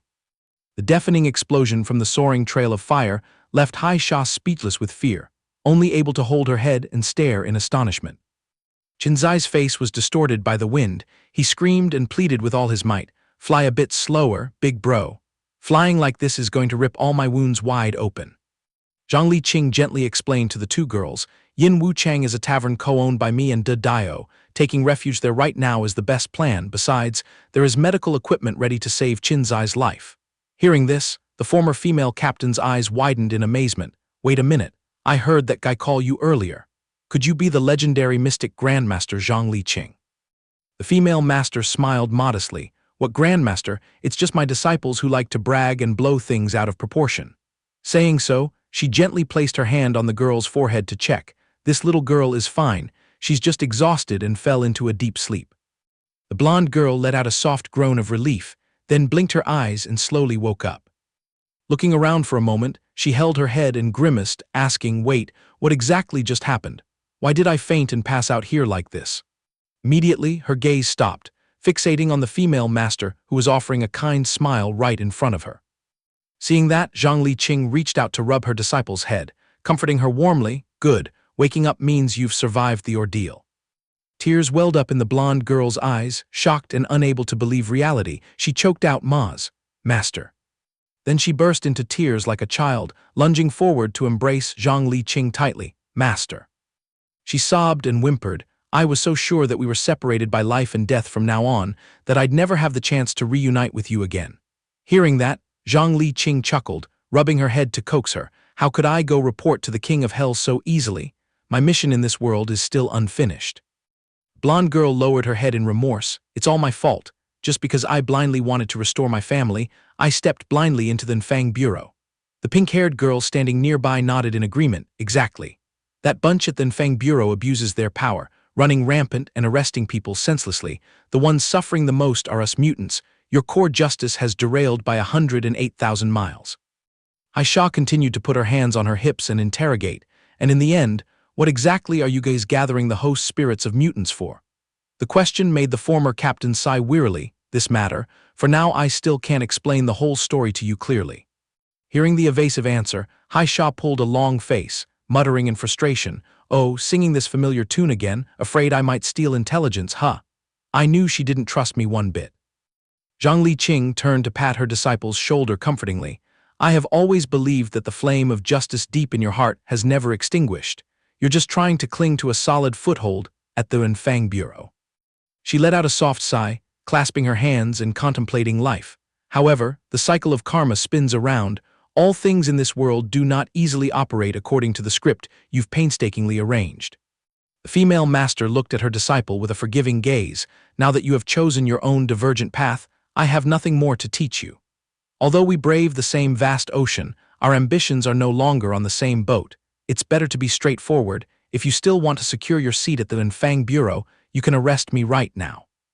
The abrupt proposition made the blonde girl bite her lip until it bled, her eyes brimming with immense inner turmoil. Suddenly, Zhang Liqing reached out her hand, continuing gently, conversely, if we master and disciple unite to smash these rotten customs, we can absolutely build a warm, common home for both mutants and host spirits, working together to return Chi Huang City to its original peaceful state. Seeing the atmosphere suddenly reek of gunpowder, Hai Sha turned pale, secretly thinking, oh my god, it's the master-disciple mutual destruction trope again.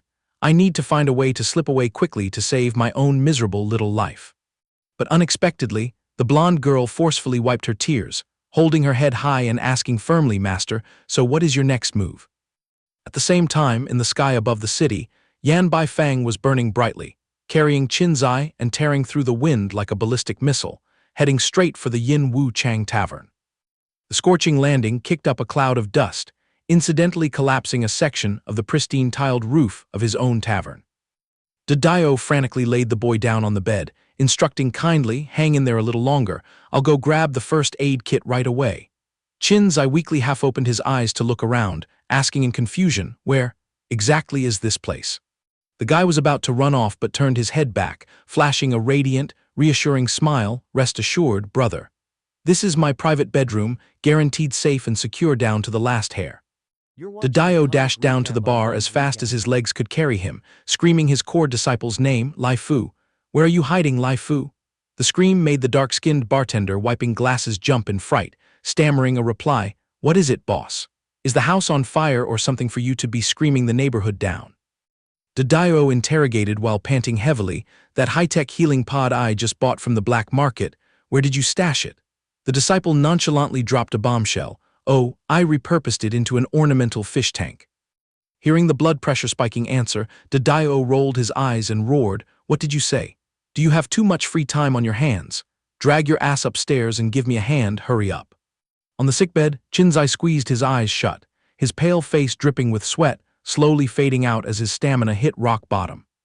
Seeing the critical situation hanging by a thread, Dadio rushed over and shook him repeatedly, Hey brother, stay awake, don't close your eyes and go to sleep.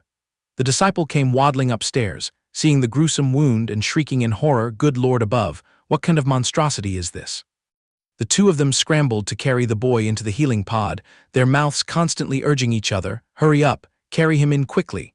Hold onto him tight or you'll drop him. In another bustling corner of the tavern, the dark-skinned disciple was cockily shooting the breeze with a customer. I was originally a marine biologist. You know, how could a few puny ornamental fish pose a challenge to me? The customer sitting nearby sneered in contempt. Stop blowing your own trumpet, buddy. The shrapnel might hit me. Unabashed, the guy pointed at the glass tank and rambled on, Look closely. This is an extremely rare 7-colored flame fish, part of the super snooty cichlid family originating from the tropics. He eagerly continued his impromptu lecture. Let me tell you, this fish has a special talent for changing pigments. The males are snow white, while the females are adorned with vibrant patterns. The name says it all. Come mating season, they automatically change color to seduce their mates. Ironically, the rare green-headed fish he was boasting about was actually a looming Qin Xi wearing an oxygen mask, submerged in treatment within the glowing green water tank. The customer's eyes widened in horror, a trembling finger pointing at the grotesque giant creature floating in the tank. Then what kind of genetically mutated species is this gigantic, colossal fish? The question made the disciple freeze for 5 seconds, bewildered. What? Meanwhile, the shocking news of Commander Zhang Chun's sudden death had ignited a large-scale riot sweeping across all of District 9. The long-suppressed wave of public resentment now erupted like a volcano, plunging the entire city into a sea of chaos. A chubby, pudgy official was cornered by a group of mutants, crying miserably and begging, Please don't kill me. Whatever it is, we can sit down and negotiate. As for compensation, I swear to pay out of my own pocket to compensate you all adequately. However, a purple-haired mutant girl roared in outrage, cutting off those cowardly, trashy pleas. It's too late for that, honey. Now we don't give a damn about your dirty pocket change." Saying so, the official was kicked flying through the tempered glass wall, screaming hysterically in despair as he free fell from the high-rise straight down to the street. Every corner was flooded with scenes of looting and rioting. A mother cried, mournfully demanding back the infant just snatched from her arms. "My child. Please, return my child to me." Meanwhile, the vicious kidnapper howled with manic laughter, "Just keep giving birth, lady, birth 10 more, birth 100 more." Amidst the boiling crisis, the captain of the armed guard forces decisively waved his hand and gave the order, "All martial law units, immediately activate the highest level red alert. Upon spotting any seeds of rebellion, you have permission to shoot to kill on sight, no questions asked." Suddenly, a bat-hybrid mutant monster spread its gigantic, pitch-black wings, flying wildly forward to act as a meat shield, blocking all the intense firepower from the guard squad. It bared its fangs and brandished its claws ferociously, letting out an ear-piercing screech, unleashing destructive sound waves that made a vast expanse of space tremble. The terrifying destructive power of the demon bat blew away the entire defensive line of the guard forces, tossing them around like dry leaves rustling in a storm. In stark contrast to the chaotic ruin outside, inside a secret underground laboratory, a doctor in a white blouse calmly used tweezers to pick up an incredibly mysterious purple crystal shard. Standing hidden behind the thick observation glass, the guard commander stood tall with crossed arms, intently watching the entire autopsy process of Zhang Chun. Commander spoke in a deep, raspy voice, "How are the forensic results?"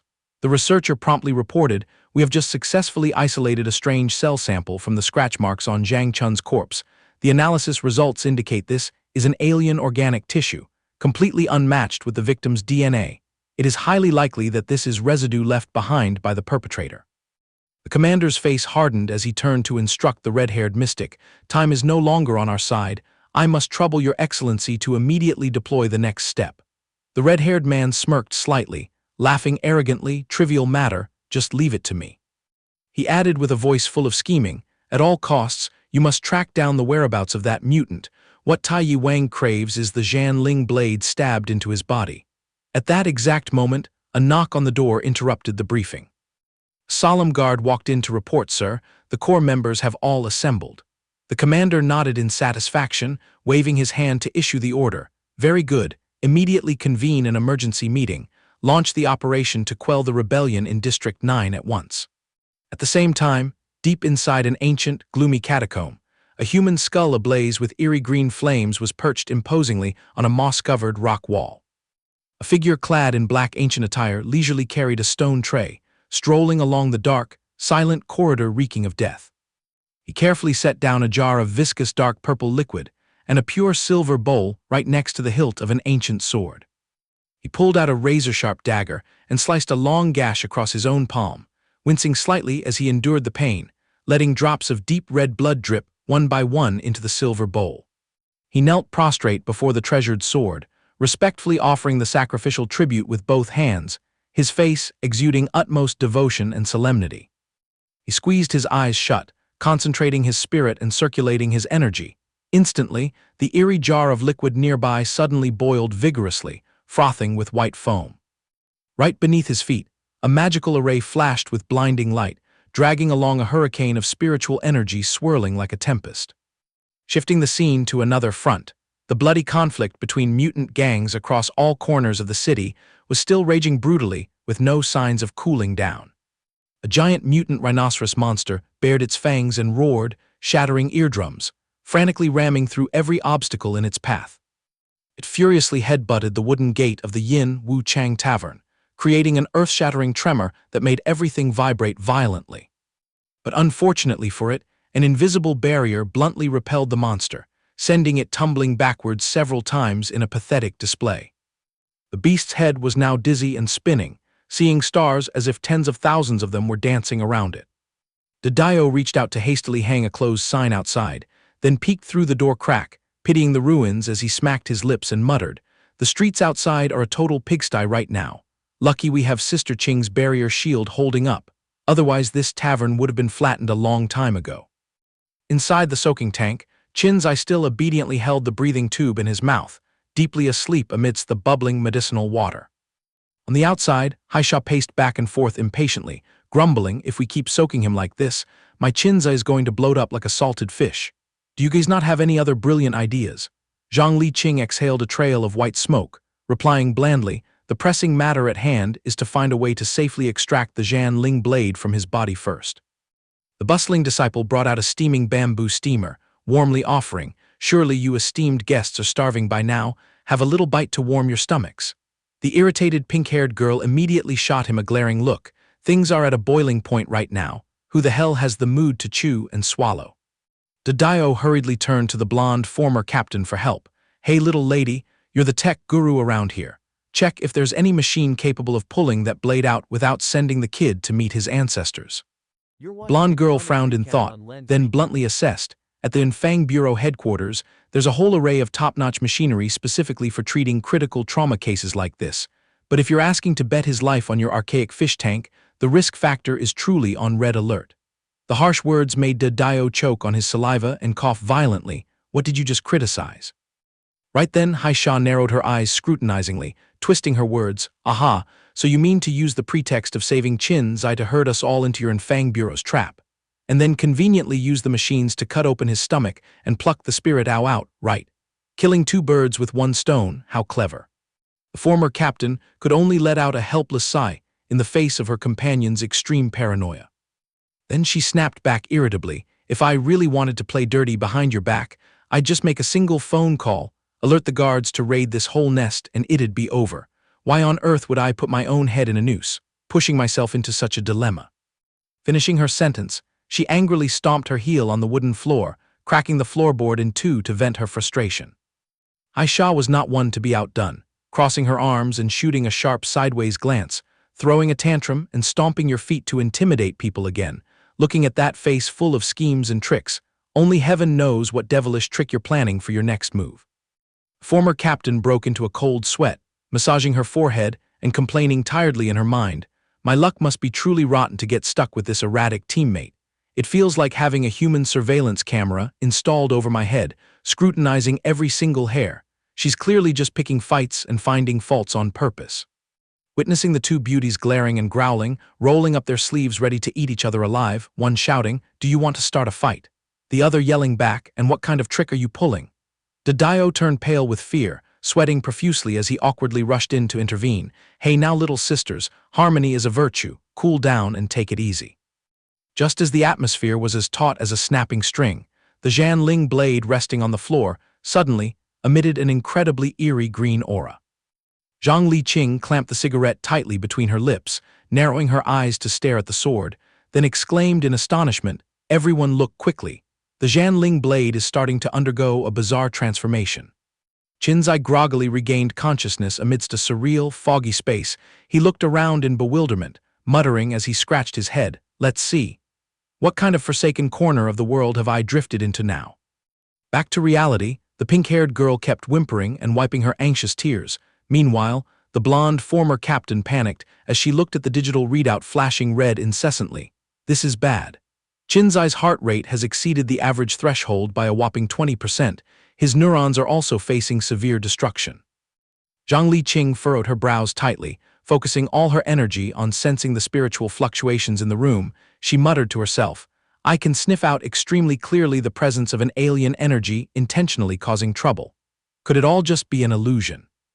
At the command center, the red-haired mystic was using his spirit eye to spy from afar. He curled his lips in a sneer. HMPH, Zhang Liqing, turns out this tough old hag is still clinging to life. The brats tagging along have unfamiliar faces. Who knows what crack they crawled out of? He murmured calculatingly when catching sight of the blade creating an intense spiritual resonance with Qin Xi's body.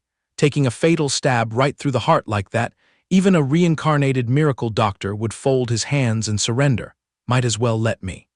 He broke into a chillingly creepy smile, secretly scheming, haha. Might as well let me slip into his subconscious and see what kind of conspiracy this mutant with one foot in the grave is plotting in that empty cerebral cortex.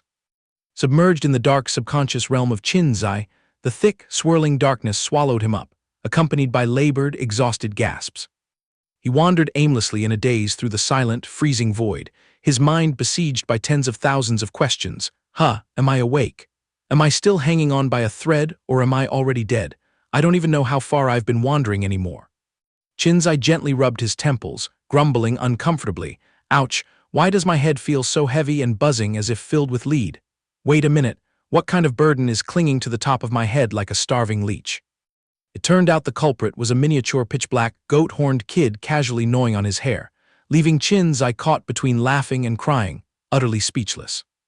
He stared wide-eyed at the bizarre tiny creature perched in front of him, asking curiously, "Hey, what exact species do you belong to, little guy?"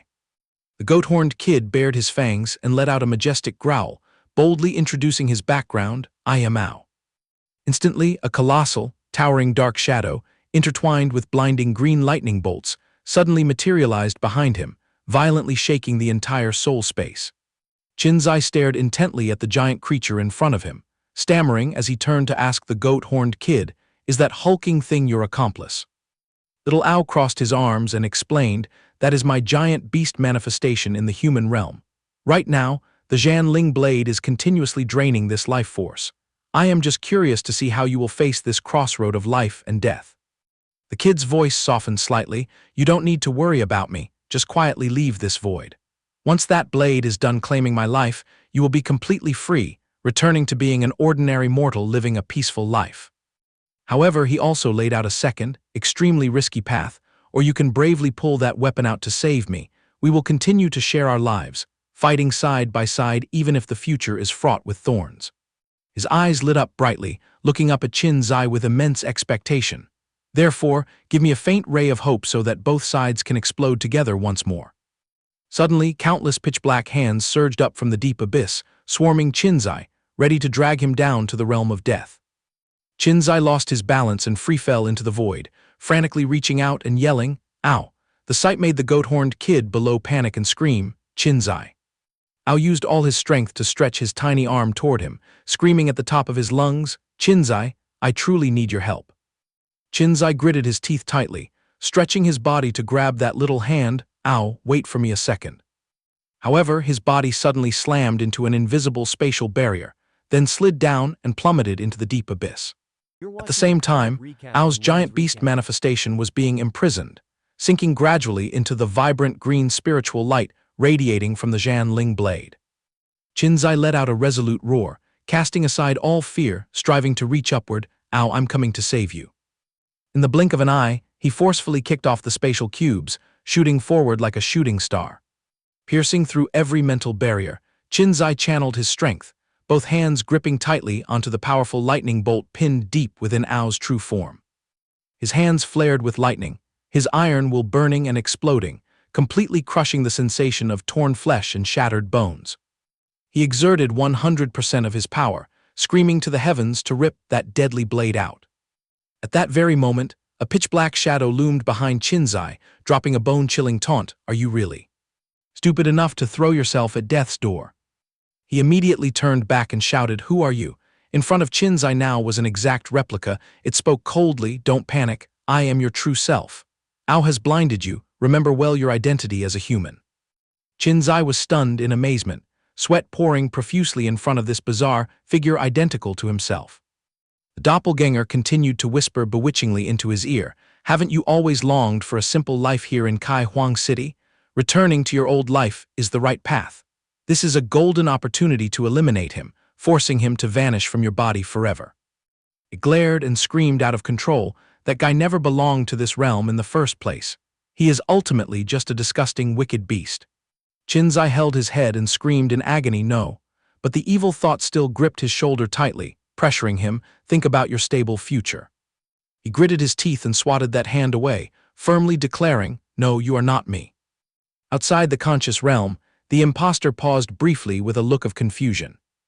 Inside the spiritual realm, Qin Xi clenched his fists and gathered his strength, triggering an intensely surging wave of azure spiritual energy. He stood up straight and imposing, exposing it. "My sense of smell is still very sharp. That foul stench on your body is completely different from mine." This caused the red-haired mystic, who was invading his sea of consciousness, to exclaim in shock, "What?" Qin Xi glared and threw a punch wrapped in green lightning, roaring in anger, "Get the hell out of my mind." The mental counterattack was so powerful that the outsider couldn't defend in time, only able to scream in despair, "This is impossible." The mystic's consciousness was immediately thrown out, and at the same time, the soul of the giant beast owl smiled in contentment. Thank you, Qin Xi. The terrifying backlash of power shattered the entire dark seal surrounding his mind. In the real world, Qin Xi weakly moved, cracks radiating a brilliant golden light flashing incessantly on his face.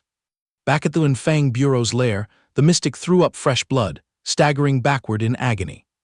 The demon bat mutant standing nearby witnessed the scene and mocked sarcastically, "Well, just another quack mystic." The red-haired man wiped the blood from the corner of his mouth, laughing wildly and threateningly. "HMPH, I met the quota anyway. Your pathetic little hideout has been completely exposed. Better worry about keeping your measly lives." Qin Xi had now regained his form, standing proudly atop the giant beast owl's head, coldly taunting, "You'd be better off saving that line for yourself." Instantly, the red-haired man was horrified to discover his legs had frozen solid. "What the hell are my legs ruined?" The young man cast a sharp, cold gaze at his enemy. "Haven't you bothered to open your eyes and see whose territory you're standing on?" Suddenly, a pool of dark purple evil mud boiled beneath the red-haired man's feet, surging up to tightly wrap around his body. Qin Xi shouted majestically, "Since you had the nerve to come all the way here, don't even think about returning alive." The giant beast owl then opened its colossal mouth and roared, generating lightning that tore through the veil of night. "You little mystic brat, taste the power of the Grim Reaper." The red-haired man only had time to stammer defensively in despair, "Wait, you can't." In the secret laboratory, the silver bowl containing the sacrifice suddenly shook violently, spewing out thick streams of black smoke. The earth-shattering backlash energy erupted from the array, turning into a lightning storm that tore the room to shreds.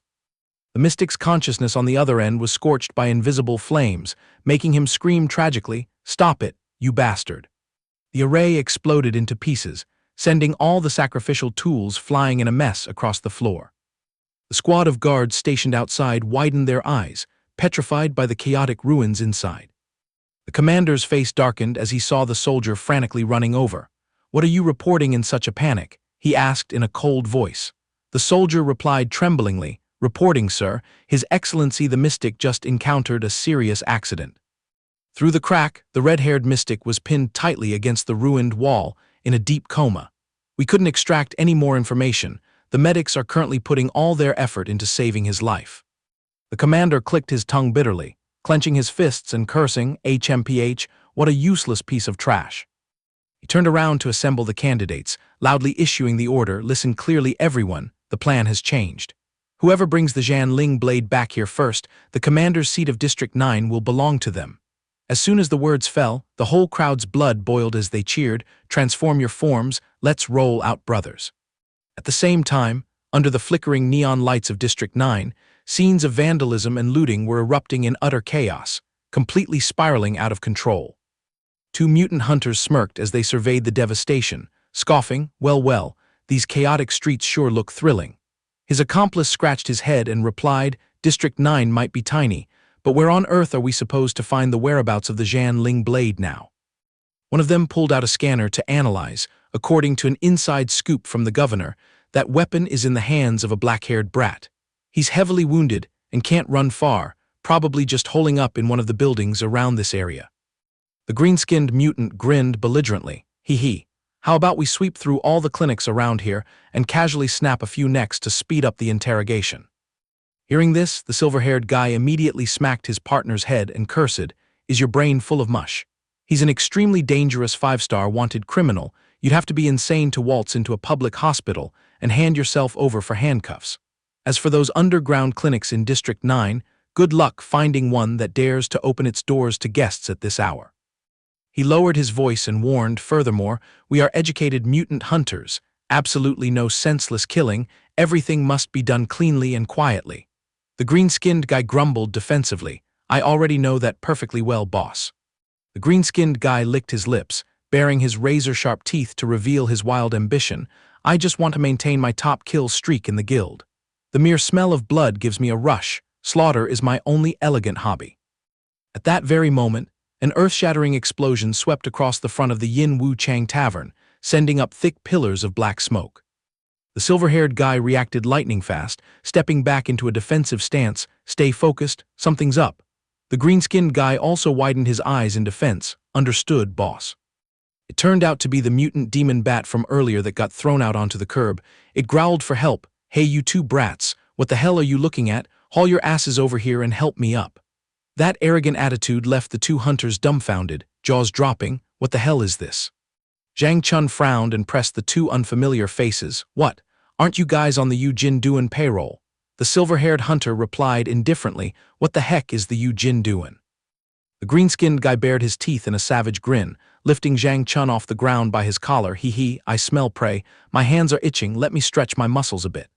Zhang Chun's face drained of color, struggling in panic. "Let go. What are you trying to do? Who are you?" The silver-haired guy sneered. "HMPH. We are the twin assassins Du Wei and Jiao Qi." The silver-haired guy activated a 3D hologram of Qin Xi and interrogated, "So, ever seen this brat around here?" Zhang Chun frantically denied everything to save his life. "No, I don't know. I've never seen him before." Suddenly a black streak dashed across above their heads. The silver-haired guy whipped his head around and shouted, "Our prime prey is heading that way." A massive beast-morphed mutant dropped from above, wielding a weapon and roaring, "Every debt has its debtor." The silver-haired guy laughed dryly. "Tusk, another fully beast-morphed idiot whose reason got swallowed by rage. Too bad you chose the wrong place to dump your trash, kid." The ferocious beast charged forward aggressively, but was instantly brought to a dead halt by a mighty counterattack. The silver-haired hunter darted away like a bolt of lightning, dragging a monstrous aura of murderous intent as he pierced straight toward his opponent. He delivered a lethal strike that pierced through the enemy's chest, leaving the monster with only enough time to let out a groan before its body went rigid. Countless razor-sharp spikes burst out of the beast's body from the inside out, sending it straight to hell in the blink of an eye. Across the street, the mechanical patrol squad was also running for their lives to save their components. A guard screamed in panic upon noticing a dark shadow blocking the way. "Oh crap," the silver-haired hunter spoke up leisurely, "Don't wet your pants, we're all on the same side." From the hazy smoke, a giant armored mutant loomed forward, joking frivolously, "Have the brothers of Yujin Duan had their fill yet? The meat of you flyers is quite tempting." The guard stepped back trembling in fear. "Retreat immediately. What kind of monsters are you?" The musclehead ruthlessly crushed the soldier's body right in the palm of his hand. "Accept this mercy." That horrifying sight left the survivors doing nothing but stammering out miserable wails. The guard commander roared, urging his subordinates into formation. "All units attention, enemy origin unknown, take your battle positions." At the Yin Wu Chang Tavern, the communication device on the table flashed its green light incessantly, making Lai Fu jump out of his skin. Meanwhile, the pink-haired girl still had her face planted on the bar counter, snoring rhythmically deep in her slumber. The blonde girl was typing away diligently to set up the healing pod, completely ignoring the symphony of snores from her teammate. Lai Fu rushed in frantically to report, "Qingjai, something huge has happened over at Yujin Duan." Zhang Liqing, with a cigarette between her lips, frowned and asked back, "What the hell is going on?" The loud noise woke up the pink-haired girl. She groggily looked around with half-open eyes and a sleepy expression. Through the virtual reality screen, a panicked voice broadcasted from the scene, "Qingjai, we're really done for. Two nameless monsters are slaughtering Neon Street. The brothers are completely drained. Requesting immediate backup from you, sister." At the front lines, a soldier hiding behind cover reported while panting heavily, "They are ridiculously strong. Their combat skills are just like assassin agents, not your average junk mutants." Zhang Liqing decisively issued an order. "Got it. Tell the brothers to slip away and save their lives first. Your lady is on her way." She slapped the long-haired young man's shoulder to hurry him. "Be quick, Dadio. Follow me to Neon Street to clean up this mess." Dadio nodded decisively. Orders received. The pink-haired girl chased after them in confusion and shouted, "Hey, what about us, and what about Qinzai?" The female grandmaster lowered her voice and instructed, "You kids stay put right here. My subordinates are spilling blood outside. I absolutely cannot just stand by and watch. This hideout is entrusted to you." Lai Fu patted his chest and assured her, "Leave everything here to us." Inside the medical pod, the blonde girl frowned as she scrutinized the stat panel. Weird, Qinzai's heart rate has suddenly stabilized again. On top of that, the spiritual energy from the Zhanling blade was completely devoured by his body. What on earth is going on? In the sea of consciousness, Qinzai leisurely spread his arms to enjoy the radiant stream of spiritual energy. "Relax, everything is smooth sailing now." That action left the goat-horned kid Ao standing nearby wide-eyed. "You, what kind of crazy stunt are you pulling?" Ao confidently explained, I plan to completely absorb the power from the Jianling blade to patch up the injuries, that way the physical body outside can heal quickly. Hearing this, Qin Xi retorted, so you also used violence to snatch that Du Ling Zhao claw before. The original entity Ao nodded in correction. Exactly, freshly forged spiritual weapons can't just be used willy-nilly. After all, this is a divine weapon personally smelted by the great god He Luo Shen. If you want to use it, you must have a supreme blessing.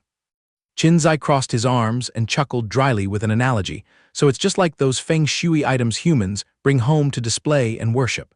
Folks call it the eye-opening and consecration ritual.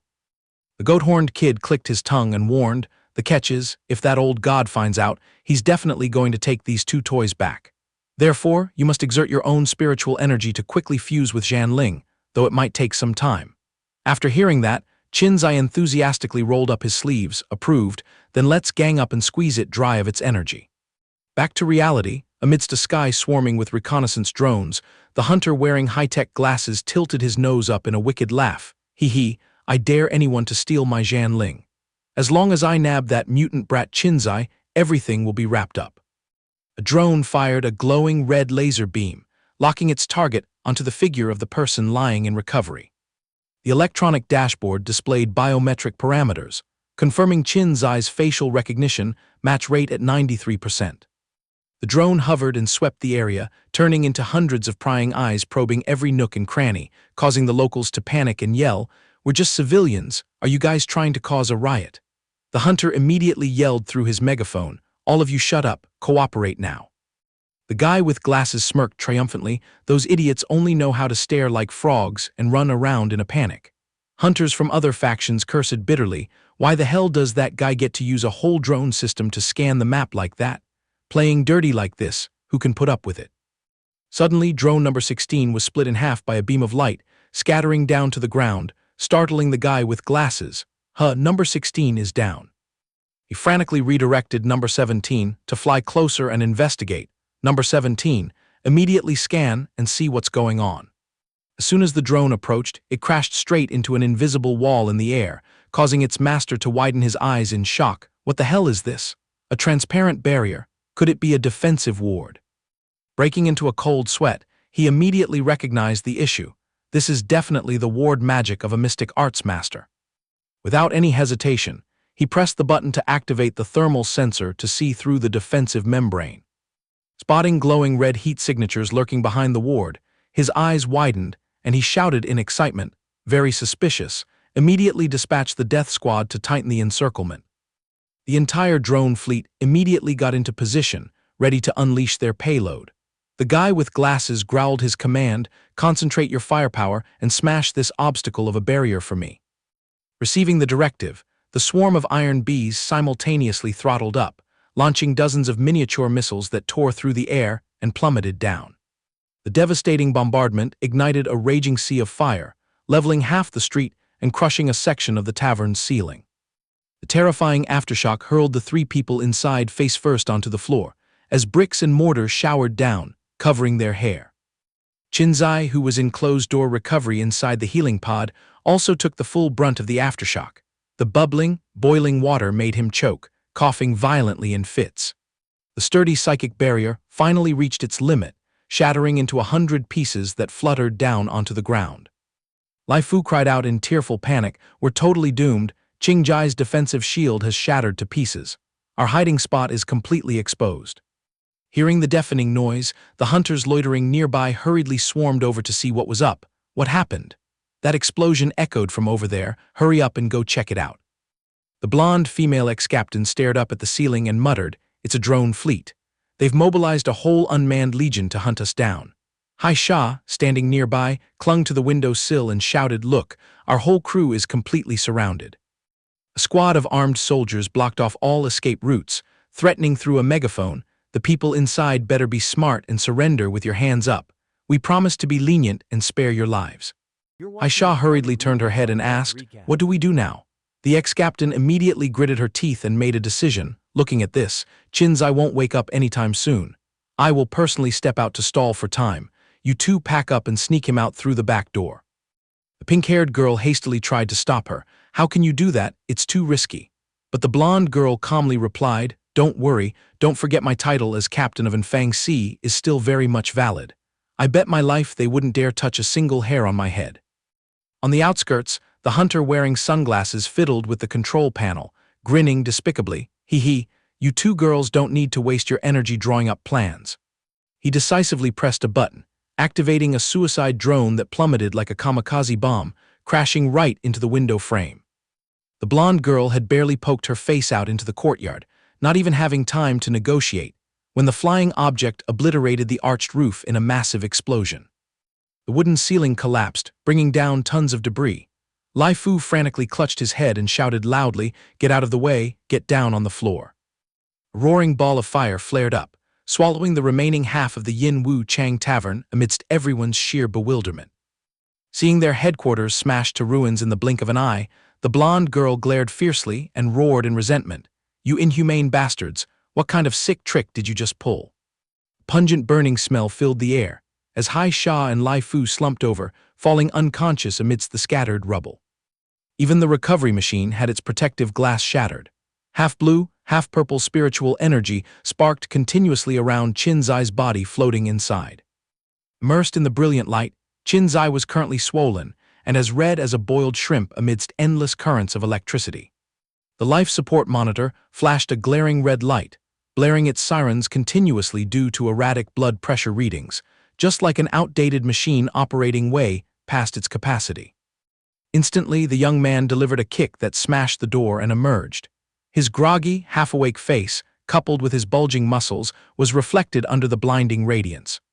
Subconsciously, he began to howl loudly, "My life force is plummeting. I need to quickly return to reality." The entity owl laughed and replied, "Zhan Ling belongs to me." A bizarre beast-faced aura flared up and enveloped his body, accompanied by a triumphant shout, "This power! I can feel this power now. It's exactly this perfect sensation. Is it complete?" Without waiting for a response, Qin Xi launched himself into the sky like a rocket with broken brakes, his mouth constantly screaming amidst countless intertwining lightning bolts. Landing squarely on the messy battlefield, the young man arrived just in time to play the hero saving the beauty, hoisting the pink-haired girl over his shoulder and striding with flair. The hunters murmured and pointed, "Look, it's that brat. Took a whole minefield to the face and still has his body intact. What a tough life he's got." A few big shots whispered amongst themselves with a smug attitude, "HMPH, smell that pressure. Are we just going to let him go? What are you scared of? Our numbers are vastly superior. We need to make him taste agony." Hiding in a corner, the female ex-captain and the bruiser stared wide-eyed, cold sweat breaking out in shock. What's wrong with him?" The girl was still in a daze, muttering to herself, "Escaping death's door so magically like that, it's truly beyond imagination. What?" A bulky guy from the opposing side arrogantly blocked the way. "Hey, you little brat, completely ignoring us is very rude. Where are you hiding, Zhan Ling? Spit it out." Hearing that, Qin Xi curled his lips into a mocking smile, snapping back sharply, "Then I'll just have to splash cold water on your faces. Keep dreaming, kids, no chance in hell." He decisively ripped off his tattered shirt and threw it onto the ground, standing majestically amidst the pack of enemies and declaring boldly, "Even when you close your eyes and drop dead, don't even count on it." A purple aura of flames erupted and covered his entire body, converging brightly right at his chest. As he tilted his head in defiance, "Zhan Ling is right here. If you're so good, come and get it." The hunters jolted in astonishment. What? It went straight into his body. Fusion is already complete.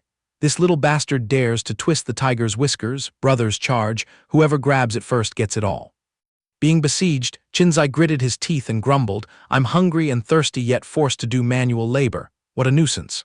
My mood is terrible right now. You'd better be smart and stay away." An enemy flapped his wings and without a word dived straight down to steal the glory. "Then I'll just send you to heaven. Taste this move. The rest of you back off, his life is mine." With just a nonchalant wave of his hand, the mutant Qin Xi unleashed a streak of sword energy that cleaved through space, slashing the enemy a mile away along with a pitiful scream. The guys standing around broke into a cold sweat, their faces turning pale as they exclaimed, "What a vicious strike." Qin Xi channeled strength into his right arm, which had now deformed into a claw, making an arrogant threat. "This is only 30% of my power. If I go all out, you lot will evaporate." The internal streams of spiritual energy began to harmonize. The Zhan Ling blade and the Du Ling Zhao claw continuously creating a resonance. One didn't need to guess to know he was about to unleash his ultimate move. He spun around and swept out a crimson flaming blade, roaring with imposing presence. This light will cleanse all of your sins. Suddenly, from a blind spot, dozens of razor-sharp metal needles tore through the wind like a storm, stabbing aggressively into his back. With the reflexes of a master, Qin Xi swung his blazing red light, effortlessly sweeping away the entire volley of hidden weapons. The hunter controlling the sharp spikes crept out of his hiding spot, laughing wickedly, crossing his arms ready to unleash another wave of needles. Qin Xi threw a glance up at the roof, curling his lips sarcastically. Oh wow, another backstabber sniping from the bushes. Taking advantage of the opening, an intimidating guy in spiked armor rammed forward like a steamroller without brakes, seized the moment, and take his life. The response was a continuous barrage of deep purple sword energy streaking across space, mixed with a noisy bickering. Behold my 10-hit combo ultimate technique. Wouldn't calling it the peerless crescent slash sound more majestic. Ignoring the golden dragon phantom hovering behind him, Qin Xi swatted away the small fries while angrily rebuking, "Shut up, I'm trying to focus on fighting." The demon owl took the chance to burst into laughter, haha, planning to play deaf now. While the situation outside was a chaotic melee, the blonde female ex-captain was clasping her hands and taking a stroll, sighing in relief as she looked at her two female teammates lying sprawled on the stone steps. She wiped her cold sweat, clasping her hands to thank the heavens. It's the blessing of 7 generations of ancestors that you two are only temporarily unconscious. But instantly, her occupational habit flared up, making her scratch her head in frustration. The dilemma is what to do now. Grab this mutant brat Hai Sha by the neck and hand her over to Qin Xi? What good would bringing her back do? The higher-up's directive was to arrest Qin Xi. Leisurely adding another strike that sent a sledgehammer wielder flying into the air, Qin Xi smirked, "So let me redeem you for a new life as a human." The guy cried out in terror, "Ah, pass." Witnessing that scene, the blonde girl secretly assessed, no matter how you look at it, Qin Xi has evolved into a transcendent entity. Ordinary manpower is completely useless. She went back to busily calculating her future. Crawling back empty-handed means not only losing all bonus points, but also facing the risk of demotion. How many times have I ruined missions? This position is definitely gone. Years of effort turned to sea foam, and I'll have to trudge along starting from scratch again. Despite her dramatic lamentations, she kept scheming rapidly. What a headache. Until now, it's still unclear what my master's faction is plotting, or what sort of intricate connection Qin Xi has with my master. This chess game is still under control. Hypothesis grazed her mind. She recalled her master's silhouette looming behind Qin Xi. Could it be that master intends to use Qin Xi as a stepping stone to seize Jianling? Stringing all the puzzle pieces together, what earth-shattering secret is this Chi Huang tower actually hiding? Brushing those petty schemes aside, Qin Xi suddenly blinked his deep blue eyes, activating his biological radar to warn of an impending threat. The backstabber on the tiled roof was also cunning, doing a somersault and flicking his hand to launch a barrage of sharp, thorny needles, blocking the path. Qin Xi tapped his toes against the wall, dodging effortlessly, narrowly evading a giant beastly hand that slammed down from the sky, smashing the brick floor to bits. The bitter sniper followed up with a volley of thorn darts raining down, growling in frustration. Don't even think about escaping. Unfortunately, Qin Xi had already leaped high into the air, dodging the attacks as smooth as silk. He curled his lips in a mocking smile with his eyes glowing purple, looking totally badass as he swung his arm to launch a scarlet blade gleam, voicing his sarcasm, "Is this appetizer to your taste?" The sniper hadn't even processed the situation before he was sent flying into the sky by the slash, tumbling several times and breaking both his bones and his dignity. Standing on the ground, the female ex-captain craned her neck to scrutinize and muttered, "It's that drone, is it tailing Qin Xi?" The frame quickly shifted to the hunter wearing high-tech glasses, who was throwing his head back in roaring laughter. "Hee, here I come to join the fray. Let's see whether you mongrel mutants are tougher or if humanity's technology is superior." The blonde girl ran headlong while calculating the harsh math of life. Staying here is just asking for a beating. Crawling back to Qin Xi would only brew more trouble. Betraying master means utter ruin, while helping Qin Xi escape guarantees getting kicked out on the spot. But master, after all, is still my benefactor. Her face hardened firmly, concluding with an age-old survival philosophy. As the ancients said, between two evils, You gotta choose the one that causes the least damage, right? With her decision made, the girl pulled herself together and dashed off nimbly, grumbling, "Damn it, I'll just have to head over and back him up." Across the battlefield, Qin Xi cornered the spike-controlling mutant and scolded him fiercely, "Is a thorny bastard like you only good for hiding in corners and taking cheap shots?" The guy immediately bristled and argued defensively, "The method doesn't matter. As long as the job is done, I win." Qin Xi spat in contempt, nothing but a bunch of nonsense. Then he swung his giant, glowing red claws down, intending to cleave his enemy in two. The spike manipulator panicked, his face turning pale and his knees knocking. "This is intense. That weapon is way too terrifying. If I keep getting fed these beatdowns, the connection between me and the parasitic spirit will snap completely." Sniffing out his opponent's cowardice, Qin Xi hovered in the air, arrogantly tilting his chin up, offering a merciful piece of advice: "So you two should hurry up and say your final goodbyes." Suddenly an annoying drone hovered by, blocking his line of sight. Qin Xi paused in bewilderment. Where did this iron fly come from, planning to live stream this execution? Somewhere else, the guy with glasses had locked onto the coordinates, giving a triumphant half-smile as he ordered, "Target locked. Death squad, bombard immediately." A whole swarm of mechanical flies and mosquitoes, carrying rivet missiles, plummeted down onto the roof from the sky, determined to bulldoze through every obstacle. Seeing the rain of bombs and storm of bullets about to smack him in the face, Qin Xi waved his hand to slash out a massive gust of wind, snapping, "Get out of the way." The young man did a mid-air somersault, moving incredibly smoothly, but suddenly realized a device was tailing him like a starving leech, and cursed in a panic, "Are you kidding me? A heat-seeking bomb." Before he could even finish his sentence, the suicide bomb detonated completely, blasting Qin Xi out of sight into the void accompanied by a deafening sound. His body smashed brutally through several layers of concrete before slamming into the ground, plowing up broken bricks and sending dust flying everywhere. Just as he scrambled up and spat a mouthful of sand, Qin Xi cursed internally upon seeing that machine of death still lingering above his head as if to mock him. Another earth-shattering explosion struck down, a towering pillar of roaring flames soaring high, instantly incinerating an entire block of the impoverished street. Mastermind in sunglasses stood up high, glowing with pride at the dirty script he had orchestrated himself. "I don't give a damn about whatever Zhan Ling is. This pile of missiles is brand new gear. Using your flesh and blood body as a target practice is just too perfect. Once I copy this live combat video and toss it to the arms dealers, I'm going to rake in a fortune this time." Up there, the moment the hunters saw the smoke and fire clear, they rushed the scene like flies flocking to honey. They scrambled and hollered, "Move those legs, first come, first served, hurry up and drag his corpse back." Only the spike-type young man observing from afar frowned, looking around with existential doubt. As if it would be that easy. Is everything really over? A muscular, bald guy who was eagerly charging headlong into the rubble suddenly slammed the brakes. He stared wide-eyed into the dense cloud of dust and yelled in panic, "Hold up, something's wrong, brothers." As the dust settled, Qin Xi slowly stepped out in an imposing set of dark purple armor. He raised his hand to lightly dust off his shoulder, nonchalantly dropping a shocking line, "Just a little bit of soreness, that's all." The lackeys in front dropped their jaws, turning green with fear as they backed away and screamed, "He's still alive and kicking."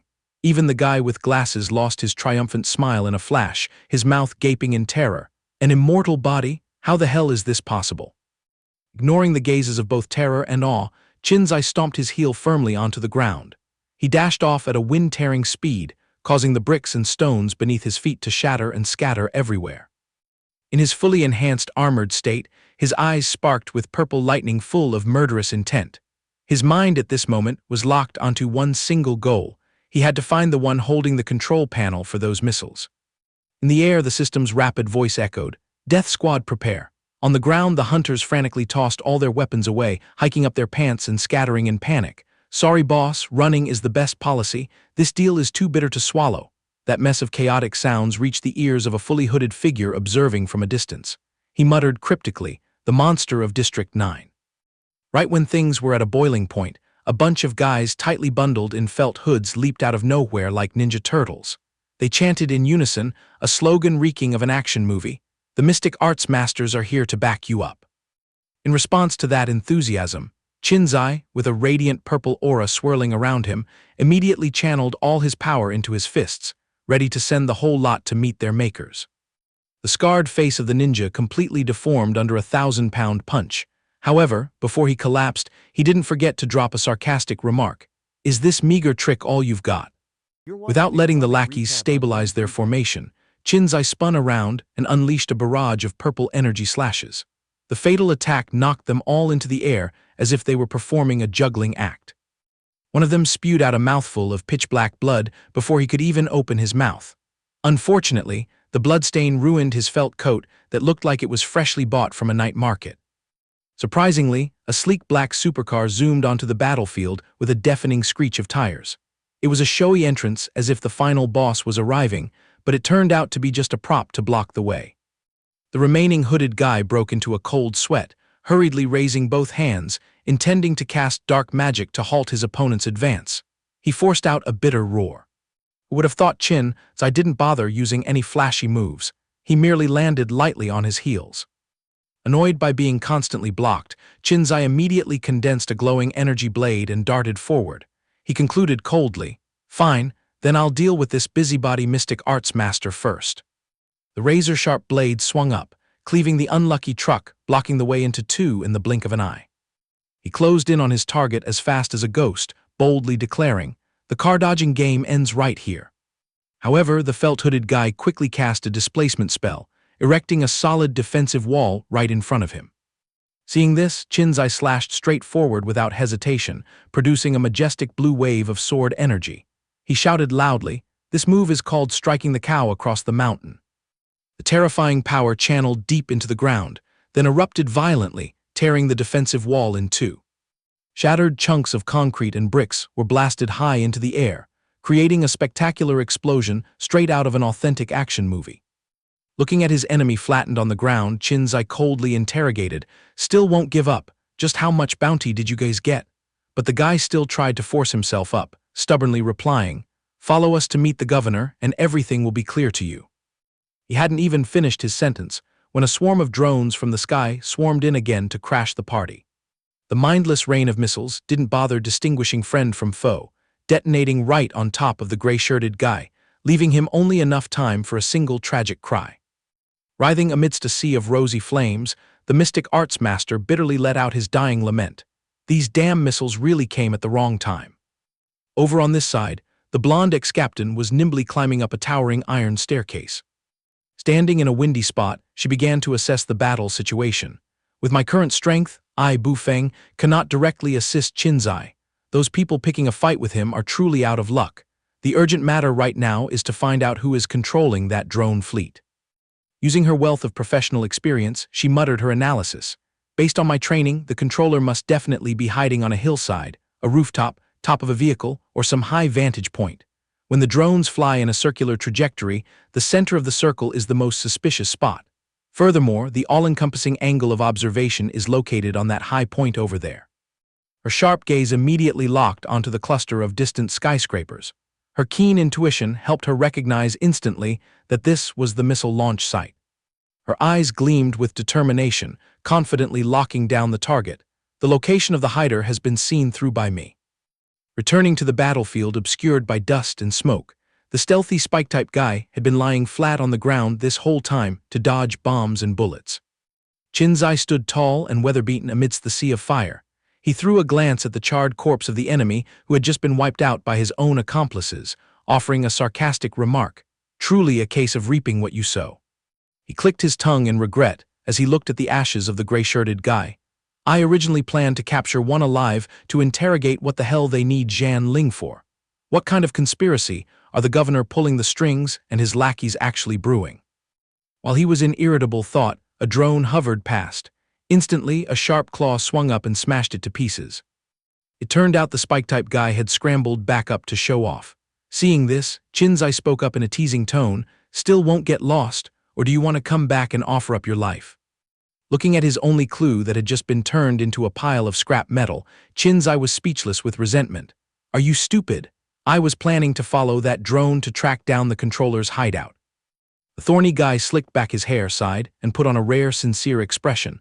"Sorry, 1,000 apologies. Despite both being mutants, your strength truly terrified me. This domineering combat power really demands respect. With my shabby skills, I have no choice but to throw my hands up in surrender, consider the mission aborted. Qin Xi tilted his chin up slightly in smugness, dropping a cold yet intensely narcissistic line. HMPH, at least you know what's good for you. Taking the opportunity to get acquainted, he laid bare his own identity. I'm just like you, we're both top-tier individuals with wanted warrants in this Chi Huang city. My danger level is probably just a tiny bit lower than yours. The underworld affectionately calls me Ci Feng. Qin Xi blinked, immediately pouring a harsh bucket of cold water on his partner's face. Never heard of that name before. To salvage a bit of his dignity, Ci Feng scratched his head and gave a sheepish laugh. He unleashed the massive beast behind him to reveal its true form, hastily explaining, I proactively summoned my parasitic spirit to show my sincerity and friendliness, you know. Qin Xi crossed his arms, thoughtfully evaluating the spiky monster glaring at him. He muttered, so it's the Hao Zhu clan. To think they'd travel all the way down here to be parasitic spirits for humans. Looking at that comical face, they probably aren't as evil as the rumors say. In reality, this Hao Zhu species specialized in throwing smoke screens. Their appearance carried a gentle, goofy vibe, but their true nature was that of heavily armored walking fortresses.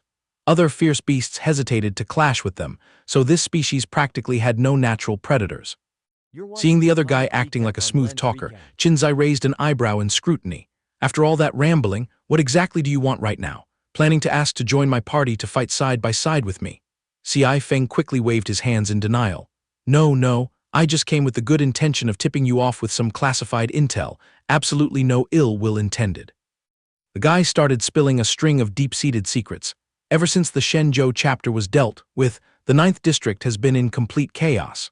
The higher-ups are planning to send a new commanding envoy down to suppress it. The people who just threw their lives away trying to tear you apart, myself included, are all top candidates for that hot seat. He thoroughly explained this heavily profit-driven game's rules. Whoever manages to take the life of the spirit executioner first earns the right to set terms with the governor. Not just power, but if you demand wealth, fame, or even a royal pardon to wipe your criminal record clean, it will be approved instantly. Ci Feng looked up at the sky, putting on a melancholic, romantic act, smacking his lips to confide his humble desire.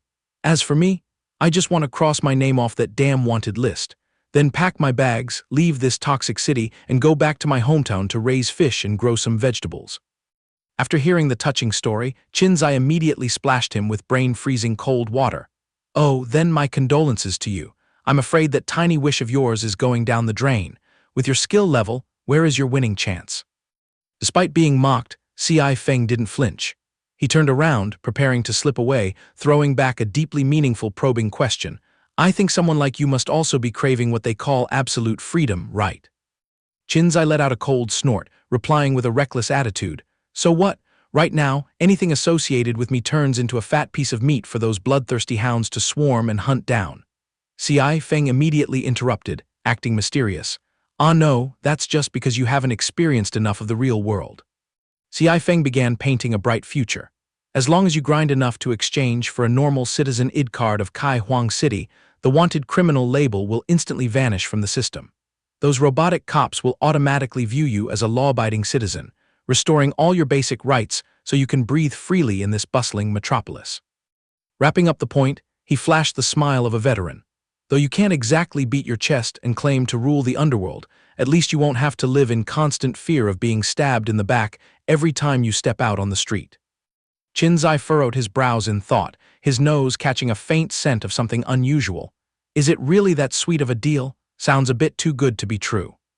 But then he shook his head, throwing the harsh reality straight into the other guy's face.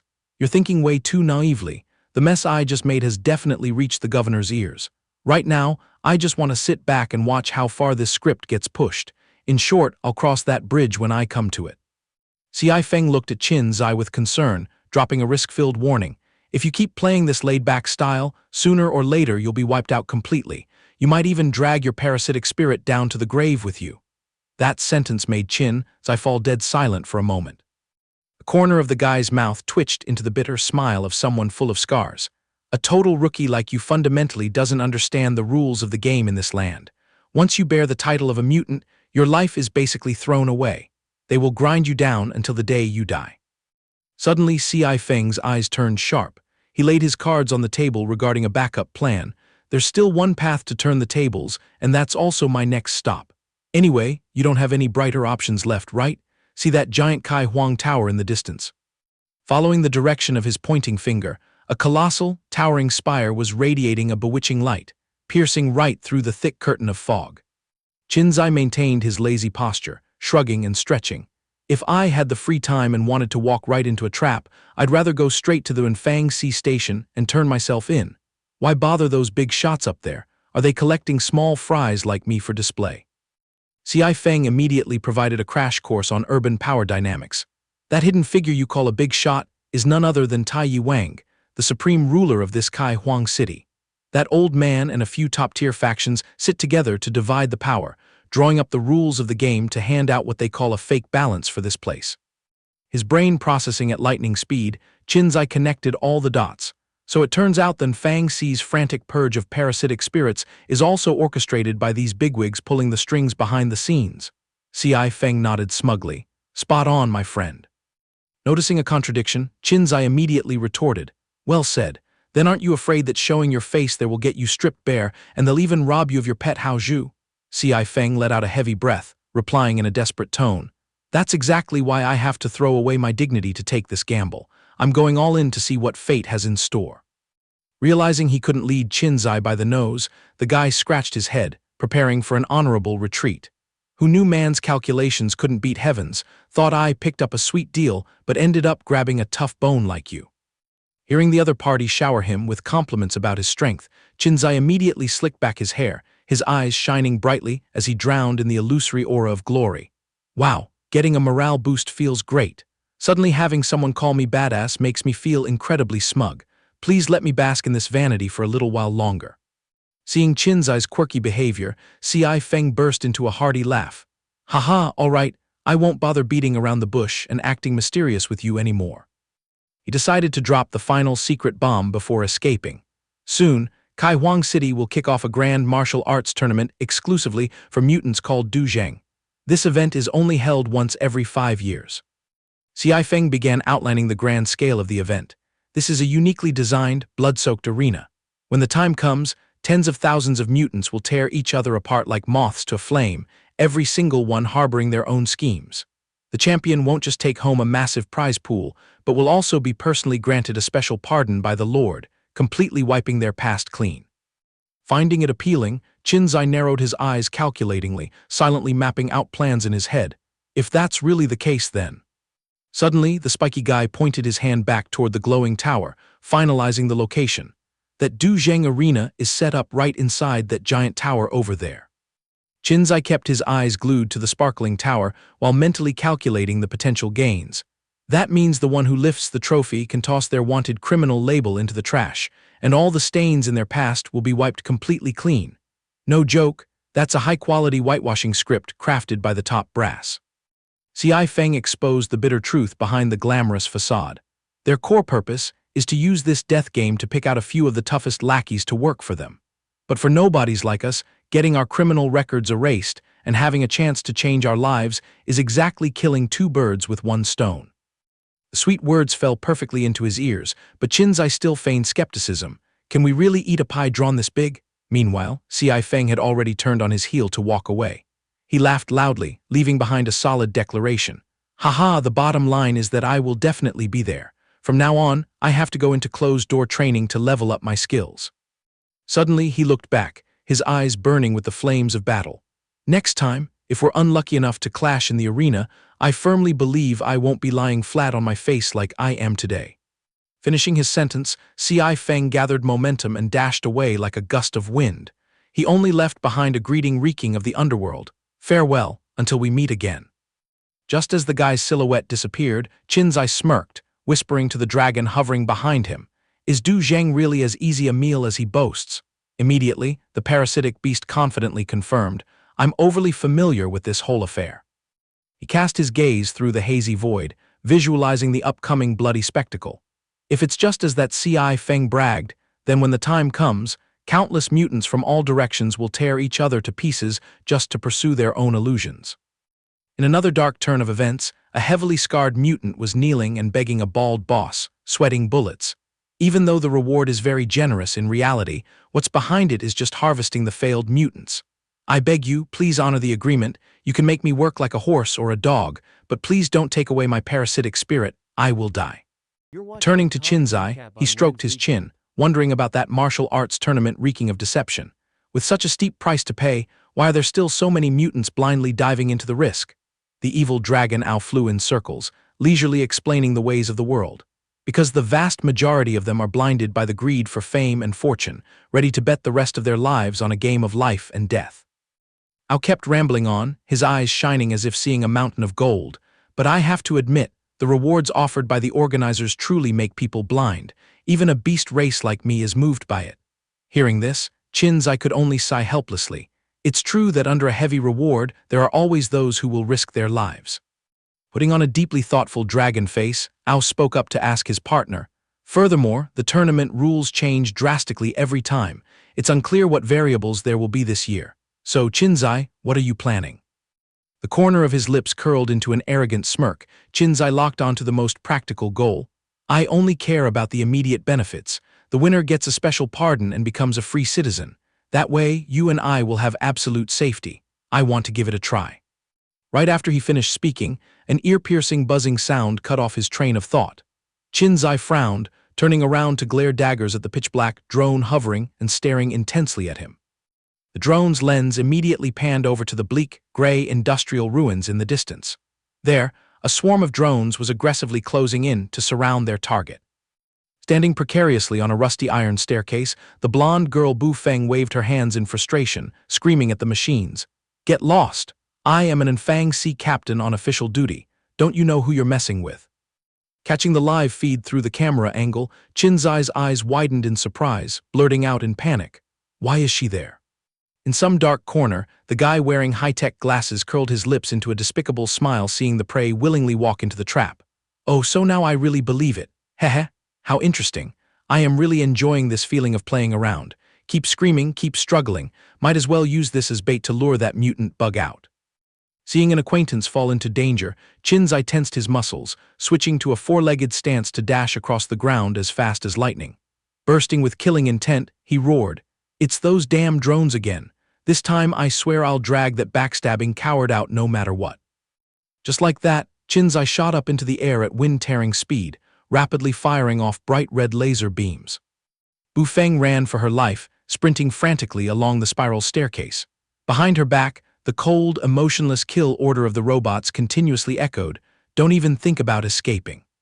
While she was running head down, a massive missile unexpectedly plummeted straight down from the clouds, accompanied by the hidden attacker's provocative, mocking tone, "Enjoy this treat." Clutching her chest and coughing violently amidst the thick black smoke, Bu Feng gritted her teeth and cursed, "Cough, cough, cough, what extremely despicable tactics." Suddenly, a ray of hope flashed in the corner of the girl's eyes as she spotted an incredibly fragile escape route. Is that a zipline system sliding straight down? Not allowing herself to hesitate, she decisively took off her belt and hooked it tightly onto the steel cable with a do-or-die spirit. I have no choice but to risk my life to find a way out of certain death. Seeing the prey about to zip away and disappear, the bespectacled guy frantically activated more heavy weaponry. He laughed maniacally. "You're out of options." Right in the nick of time, Qin Xi dashed over, screaming his lungs out, "Careful." A gigantic fireball exploded with earth-shattering force right next to the tower wall, blasting all the surrounding bricks and stones away. Defying the danger, Bu Feng bravely zipped down the cable just like a female lead in a blockbuster action movie. But life isn't a dream. The cable couldn't withstand the high temperature and snapped. The girl fell freely into the vast emptiness, screaming at the top of her lungs. The hero saving the beauty segment was immediately broadcasted.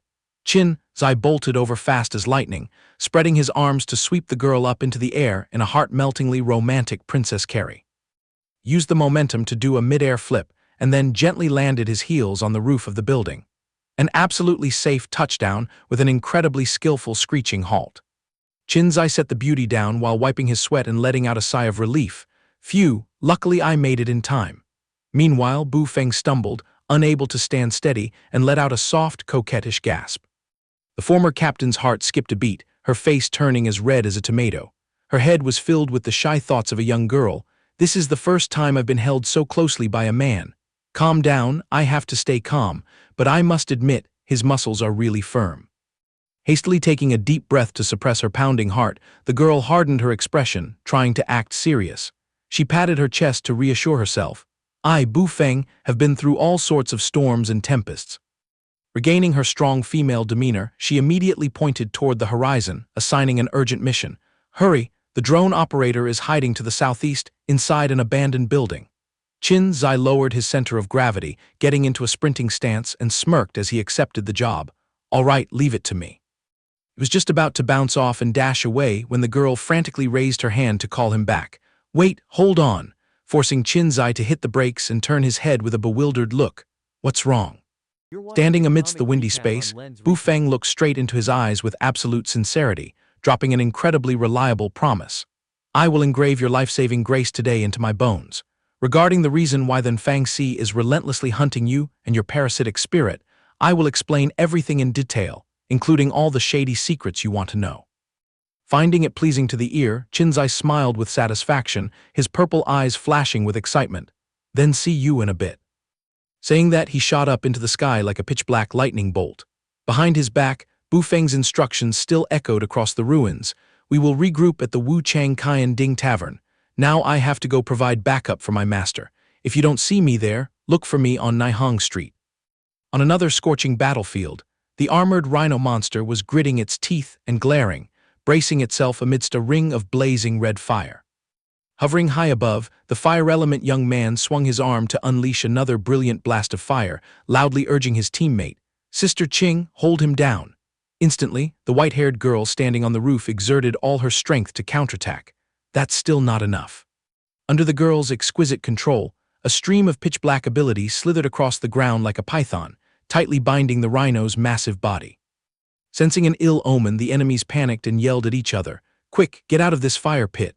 Watch out for that mystic artist's telekinesis. She's planning to strip off all our outer armor.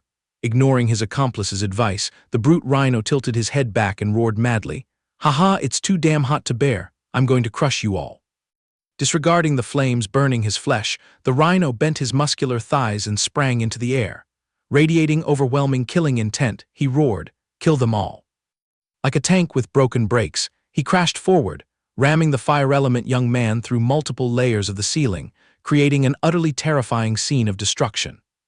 Not stopping there, the monster ruthlessly followed up with a powerful tail whip, swatting away the opponent's defensive flames and burying him deep into the bottom of the pit. Witnessing her teammate getting heavily overpowered, Sister Qing coldly launched herself from the roof to provide support. Her robes fluttered in the wind, exuding an overwhelming aura. The mutant guy had now tasted enough pain, clutching his chest and panting, muttering as he assessed the situation. This is truly the first time I've encountered this kind of freakish fusion monster. Looks like it's going to be a tough nut to crack. Suddenly, a bundle of pitch-black tentacles sprouted from the monster's body, slithering toward her along with a perverted invitation. We two brothers sincerely invite you to merge with this body. How about it? The process will just be a little bit flesh-tearing, that's all. Not bothering to waste words bickering with the freaks, Sister Qing twisted her body to dodge the attacks with extreme grace, showing off her exceptionally agile footwork. She swung her hand to create a suppressive air pressure crashing straight down on the enemy's head, coldly warning, "This pain, you can bear it yourselves." In the opposite direction, using godly dodging skills, the fire-element young man twisted his body to weave past a lethal strike by just a hair's breadth. Seizing the exact opening, the rhino roared in fury. Immediately, the mutant guy rushed in to lock down the enemy's pile of tentacles, tilting his chin to issue an order. Hurry, cancel the fusion state right now. Catching the signal perfectly, Sister Qing immediately lunged forward to assist. Let me lend a hand. She unleashed her ultimate skill, her mouth chanting a powerful mantra, chaotic vortex force, striking like splitting bamboo. No need to cast convoluted magic, Sister Qing directly used her fists cloaked in a vibrant blue light to rain a relentless combo straight onto the opponent's face. Her mouth shouted in rhythm with each strike, strike, strike, strike. The blows were accurate down to the millimeter. She swung her hand, slashing upward at the monster's chin, perfectly displaying superior footwork, gliding closely to advance, striking from the left to enter the center. Riding the momentum of excitement, she did a mid-air somersault and delivered an earth-shattering palm strike, shouting loudly, "Strike!" Before the enemy could recover, he ate the full combo and was knocked backward. Meanwhile, the girl elegantly called out her move's name, Heaven's Extreme Mountain Solidity. Her small hands had more than enough power to shove away the giant machine of flesh. An intense blast of force erupted, followed by a roaring sound like thunder. Wrapping up the continuous combo was an electrifying axe kick crashing straight down from above. The girl loudly announced the move, Zun Feng Jiao. Unable to endure the fatal amount of physical damage, the monster's massive body fell freely like a meteor, smashing completely through the thick concrete floor. Swallowing his suffocating anger, the fused mutant sweated cold bullets, utterly terrified. I didn't expect a mystic artist to be this good at hand-to-hand combat. What kind of demonic technique is this? Standing tall amidst the thick cloud of dust, Sister Qing smoothed out her robes, striking the majestic pose of a grandmaster loved by all. She proudly revealed the origin of her martial arts.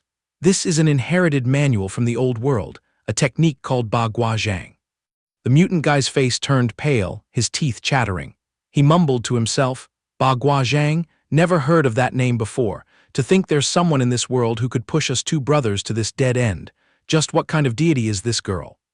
At the same time, down on the ground, a squad of reinforcements was running for their lives toward the scene. The leader kept shouting, "Hurry up, move your asses faster." From up in the air, the fire-element young man flew around to scout the situation and joyfully reported, "Sister Qing, look, our guys are retreating from the Chen Lai Guan towards the east." Sister Qing nodded slightly in praise. "Well done." Having pinpointed the direction, both of them swooped down to the street like shooting stars. The fire-element young man loudly cheered, "Let's hurry and regroup with everyone." However, as soon as he landed on the ground and looked around, the young man scratched his head and ears, looking utterly confused. It turned out that the badass Sister Qing from just now had used her ability to turn into a puddle of black mud. She sneakily slithered away, slipping under a rusty car to pull off a flawless escape. Crawling out of the ruined pile of rubble, the mutant guy broke into a cold sweat, breathing a sigh of relief as he muttered, "Really managed to scrape my worthless life back." But who could have predicted the unexpected? The pile of reinforced concrete nearby suddenly exploded and shook, shattered bricks and stones blasting high into the sky. The rhino monster struggled to its feet from the deep crater, its entire body battered, crying out in pain, "Ouch, my bones are broken. How could the strongest hunter in the world fall off his horse in such a lame way?" Seeing his partner's miserable state, the mutant guy grumbled angrily, "Truly humiliating. We brothers have never tasted such a struggle." The rhino immediately growled in frustration. "Where did that brat run off to? I have to find her and settle the score to satisfy my anger." Mutant guy immediately realigned their goal. "Forget it, to hell with them. Don't forget our core mission for coming here is to hunt the spirit executioner." The rhino dusted himself off, frowning in agreement. "Oh right, almost forgot the main business.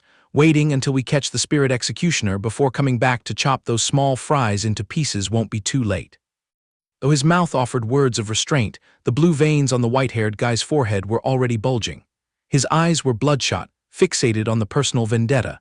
"That wet behind-the-ears brat named Sister Qing, I will definitely get my revenge." Cutting to the neon-lit street, as soon as Sister Qing landed, she rushed over to the squad to ask, "How's everyone doing? Is anyone seriously injured?" An armored soldier quickly reported. "Reporting, nothing to worry about, just a few brothers with minor scrapes." The atmosphere suddenly grew heavy. The soldier pointed toward the scattered corpses, his voice choking with sorrow.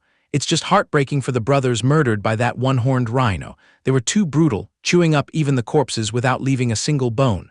The female leader softly comforted him, "Don't be too sorrowful. Believe that evil has paid a heavy price." Sister Qing wiped away a tear of sorrow, her face hardening, exuding the decisive demeanor of a leader. "We must prioritize the bigger picture. Hurry up and get your spirits together. We still have one extremely important mission left uncompleted." Right at that moment, a subordinate carefully offered up a box containing a glowing red stone, his face beaming as he reported, "Sister Qing, we've secured the Zhu Yu." The girl nodded with great satisfaction. "Excellent work. The purpose of this trip is considered fulfilled. You brothers have worked hard." Fire-element young man finally had an aha moment, muttering in admiration of his leader's tactical mind. So Sister Qing was throwing up a smoke screen, using the chaos in the 9th District as an excuse to send the Vanguard squad to sneak into the exhibition hall to steal this gem. But what exactly is this Zhu Yu treasure anyway? While the whole group was huddled around admiring the loot, in a dark corner, the camera lens of the drone was still blinking red, recording the entire incident. After finishing its stealthy recording, the drone shot away like a ghost. It weaved through the desolate and ruined buildings, rushing back to deliver the secret intel to its master. Inside a room flooded with the eerie blue light of computer monitors, the bespectacled guy was sitting with a bouncing leg, typing away on his keyboard like a professional gamer grinding ranks. He smugly trash-talked through the microphone system. "Hey, mutant. This whole hiding and sneaking around game doesn't really suit your style, does it? If you have the guts, stick your bare head out here and take a few more of my missiles."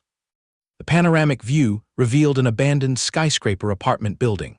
Scattered around the building were countless drones buzzing around like flies, forming an incredibly strict security system. Right outside the iron door, a heavily armed security robot continuously turned its head to sweep its radar waves. The loudspeaker attached to its body blared soulless warnings. "Attention, stay alert. Attention, stay alert." Tucked neatly in a hidden corner right nearby, Qin Xi poked his head out to observe the situation. Seeing the dense security array, he scratched his chin and muttered his assessment. Well, this bushcamper even bought himself some fancy AI guards. Looks like the faction backing him isn't anything to scoff at. Applying Sun Tzu's art of war to real combat, Qin Xi smirked confidently, mapping out the perfect plan.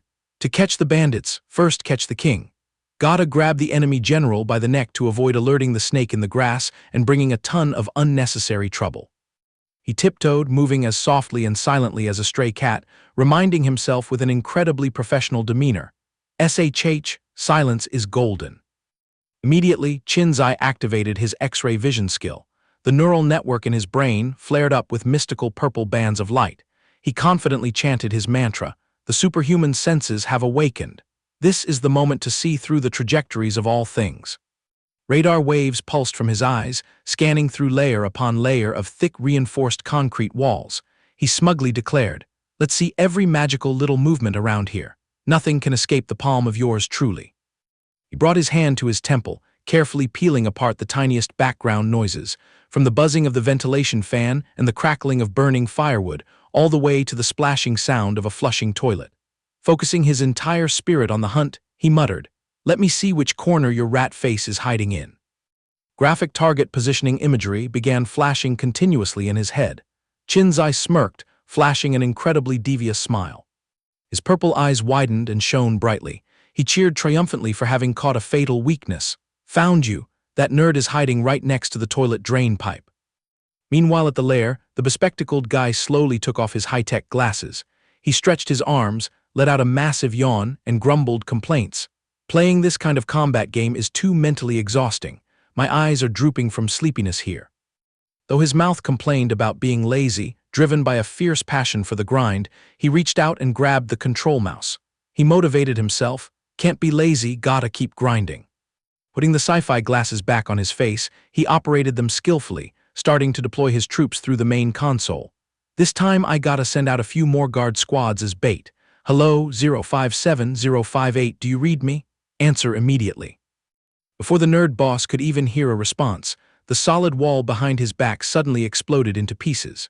Qin Xi, donning his purple armor, kicked through the wall and charged in exactly like an avenging god of wrath. Not bothering with superfluous words, Qin Xi swung his leg and delivered a violent kick. The earth-shattering blow sent the bespectacled guy flying and tumbling right out of his plush swivel chair. The sudden physical impact left the dirty player's mouth hanging wide open. He was so terrified his soul almost left his body, tears and snot running down his face in a mess, his brain still not able to load what the hell had just happened. The guy flew through the air and then landed squarely on his back with a loud, painful thud against the floor. With a twisted mouth and stars spinning in his eyes, he could only mumble meaningless gibberish. Having neatly dealt with his stalker, Qin Xi still hadn't cooled down, so he swung his arms, knocking away the scattered cardboard boxes and equipment everywhere. He smashed the machines while loudly asserting his dominance. "Beating you like this is still too light. To avoid trouble, clean this place up completely." Amidst the chaotic rubble, he accidentally picked up a parchment scroll rolling on the floor, instinctively furrowing his brows in curiosity. "What is this?" Opening it up to look, it turned out to be an incredibly intricate drone blueprint. Qin Xi clicked his tongue, dropping a compliment laced with heavy sarcasm. Oh, this guy doesn't just know how to press buttons. These drawings actually look like the work of a professional. Too bad his smart brain took a wrong turn down an evil path. Taking advantage of the situation, Qin Xi neatly rolled up the paper and stuffed it into his pocket. Carrying the mindset that frugality is a national policy, he thought to himself, might as well pack it all up and take it home, who knows, there might be a day I'll need to use it. At this point, the bespectacled guy finally managed to struggle to his feet. He looked up at Qin Xi with a terrified gaze, his entire body trembling violently, stammering unable to form a word. You. Qin Xi crouched down opposite him, flashing a gentle yet bone-chilling smile. Well, you're awake, huh? Before the victim could even open his mouth to beg for mercy, he casually followed up with a punch that made the guy see stars, not forgetting to attach a moral lesson. Remember well the harmful effects of staying up late. Having smoothly removed the thorn in his side, Qin Xi dusted off his hands and leisurely walked out through the hole in the wall. He patted his chest smugly. The danger has been quelled, time to drag myself home. At that same moment, down the deserted street, the blonde-haired Bu Feng was rushing to intercept her master's group, anxiously calling out from afar, "Master." Upon arriving, she hurriedly asked, "How is the situation? Is everyone unhurt?" Sister Qing stopped, breathed a sigh of relief, and smiled kindly. "I'm fine, still alive and kicking. I was just about to go look for you kids. Seeing everyone reunited safe and sound makes me very happy." Sister Qing turned to the blonde beauty, her tone serious. "It's not convenient to stay here for long." However, Bu Feng still looked worriedly toward the ruins. "What about Qin Xi's side?" Seeing this, her senior patted her shoulder reassuringly. "Rest assured, Qin Xi will definitely be fine." Preparing the retreat formation, Sister Qing turned to instruct the fire-element youth. "Dadio, move quickly and inform Qin Xi and his gang to gather at my place." The long-haired guy immediately volunteered. "Understood, I'll go find a car." Sister Qing quickly pulled Dadio back, carefully warning, "Dadio, just stick close to me. If you fly through the streets right now, you'll be too flashy." Leaving the smoke and dust-filled scene behind, the whole group hurriedly sneaked away from the combat zone. Shifting the perspective to Qin Xi, he had just dragged his body to the old rendezvous point only to find it completely empty. He frowned and muttered, "Where did those two run off to? They were clearly standing here just a moment ago. Could something unexpected have happened?" While he was scratching his head in anxiety, from a high balcony, the pink-haired girl poked her head out and waved frantically, shouting, "Qin Xi, I'm up here." Qin Xi immediately leaped straight up to the rooftop and asked, "Hiding up here? Earlier you two were knocked out by the explosion's shockwave. Have you fully recovered already?" Haiji rubbed the bump on his head, bitterly recounting, "The blast knocked us unconscious. When I opened my eyes, we were already lying here. Luckily, Haisha treated our wounds, though my head is still spinning a bit." Qin Xi tilted his chin up to the sky, proudly puffing out his chest to show off his achievement. "That was the work of that guy who controlled the sneak attack missiles. But don't worry, I've already taken care of him." At this time, the ghostly shadow floating behind the girl finally spoke up to explain their survival mechanism. "The physique of a mutated human is incredibly much more resilient than a normal person's. A little bump like this basically doesn't even tickle. Not to mention my Jai Su Ling possesses self-healing abilities." Qin Xi nodded in realization. "Oh, so that's how it is." Turning to look at the black uncle who was clutching his chest and dry heaving, the shadow clicked its tongue in sympathy. "It's just a pity that a fragile human body like Haiji doesn't have that blessing." Meanwhile, the pale-faced victim groaned and complained, "I feel so nauseous, I definitely have a concussion." Suddenly, a battered small truck swerved with a screeching sound, burning rubber, as it slammed on the brakes right next to where the group was standing. Hearing the ear-piercing noise, Qin Xi was startled and immediately raised his hand to signal caution. "You guys hide here. A car is coming, let me go out and check." Haisha stood behind, calling out in confusion, "What's going on?" The door of the beat-up car flew open, and the person who poked her head out to wave hello was none other than Bu Feng, the girl Qin Xi had saved not long ago. Recognizing a familiar face, Qin Xi turned his head and smiled in relief, loudly calling his companions, "They're all our people, no enemies here. Everyone come on out." And so, the two groups reunited amidst the ruined neighborhood, beginning a joyous scene of shaking hands and eagerly catching up with each other. After catching up on the battle situation, the pink-haired girl broke into a cold sweat, sighing in awe. "So that's how it is. It seems everyone just stepped out of Hell's Gates after a life-or-death struggle, huh?" Qin Xi crossed his arms over his chest, changing to a serious expression to get straight to the point. "So what is everyone planning to do for the next step?" The senior guy jerked his chin toward the car, finalizing the schedule. Anyway, let's just get in the car and settle down first. It's almost dawn.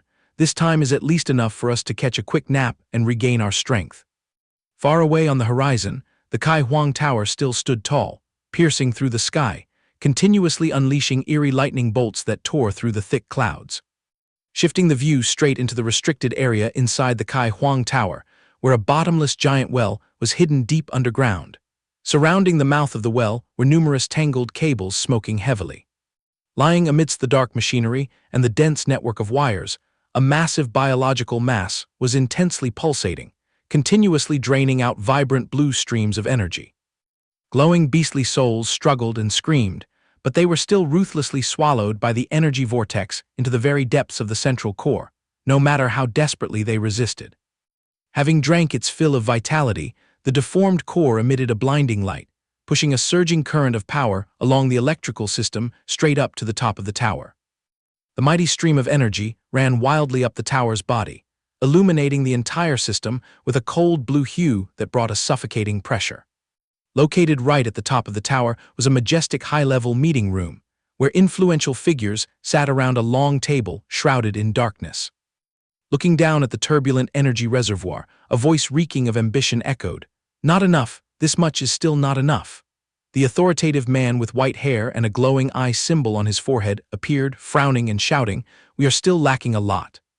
The sharply dressed military generals below simultaneously looked up at the giant three-dimensional hologram, respectfully whispering in fear, "Tai Wang, it's Lord Tai Wang." Commander Zhang Rui stood below, sweating like a waterfall, his face pale and bloodless as he faced the boss's wrath head-on. Tai Wang dropped every word as cold and sharp as a knife. "Is the collection progress not meeting the desired targets, or are you all eager to be stripped of your titles and dismissed?" He glared with bloodshot eyes and furiously roared. "The attrition rate of Jai Su Ling is dropping far below the input collection level. The energy emitted by the Ban Ying core is also gradually depleting. If this situation continues, the very survival of Chi Huang City will be threatened."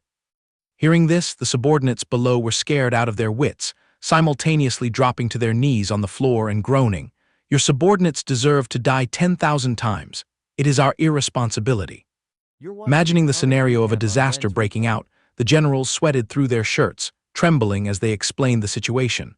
All civilian needs, the urban operating system, down to the automated machinery forces, once the energy supply is severed, this entire Chi Huang City will be completely paralyzed. All sins belong to your servants, it is our fault. Tai Wang clasped his hands behind his back, analyzing the risk in a deep voice. When the robot army slips out of control, the mutant humans lurking among the populace, who are always scheming to cause chaos, will erupt into an apocalyptic threat. Do you regional commanders have a combat plan yet? Commander Zhang Rui hurriedly raised his head to make excuses, even though sweat was still pouring down like rain.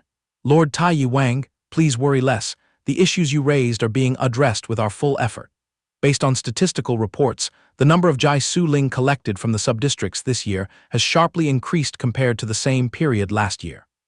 His voice continued echoing steadily, recounting that Ban Ying was originally a parasitic species that fed mainly on spirits. Meanwhile, on the other side of the glass, the colossal biological mass Ban Ying was still wildly flailing its glowing tentacles to scan the surroundings, frantically plundering Jai Su Ling energy to sustain its life. Thinking of the monster's bottomless stomach, Zhang Rui gulped, his pale face showing self-doubt. Could it be that Ban Ying's appetite has recently skyrocketed to such a terrifying extent? Tai Wang turned his back to the subordinates, coldly dropping a sentence that hit right on the mark. What it craves right now doesn't just stop at quantity, but the main focus is quality. A cruel glint flashed in his eyes as he irritably questioned the capture progress. Furthermore, that brat who recently dared to cause chaos in District 9, have you still not retrieved the Zhan Ling sword from his hands? Being specifically called out by his superior, Zhang Rui was scared half to death, frantically patting his chest and swearing, "Please calm your anger, my lord. Your subordinate has already dispatched the most elite troops to hunt him down. At all costs, we must snatch back Zhan Ling to present to you." Tai Wang furrowed his brows tightly, silently muttering about the sword's terrifying power. That is the only divine weapon in this world capable of threatening Ban Ying's life. In his mind, he immediately envisioned the gloomy scenario of a fearsome monster swinging a sword to slaughter. he smugly plotted. The one who forged Jan Ling, he Luo Shen. Even though I currently lack the ability to control your body, and you are still imprisoned in the deep dungeon, those elite subordinates will sooner or later become a tasty meal for Ban Ying anyway. Guy wearing the name tag of District 5's commander, nicknamed Tuzai, stepped out to claim credit with a smug look. Please rest assured, my lord. I have dispatched the most notorious hunter brothers from the Quanglai family to take the field. With those two making a move, I guarantee they will capture the Jai Su Ling inside that Qin Xi's body and bring it back. Chi Huang opened his hand to lift a holographic globe, arrogantly asserting his dominance. I don't care if he is Qin Xi or Zhao Xi, engrave this into your minds. Jai Su Ling is the private property of Chi Huang.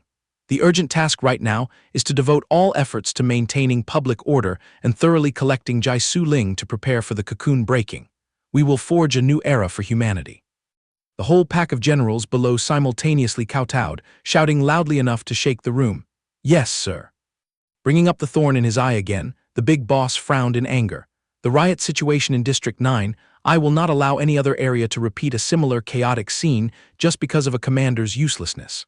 The threat caused Zhang Rui to panic so much that he covered his face and sobbed. Boo-hoo, it is entirely your servant's fault 1,000 times over. While crying bitterly, Zhang Rui slapped his own face because his plan to get his privileged son into the system had failed miserably. Even if you gave me gold, your servant wouldn't dare push my precious son onto the commander's seat anymore. Otherwise, Zhan Ling wouldn't have fallen into an outsider's hands. It turned out that this Fang Ti general director, Zhang Rui, was mourning for his short-lived son, Zhang Chun. He howled tragically. If that hadn't happened, my son wouldn't have died such a miserable death. Boo-hoo. Turning his sorrow into a fire of hatred, he gritted his teeth and swore a vicious oath. I swear to avenge my son Zhang Chun. I will hack that damn mystic arts bitch and that brat Qin Xi into 100 pieces. Dispelling the mournful atmosphere, a female executive slightly pushed the brim of her hat, her sharp voice reporting. Lord Tai Wang, the martial arts tournament for mutant humans named Du Zheng is being urgently prepared. Your subordinate firmly believes that this is the golden opportunity for us to wipe out all seeds of rebellion. Her lips curled into a sinister smile, outlining a scheme to kill two birds with one stone. We just need to set a trap to lure Qin Xi into the net. We will subdue him and thereby capture the entire gang behind him. At that time, everything from Zhan Ling to all valuable assets will fall into our hands. Conveniently, we can also help the general director here fulfill his wish for revenge. Realizing that this stratagem was incredibly flawless, the surrounding officials simultaneously raised their hands, unanimously chiming in like a flock of puppets. Completely agree, agree. Zhang Rui hurriedly wiped his crocodile tears, looking at her with grateful eyes and concluding, if this matter succeeds perfectly, I will definitely repay this favor in full. At this moment, the bespectacled human resources minister smirked, trying to look dangerous as he clacked away on the data tablet. Let me check the situation. Glancing at the contestant roster in his hand, he crossed his arms, clicked his tongue, and reported an unpleasant truth. However, as of this moment, that guy named Qin Xi has not yet been seen registering for the Du Zheng tournament. On the screen popped up Qin Xi's glowing red S-class criminal profile. The minister confidently analyzed. This guy bears the title of an especially dangerous wanted criminal. A nobody like him, completely alone and isolated. If he wants to whitewash his identity to return to being a law-abiding citizen, the only path is to step onto the Du Zheng arena. Hearing this, Tai Wang narrowed his eyes with extreme arrogance, dropping a sentence that sealed the prey's fate. Besides that path, does he have any other choice? Zhang Rui grinned maliciously, adding a sentence to flatter the big boss. That's right, his retreat is absolutely cut off. And so the whole bunch gathered around laughing smugly, their despicable voices echoing throughout the room. Ha ha ha, surrounded this tightly, there's no escape. Recalling his family's humiliation, Zhang Rui's face darkened, and he growled, adding another target. The matter doesn't end there. I am determined to dig up the roots of that damn mystic arts bitch's background to be fully satisfied. The scene shifted to a morning bathed in bright sunlight. Qin Xi, shirtless, stretched his arms and let out a refreshing yawn to welcome the new day. Lounging on the soft mattress, he muttered praise for the furniture's quality and then lazily curled up. The bed at Sister Qing's house is so good for my back. I should take advantage and sleep in a little longer. But just as he comfortably rolled over to his side, he instantly turned to stone. Smashing straight into his vision was the huge, dark face of Uncle Hai Ji, snoring soundly. Waking up in horror, Qin Xi flinched and launched into the air as if electrocuted, screaming shrilly, "Oh my God! Hi Ji, why are you sleeping in my bed? Hurry up and put some clothes on." The sleepy black guy asked in confusion, "What are you yelling about so early in the morning?"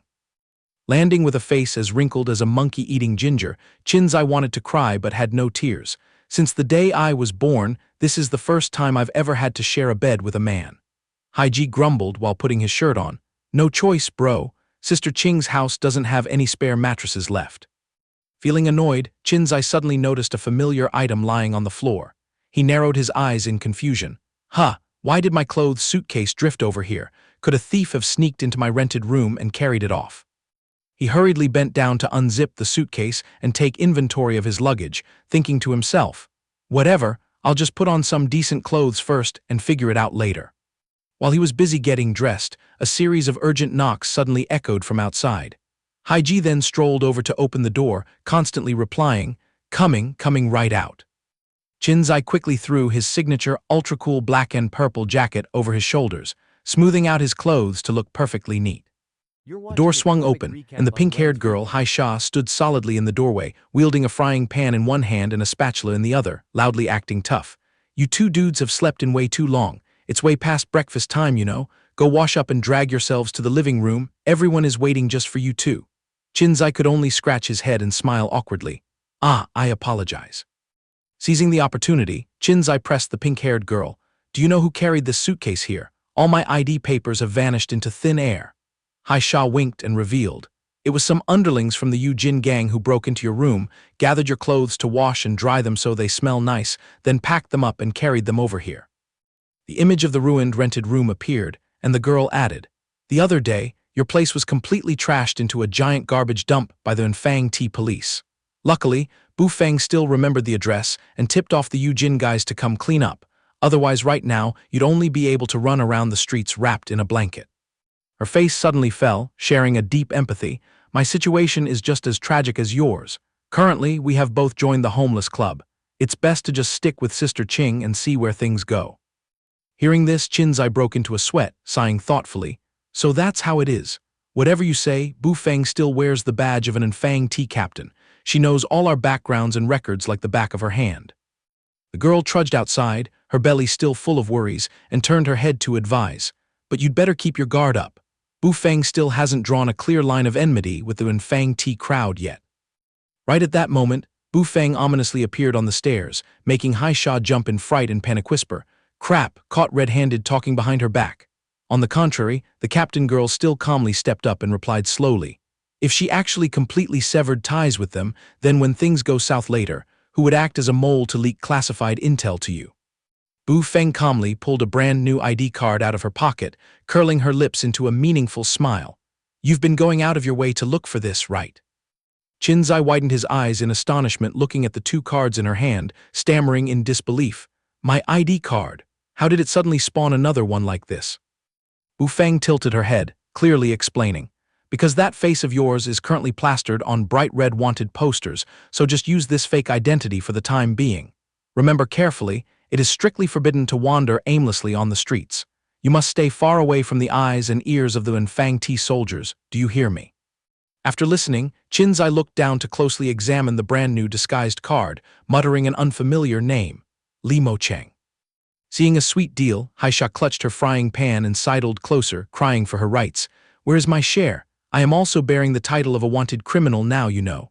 Handing over the card, Bu Feng could only give a forced smile and advise, "Don't lose it. It took me a lot of effort to forge just one." Bu Feng turned and walked down the stairs, smiling faintly as she poured a bucket of cold water straight on her. "Your danger level isn't high enough to warrant receiving a fake ID. Let's go, don't make everyone wait until their necks grow long."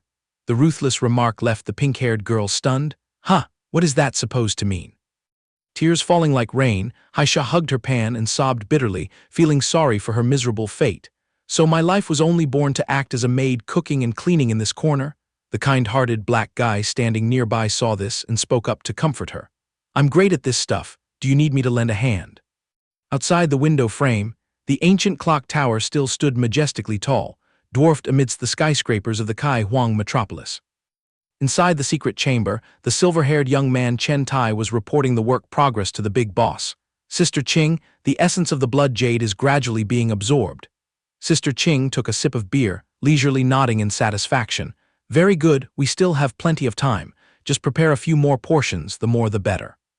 Hearing the clattering footsteps down the stairs, an underling turned his head and reported, "Master, they're here." Qin Xi immediately raised his hand cheerfully to greet them enthusiastically. "Good morning, everyone."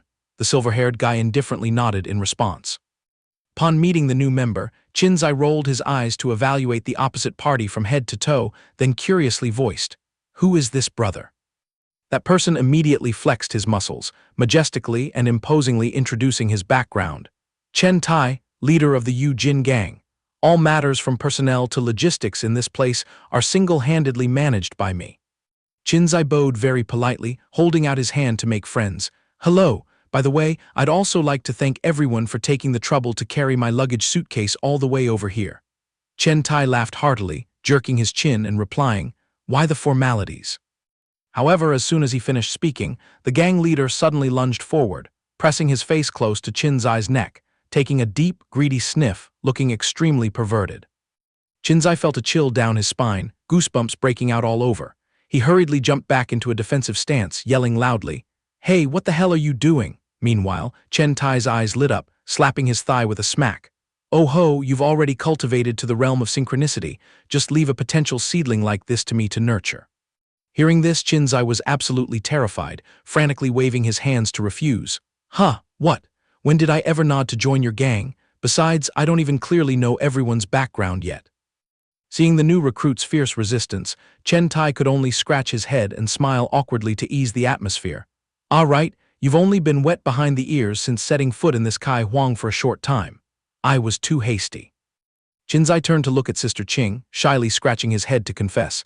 "To tell you the truth, the first time I found my way here, I originally wanted to beg Sister Qing for help. Unfortunately, I was too impulsive back then, and I foolishly offended you."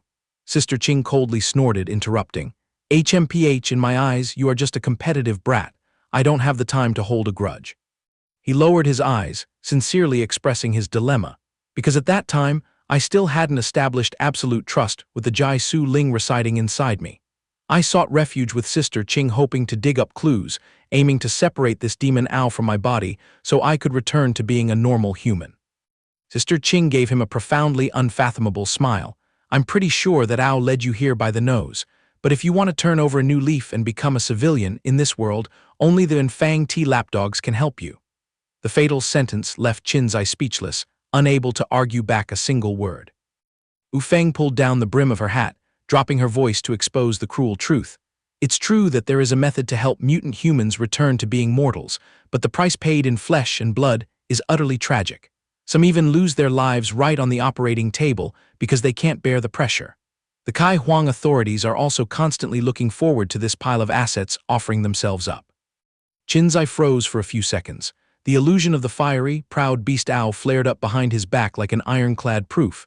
He decisively declared, "That was just the short-sighted thinking of the past. Now we have bound our lives together through a fateful contract. Even in death we won't part." Curiously turned to question Bu Feng. "What do you mean by considering Jai Su Ling an asset?" The girl sighed softly, revealing the dark side of her profession. "Standing in the position of an Infang T captain, my mission is simply to hunt down notorious mutant humans, use violence to force the draining of the Jai Su Ling in their bodies, and then hand them over to my superiors." Her eyes fell, filled with helplessness. "As for what the higher-ups use that pile of Jai Su Ling for, it's totally top secret. My rank isn't high enough to dig out the truth. I only know for sure that they always open their mouths to call that pile of Jai Su Ling a national asset." At this moment, Sister Qing stared thoughtfully out the window, tracing back her memories to recount. "Let me tell you. Back then, right after Tai Yuang laid the foundation to build the Chi Huang metropolis, an earth-shattering explosion struck. At that time, I was still serving as the District 9 commander and had a hand in the investigation. But in the end, the whole incident was suppressed by the higher-ups and labeled as an unforeseen accident." The scene of eerie black gas pouring out from a giant box appeared, and Sister Qing continued to strip away the truth. After the explosion's aftermath, the Ling Sao containment unit was severely cracked. A large number of Jai Su Ling seized the opportunity to escape, scattering to every corner of the earth. Tai Yuang's grand cocoon-breaking plan was considered a total failure. Fragmented memories pieced together a fragile picture of peace. Sister Qing summed up the root cause. And it was precisely that fateful disaster that unintentionally unveiled a new era, a period where mutant humans and humanity were forced to grit their teeth and accept living peacefully together under the same sky. The pink-haired girl wore a face full of question marks, dumbly confirming. You mean, these Jai Su Ling were originally creatures locked in the Ling Sao? They all belonged to Chi Huang, and it was only because of that disastrous incident that this pile of assets leaked out. Parasitic spirit floating in midair also nodded, enlightening the origin. So it turns out our Jai Su Ling ancestors have been stuffed inside the Ling Sao since the dawn of time, huh? Immediately after, another voice chimed in agreement. Yeah, rummaging through those blurry memories from back then, the surroundings were indeed pitch black. Sister Qing activated her encyclopedia mode to popularize historical knowledge. In order to prevent a brutal bloodbath between humanity and mutant humans, the seniors of the Luo Lai family stepped up to mediate. Saying that, she jerked her chin toward the girl in the baseball cap, concluding, that person was none other than Bu Feng's grandfather. Being called out, Bu Feng pulled her hat brim down to look ultra-cool, proudly showing off her formidable family background. My grandfather is the father of the automated machinery system. This force plays a core role in maintaining public order for the entire city. Picture of the past recreated the image of a colossal machine standing tall to act as the scales of justice. The girl explained the operating mechanism. This meant a third power jumped in to intervene, relying on the absolute deterrent power of machinery to re-establish order. After a long period of friction, the two factions finally gave in, creating the temporary peaceful situation we have today. Hearing this, the pink-haired girl let out a loud "oh," scratching her chin as she discovered a loophole. Oh, so Bu Feng's real surname is Luo. Ignoring her companions' shocked faces, Bu Feng continued to talk endlessly about the glorious era. My Luo Lai family dominated the field of scientific and technological research and robot manufacturing. Back in the day, right in this District 11, my family once monopolized an entire large-scale industrial system and held an exclusive position of power. Qinzai keenly grasped the focal point, interrogating her immediately. So you deliberately hid your Luo surname to deceive the public's eyes, right? Bu Feng blinked, bitterly admitting the truth. Master always reminded me that parading around with the Luo surname in this Chi Huang city is no different from committing suicide. Sinking into reminiscences of her blood-soaked childhood, she mournfully recounted the tragedy. My family was exterminated when I was still just a snot-nosed kid. From then on, Master was always the one who took me in and protected me until the day the Zhongli house collapsed. Growing up, because I harbored the dream of shouldering the heavy responsibility of reviving our legacy, I had to swallow my bitterness and sneak in to become a lackey for the Renfang tea. In the rushing stream of memories, the silhouette of the master affectionately holding the little girl's hand years ago appeared sharply.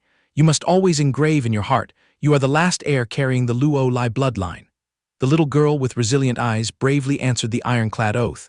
Yes, I will never, ever forget. Turning pain into motivation, the tiny kid Bu Feng crazily threw punches day and night to practice martial arts, her willpower sky-high. I swear to perfectly learn all of Master's ultimate skills. In the future, I will definitely rebuild the family's legacy. Under the glowing red sunset, a flock of children stood obediently in horse stances, practicing martial arts under the strict gaze of the weather-beaten, white-haired master. Setting shifted to a stormy, foggy night. The young master angrily hid outside the door, peeking in, grinding his teeth in jealousy and cursing. Damn it, why is Master showing favoritism by opening a private tutoring class for that brat Bu Feng? Our Zhang Baitang family has clearly offered countless tuition fees. The one who deserves to stand in there and train should be me. I, Zhang Chun, will die before I accept this. Ignoring the surrounding jealousy, inside the training hall, the little girl Bu Feng threw a vicious kick, with the power of thunder tearing through the wind, affirming her outstanding martial arts talent. Returning to the flow of memories, the master pushed the door open and walked in with a strange man, smiling mysteriously and delivering a verdict. If you just bury your head in practicing punches and kicks, it won't amount to anything. Look who I brought to meet you today. Sister Qing stood nearby, playing the role of an MC introducing the guest. This person used to be the greatest mind of the Luo Lai family's mechanical research lab, Dr. Shen Jiao-en. The bearded uncle immediately waved his hand to say hello very amiably. Hello, little niece. I used to be brothers in life and death with your grandfather. Now I have retired from the martial world too. From now on, I will personally train you thoroughly. Facing a sudden, brain-cramming tutoring schedule, the little kid Bu Feng broke into a sweat, only able to stare wide-eyed in astonishment and reply curtly, "Oh." Dr. Shen looked at the little girl with eyes full of pity, muttering to himself. Come to think of it, this girl's fate is also truly tragic, bearing the title of the last drop of blood of the Luo Lai family. Years ago, if her grandfather hadn't kowtowed to beg and guarantee this old life, I would probably have died along with their family. Luo Wen, I swear I will repay this debt of gratitude in full. Escaping from the realm of memories, after hearing this tangled mess of family grudges, Qin Xi clutched his head and pulled his hair, his brain wanting to go on strike. Sweating profusely, he complained. First it's the Zhang Li family, the Luo Lai house, and then some Zhang Baitang family pops out of nowhere. Man, your circle of relationships is way too twisted and complicated. Standing by the river catching the cold breeze, Qin Xi put on a dead fish face, resigned to his fate, and lamented sadly. And the peak of bad luck is that we drew the absolute shortest straw and successfully got dragged right into this chaotic mess of their grudges and vendettas. Exhausting his patience with the sleep-inducing history lesson, Qin Xi suddenly gaped and howled like a madman. Aha, please get straight to the main point. Our core objective is to expose the earth-shattering secret of this Chi Huang city. You've just been forcing us to listen to a popularization of the Luo Lai family tree this whole time. Sister Qing, what we crave right now is the next course of action. Seeing the kid's audacity, the muscular, white-haired young man lunged forward, put Qin Xi in a headlock and wrestled him to the ground, yelling, "You little brat, don't you have any respect for your elders? Turn down your volume, you're freeloading at Sister Qing's house." The guy in the headlock playfully stuck out his tongue and begged, "Ouch, I'm sorry." Meanwhile, the other guy continued his grumpy lecture. "She was just revealing the truth, why did you have to jump up and act all frantic?" Ignoring the comedic banter of the two fools, Sister Qing maintained her ironclad demeanor, slowly unraveling the mystery. The reason I have to be so long-winded is because our clans once stood shoulder to shoulder to rule Chi Huang City, and the annihilation of all our families was entirely orchestrated by Chi Huang. That old man intended to pull up all opposing factions by the roots to manipulate absolute power. Haunting silhouette of the gigantic evil beast Ban Ying obscured the sky. Sister Qing continued to expose the puppet master. The ultimate boss hiding in the shadows is Ban Ying. It is manipulating Tai Yuang like a puppet to satisfy its arrogant ambitions. If they get their way, it will be the end of all humanity. This world will be forced to reset from scratch. The Earth will become the playground for a new species, forging an unprecedented and terrifying order. A chill ran down Qin Xi's spine upon hearing this, his eyes glazing over as he accepted the bitter truth. So all along, all of humanity has been nothing but insignificant ants struggling to survive under Ban Ying's manipulation. The pink-haired girl broke into a cold sweat, unable to hide her terror at the infinite power of the ultimate boss. Possessing the ability to brainwash people and holding onto power for so long, just what kind of background does that freak have? The scene brightened, highlighting Sister Qing's heroic aura as she boldly proclaimed their great world-saving mission. Our next crucial goal is to give it our all and stop this disaster from befalling humanity at any cost. The wheel of history spun back to the Shan Haijai era, revealing a bloody hurricane of a battle among ferocious beasts. In the past, driven by the ambition to claim the throne of all species, He Luo Shen and the vicious beast Xiang Liu engaged in an earth-shattering battle to the death. The gruesome sight of the evil beast being torn limb from limb was bloody proof of the law of the jungle. The fallen had to suffer a terribly brutal consequence. All of Xiang Liu's flesh and blood was ripped apart and devoured clean by He Luo Shen. The veil of mystery surrounding the origin of the life-draining machine was finally lifted. Even though its physical body had perished, its massive spiritual resentment automatically crystallized, fusing into a single entity. Over the long years, that deep-seated grudge gradually evolved into a hideous, slimy mass of flesh. Sister Qing exposed more of the truth about that hideous monster. This creature specialized in siphoning the life force of all living things to nourish itself, hiding day by day under the guise of a swarm of fireflies to deceive the world. Recalling a historical milestone, Sister Qing stated that ever since Shenjai Island was explored by humans, countless strange beasts from Shan Haijai flooded into the mortal realm and transformed into Qi Su Ling. Unfortunately, the untransformed Ban Ying accidentally fell into human hands. That primordial mass of flesh was quickly thrown into an antique auction house, exposed to countless greedy eyes as a priceless artifact. Scholars of that time were completely blindfolded. They firmly believed this was an entity harboring transcendent power. Its core contained surging strength, capable of unleashing a massive energy source equivalent to a miniature nuclear power plant. Right at that moment, the notorious tycoon Li Taiyi from the De clan set his sights on it. He was willing to throw money out the window, arrogantly declaring he would drop the most astronomical price to acquire both Banying and Shenjai Island. When the shocking deal was finalized, Li Taiyi dispatched his forces to madly siphon resources and expand his influence. He recruited 5 major families, De, Zhangbai Tang, Zhangxi, Luolai, and Zhongli, to join forces and build the mega-metropolis of Chi Huang. Casting a distant, regretful gaze, Sister Qing sighed. The once-abandoned wasteland had now transformed into the glamorous and dazzling Chi Huang city. Ultimately, if humans hadn't invited those strange beasts into the mortal realm, Banying wouldn't have had a stage to sow the seeds of disaster. With his sharp mind, Qin Xi quickly connected the dots, smirking slightly as he analyzed. So all this time, that monster Banying had been laying low just to set a trap for humanity. It secretly lurked in the shadows, waiting for the perfect moment for Xiang Liu's true body to tear through its cocoon and resurrect, all to realize its ultimate mad ambition. Sister Qing nodded, acknowledging the formidable nature of their hidden enemy. It could be understood that it was trying to borrow a corpse to resurrect its soul. Xiang Liu's ambition to rule all species had rooted itself too deeply in this world. Qin Xi stroked his chin in awe. Such a persistent will to live, no wonder humanity was manipulated by it as easily as flipping a hand, and no wonder old Tai Yuang was spun around like a puppet. The pink-haired girl kept her ears perked up, listening for details about the villainous side. So, in short, what kind of disaster did old Tai Yuang stumble into? Sister Qing dropped another earth-shattering secret. In the beginning, Tai Yuang's ambition when acquiring Banying was simply to turn this thing into a flesh-and-blood power generator to sustain the lifeblood of Chi Huang City. However, petty schemes were no match for a monster's cunning. Sister Qing shook her head wearily. Banying's evil thoughts were incredibly malicious. It mastered the art of psychological manipulation, digging deep into the dark corners of humanity, slowly eroding old Tai's mind. Since then, his personality completely flipped, turning him into a tyrannical dictator, so paranoid it bordered on madness and limitlessly cruel. It truly was a deal with the devil. In reality, the two had secretly bound themselves with a dark contract. The cowardly Tai begged, promising to sacrifice everything as long as he could exchange it for immortality, determined not to let any clan snatch Chi Huang City from his grasp. The classic deceptive charade was exposed by Sister Qing, and so, Banying openly siphoned Tai Yuang's resources, using him as the perfect shield to fatten itself up.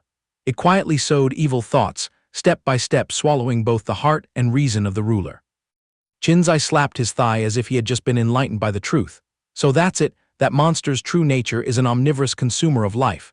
Then the flock of Qi Su Ling is nothing but a premium nutrient source for it to fatten up. The more energy it consumes, the faster it grows, right? Sister Qing shrugged and nodded. Your deduction makes sense. The young detective Qin Xi immediately cast a suspicious glance at the person opposite him, calculating inwardly. Sister Qing here has lived for a whole century and knows everything about Banying like the back of her hand. There's bound to be some shady grudge between the two of them. Noticing the younger boy's scrutinizing gaze, Sister Qing stood silently with her arms crossed, her calm demeanor exuding such a mysterious aura that no one in the group dared to utter another word. Not letting Qin Xi waste brainpower guessing any further, the silver-haired older sister decisively laid her cards on the table. Actually, you're wondering in your heart why I hold so many earth-shattering secrets and who my true identity is, aren't you? Caught red-handed, Qin Xi could only fall silent, holding his breath as he waited for a shocking truth to be revealed. Sister Qing reminisced about the pioneering days. Back then, our Zhongli clan had close trade relations with the De family, considered one of old Tai Yi's loyal clients. At that time, he boldly thumped his chest, claiming that Shenjai Island was his territory and I only needed to ask if I needed anything. Naturally, I happily reciprocated, saying that being supported by him was a great honor for the Zhongli clan. As an occultist, my greatest desire was simply to pave a bright path for my lineage. The image of the strong woman in her youth wearing a majestic military uniform returned. She proudly recalled her golden era. We occultists once poured our hearts and souls into building this Chi Huang city, dipping our hands into everything from culture to security.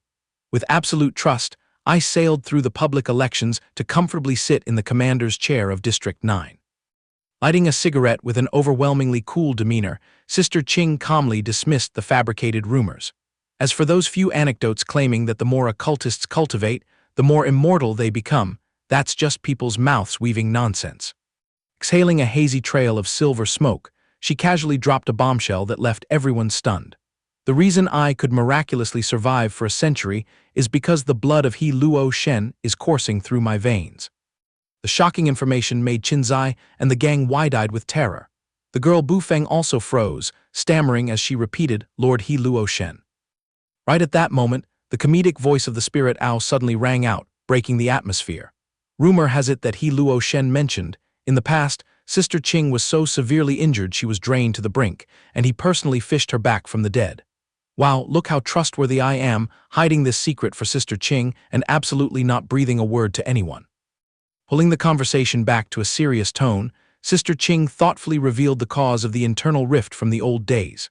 When Chi Huang was spending money like water to build the spirit nest, I had already caught the scent of danger early on, so I fiercely stepped up to stand in his way. The consequence of getting in the way of the elite, she bitterly recalled the time she was oppressed. Old Tai Yi was so furious he saw stars, stripping away all my authority and ruthlessly exiling me to a faraway land. The scene of Sister Qing fully geared up and secretly infiltrating flashed back. She frowned in recollection. It was his sheer stubbornness, ignoring everything to complete the spirit nest, that sparked ultimate suspicion within me, making me certain there was a monstrous conspiracy hiding behind it that couldn't be exposed. Sister Qing shuddered as she recounted the moment she faced the darkness, and then I took the risk of sneaking into Tai Yi Wang's secret chamber to hunt for evidence, accidentally bumping into the true form of Ban Ying, bound by chains. In that moment, I could only stare in shock and gasp, "What is this thing?"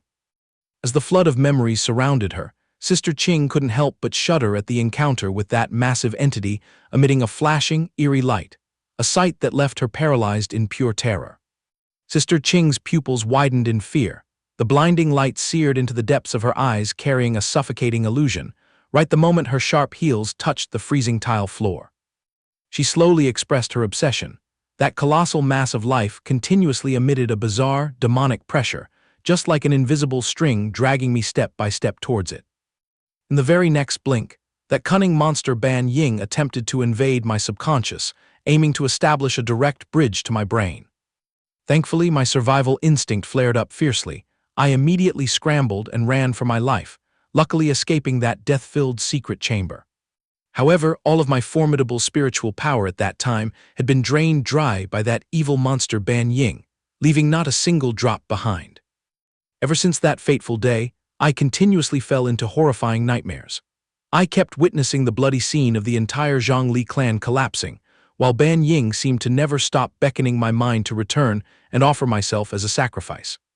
Those terrifying days dragged on, until one quiet night, I woke up drenched in sweat, streaming with tears and screaming for my parents, begging them not to leave me. I truly couldn't bear to watch my own flesh and blood disappear. Right at the moment, my mental state plummeted out of control. A group of masked assassins silently infiltrated the ancient manor situated right on the edge of the coastal cliff during a pitch-black, stormy night. With every step as silent as a ghost slithering through the corridor, the mysterious assassin decisively pulled out a gleaming dagger, ready to claim a life. Sister Qing shuddered slightly, recalling the disaster from back then. It was on that fateful night that a bunch of nameless nobody assassins broke right into my bed to take my life. Standing before the gates of hell, she woke up in a panic, her eyes widening as she stared at the deathly blade flashing straight down. However, with the sharp instincts of a former commander, she immediately leapt back to dodge the slash, using the momentum to throw a vicious kick to counterattack. Sister Qing rolled out of the way of a series of collapsing bookshelves, while furiously screaming to question the masked group, "Just who sent you here anyway?" The gloomy hooded assassin only replied with a shrill, spine-chillingly cold laugh, "Heh heh heh. Your life is about to end, but your mouth is still running." In just a moment of distraction, the murderer's cursed blade grazed right across Sister Qing's chest, causing bright red blood to pour out profusely. Clutching her blood-soaked wound, she roared in fury and kicked straight into the evildoer's stomach, her mouth endlessly cursing the cowardly bastards. By the time she was completely exhausted, Sister Qing took the full brunt of a vicious strike, her entire body being thrown over the balcony railing. A heartrending scream echoed before that figure flailed in a free fall below. She panted in boundless despair. "God damn it, that bastard monster Ban Ying drained away all my inner strength, making my limbs freeze up like wooden statues now, unable to fight back anymore." Her trembling hand strained to cover the gaping wound tearing across her chest. She gritted her teeth, trying to stem the ceaseless flow of dark blood. Facing a row of razor-sharp blades waiting to claim her life, Sister Qing bitterly resigned herself. Given this tragic situation, my little life is as good as over tonight. The assassins surrounding her from all sides let out another horrifyingly triumphant laugh. It's time for the final curtain, you little brat. Pushed to the corner, Sister Qing slightly curled her lip in bitterness and glanced out the door frame, letting go of everything to prepare for a life-or-death jump. A frail figure pierced through the shattered windshield glass, diving straight down into midair. She coughed up a mouthful of fresh blood, accompanied by a gut-wrenching cry. The black-clad gang frantically rushed right to the edge of the cliff, panting heavily as they strained their eyes to hunt down the escapee amidst the raging rapids, even as she was still clutching her wound and trying to drag herself step by step. Witnessing each violent wave crashing against the rocky outcrop, the exhausted Sister Qing screamed out in resentment before the tight encirclement of the lackeys. How come your numbers just keep multiplying? Just what kind of stray souls and wild ghosts did you guys crawl out of? The only reply she got was a deadly silence. A row of fully hooded figures stood towering in a horizontal line, exactly like an army of hellish soldiers returning from the dead to collect a blood debt. Fresh red blood trickling from the corner of her lips, Sister Qing ground her teeth, radiating a murderous aura. These animals are bullying people way past the limit. The man in black swung his arm to deliver a fatal blow, knocking her battered body straight down into the abyssal depths below the cliff. Sister Qing's body drifted, slowly sinking into the freezing ocean depths. Each bubble that rose to the surface and shattered felt like a lonely elegy. Completely absorbed in the story, Qin's face went blank with shock, and he hurriedly asked, "So that means at that time, your brain was completely shut off, and you had already drawn your last breath. So how on earth did Sister Qing manage to swim upstream from the realm of the dead?" Right at the moment her life was about to extinguish at the bottom of the deep sea, a colossal tentacle, emitting a mesmerizing deep blue light, unexpectedly rose from the bottom of the trench and tightly coiled around her body. Sister Qing pulled back the curtain of mystery. It was Lord He Luo Shen who extended a helping hand. He infused his divine bloodline deep into my body, causing the critical wound on my chest to gradually scar over and recover in a spectacular way. That immense internal power sheltered me, nurturing my shattered soul until the day I completely awakened and snatched my life back from the Grim Reaper. After a fortnight or so of recuperation, my true Kai was finally restored to its original state. Moreover, thanks to the blessing of the spirit blood, my physical constitution even shed its old shell and stepped into another realm. The moment she cracked her eyes open, Sister Qing was absolutely dumbfounded to catch sight of a giant dragon, radiating a brilliant deep blue light, majestically coiling and hovering right before her eyes. She stared wide-eyed, foolishly questioning herself, what the hell is going on? Could these be the legendary flock of Qi Su Ling? How magical, suddenly I can clearly empathize with their every breath. The gigantic divine dragon released an overwhelming aura, letting out a deep, rumbling roar. He Luo Shen has a critically important responsibility to entrust to you. Sister Qing dissected the cause even further. Since the moment Lord He Luo Shen descended into the mortal realm, due to having to resist the spiritualization process, he had to burn all of his essence to preserve his physical form. Seizing the moment he was most exhausted, the evil beast Ban Ying instigated a horde of cowardly lackeys to gang up and imprison him in the 10th level dungeon. Flickering candlelight cast shadows on the wall as Sister Qing let out a soft sigh. Lord He Luo Shen once instructed me that damned forbidden array had tightly bound him, leaving him powerless to reach deeper inland. And I am the only living being in whom he places all his hope. But right now, I can smell the intense expansion of the evil aura from Xiang Liu, who is secretly shedding its skin. The deity's majestic voice echoed with a stern warning. The flock of Qi Su Ling absolutely must return home if they hope to remold their bodies. These spiritual entities have long stood by my side. They will surely be able to support you. Our life and death countdown is about to strike. Snapping out of her memory lane, Sister Qing clasped her hands together and boldly summarized. To sum it up, Lord He Luo Shen wants to borrow the hands of humans to carve out a bloody path for the flock of Qi Su Ling to escape back to Shanhaijai. The only catch is that the monster Ban Ying blocking the way is the toughest stumbling block of all. Kid Qin's pieced the events together in a flash, slightly curling his lip to conclude. I've got the core issue. The essence of the problem is that our side has to cut off Ban Ying's food supply, starving Xiang Liu's true body until it faints from hunger, leaving it without the strength to tear open its cocoon. Then it will just have to cry in resentment over its shattered dream of domination. Spot on, right? The pink-haired girl frowned, pointing out the loophole. The scheme sounds pleasant, but the problem is how do we herd that flock of Qi Su Ling all the way back to Shanhaijai on foot? Sister Qing smirked, confidently laying out her trump card. Obviously by reusing the old trick, reactivating the space-time rift on Shenjai Island that cracked open a century ago. After hearing that, the whole team stood frozen for 3 seconds as if their pressure points were hit. Everyone's faces hardened from the pressure of this super-giant ambition to save humanity. Qinzai broke into a cold sweat, grimacing as he asked again just to be sure. You mean we'll use that breach connecting to the mortal realm so Lord He Luo Shen and the Qi Su Ling Legion can fly straight back to Shanhaijai? Sister Qing shook her head to correct his line of thought. Just ripping that rift wide open won't do much. The flock of Qi Su Ling absolutely needs the protection of Lord He Luo Shen to be qualified to enter the gate. Therefore, the burning issue right now is breaking the seal to help him reclaim his infinite power. The girl Bu Feng felt a chill down her spine, asking rapidly in a panic, "What can we possibly use to break such a monstrous forbidden spell?" Sister Qing glared, declaring a move reeking of blood. The only path to survival is to butcher the monster Ban Ying before that old Xiang Liu can wake up. That's also the very reason I gathered all you big shots into one place. Chen Tai grinned with delight. I rate this violently scented plot a 10. On the contrary, the little girl Hai Sha standing nearby was still awkward and scared, but doesn't it seem like we're gambling our lives a bit too much? Qinzai kept his deadpan expression, cutting straight to the point. Skip that, so how exactly are we brothers going to throw hands in the next phase? Sister Qing tilted her chin toward the architecture reaching the blue clouds, loudly proclaiming, "The death arena named struggle of Chi Huang City is about to pull its curtains open. This is the golden opportunity for our side to turn the tables." Popping open a state-of-the-art 3-dimensional holographic map, Sister Qing waved her hand and pointed just like a true operator.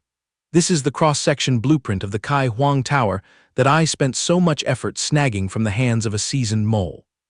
Zooming in on the bright red dot sitting right in the middle of the screen, she emphasized, "Our goal is to take advantage of the utter chaos during the tournament, secretly sneaking deep into the core chamber where the monster Ban Ying has taken root." Qinzai glared at the tangled maze, clicking his tongue in complaint. "Chi Huang Tower shoots up 200 floors. Are we trying to play a dungeon-crawling conqueror game?" Sister Qing then finalized, "The ultimate mission is to clear out the gatekeeper boss, slip straight into the deep well platform, and then ride the momentum right down into the core lair. Got it?" The young man's face clearly showed suspicion. "How many lives in our total troop count have we pooled together to jump into this psychotic game?" The guy Chen Tai crossed his arms, smugly announcing the numbers. "Including you and Hai Sha, our gang wraps up at 11 lives. Qinzai immediately frowned and retorted, "We're playing team melee." Chen Tai quickly waved his hands, clarifying the brutal rules of the game. "Obviously it's one-on-one. You have to remember that the nouveau rich pulling the strings of this arena are doing it to filter out the most elite mutants. Players will have to rely on their luck of the draw to finalize their spot on the chopping block. Even though the arena network is a bewitching maze, they still insert a few regional beasts to force contestants to join hands just to survive." Summarizing the battle plan, the guy thumped his chest and guaranteed, "In short, all of us will transform into a squad of bodyguards to escort you from the deep well platform straight into the core zone." Qinzai felt that something was off, sweating buckets as he blurted out in a panic, "Wait a minute, so once I dive down there I have to be a lone wolf, with absolutely no one tagging along for support?" Sister Qing reached out and patted the younger boy's shoulder comfortingly, revealing the truth. "Because only the Jianling blade you're carrying on your back has enough damage to pierce Ban Ying's shell. That is also the hidden intention behind why Lord He Luo Shen forged this weapon." A flickering ray of light cast upon his sharp profile. Qinzai went silent as he realized the 1,000-pound burden that had just dropped onto his shoulders. It turned out he himself had become the sole lifeline for an entire group.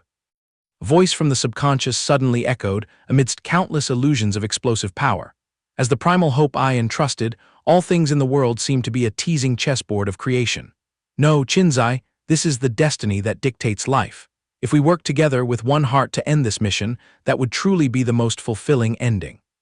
Seeing her friend seemingly carrying the weight of the world, the little girl Hai Sha hesitantly raised her hand to volunteer. If I mean, if permitted, I want to tag along with Qin Xi down there. After all, having a companion is more reassuring. But Sister Qing ruthlessly poured cold water on it. Forget it. Surrounding that deep well is a bunch of fractured magnetic fields. One wrong step and you'll be sucked in and ground into mincemeat instantly. The older sister raised a warning finger, firmly dissecting the deadly level of the arena. Only those who possess both infinite stamina and wind-tearing speed have a chance to struggle and escape. Because you guys have never experienced that bloody arena, it is essentially a meat grinder. It's a certainty that someone from our side will fall because of it. Then she clenched her fist and swore an oath, her aura bursting forth exactly like a descending goddess of war. However, our Jin organization swears on our lives to never abandon a single brother. This immortal flame of passion will forever burn bright. Morale surging to the peak, Chen Tai roared in agreement. Sister Qing's words are nothing but spot on. The girl wearing the hat also nodded vigorously, her eyes radiating an unshakable, iron-like resolve. A picture of the entire organization burning with murderous intent as they prepared to step through death's door appeared incredibly majestic, carrying a spirit of steel. The dark and murky patches of memory from back then were now illuminated. This is exactly the path to seize the light. But the storms weren't over yet. Sister Qing turned her head and threw Qin Xi and Hai Sha a tired look, dropping a fatal comment. The power levels of you two aren't nearly enough to survive in the upcoming slaughterhouse. Sister Qing immediately tossed the burden over to the muscular guy. From now until roll call for the tournament, there's still plenty of time. Polishing these two greenhorns will have to be entrusted to you. The young man thumped his chest loudly, accepting the order. Leave it all to me. This time I'll put them in closed-door training. I swear I'll mold these two brats carefully. Hearing this, Qin Xi and Hai Sha froze, breaking into cold sweats as they groaned. Good Lord, being forced into a special crash course again, and using the trick of locking ourselves away from the world no less. Little girl Hai Sha clutched her head and pulled her hair, crying rivers over her ruined playtime plans. I was even planning to take this new ID card to the stores and go on a proper shopping spree. Qin Xi also writhed in regret, tearing at his hair. So that jacket I've been eyeing for ages is practically gone with the wind. Where will I get the chance to stroll around and check out now? Ignoring the two newbies screaming for their rights, Sister Qing spun around and pointed at the female leader with an incredibly stern posture, Luo Bufeng. The girl immediately stood as strictly as a stone statue, loudly accepting the order. Sister Qing entrusted her with a mission reeking of hacker infiltration. Use your cover as a Tian Fang spy to slip into the main computing chamber, secretly implant this malware into the enemy's mainframe. You must crash the guard robot system and sever the reinforcement network to pave a safe path for Qin Xi to sneak into the core zone. Luo Bufeng's face shone with overwhelming resolve. The girl clenched her fists tightly in obedience. Right at this moment, the muscular black guy who had evaporated until now poked his head out to ask, "So what am I handling for my part?" Sister Qing casually explained the final puzzle piece. Quickly tail the delegate, you're in charge of the outer perimeter protection for Chi Xi. That thing is the ultimate tool for our gang to rip open the spacetime gate. The truth of the dark stone flashed amidst brilliant lightning. In reality, Chi Xi is a treasure packed with primal energy left behind in the mortal realm from prehistoric times. By simply using an ancient incantation to awaken it, one can warp space and build a bridge straight to an alien world. But life is inherently twisted. Sister Qing smacked her lips, dragging out that disastrous mistake from back then. During the time they tore up Shenji Island, those old monsters who came before made a foolish blunder because they couldn't contain this raging energy. The consequence was making Chi Xi explode into countless fragments. Having finalized the military orders, Sister Qing stretched and let out a loud yawn, slowly turning on her heel to walk into her room. For the next few days, I have to go into closed-door recuperation to get my strength back, filling up my health bar to prepare for battle. The pink-haired girl looked at her boss's sluggish figure, drenched in sweat, and timidly asked, the water is up to our necks and she's still this indifferent, are we doomed?" Qin Xi then leaned into her ear and whispered quite sarcastically, "Have a little sympathy. Her body houses the soul of an ancient lady who's seen 100 autumns. Shutting down for a fortnight is just par for the course." A few days quickly slipped by. The scene shifted to a spacious university lecture hall, where a long-haired man was packing up on the podium after finishing his speech. Waiting for the crowd of students to scatter entirely, a mysterious man in a blue coat approached the main character. "Professor Zhou, I wonder if it would be convenient for you to spare me a few minutes for a chat." Professor Zhou hurriedly brushed him off without mercy. Right now I have an urgent case to handle, so whatever it is today, skip it. But the guy in blue wasn't so easy to shake off. He pulled a folder from his pocket, shoved it into the professor's hand, and confidently dangled the bait. I am absolutely certain that you will somehow be extremely curious about this treasure. Just wait and see. Out of curiosity, Professor Joe flipped through the photos, and what hit his pupils straight on were the ruins of grayish stone slabs, mottled with the scars of time. Professor's eyes suddenly lit up as if he had just salvaged a treasure. He strained his eyes to scrutinize every line and muttered his deduction. This item is definitely not a mortal object. The few engraved lines on it carry a heavy flavor of ancient script. Its origins must be at least a few thousand years old, perhaps even older than the moment the goddess of creation descended to the lower realm. His curiosity pushed to the peak, Professor Joe frowned and interrogated the stranger. In short, from which corner did you salvage this pile of priceless materials? The guy in blue smirked, casually dropping a sentence steeped in murderous intent.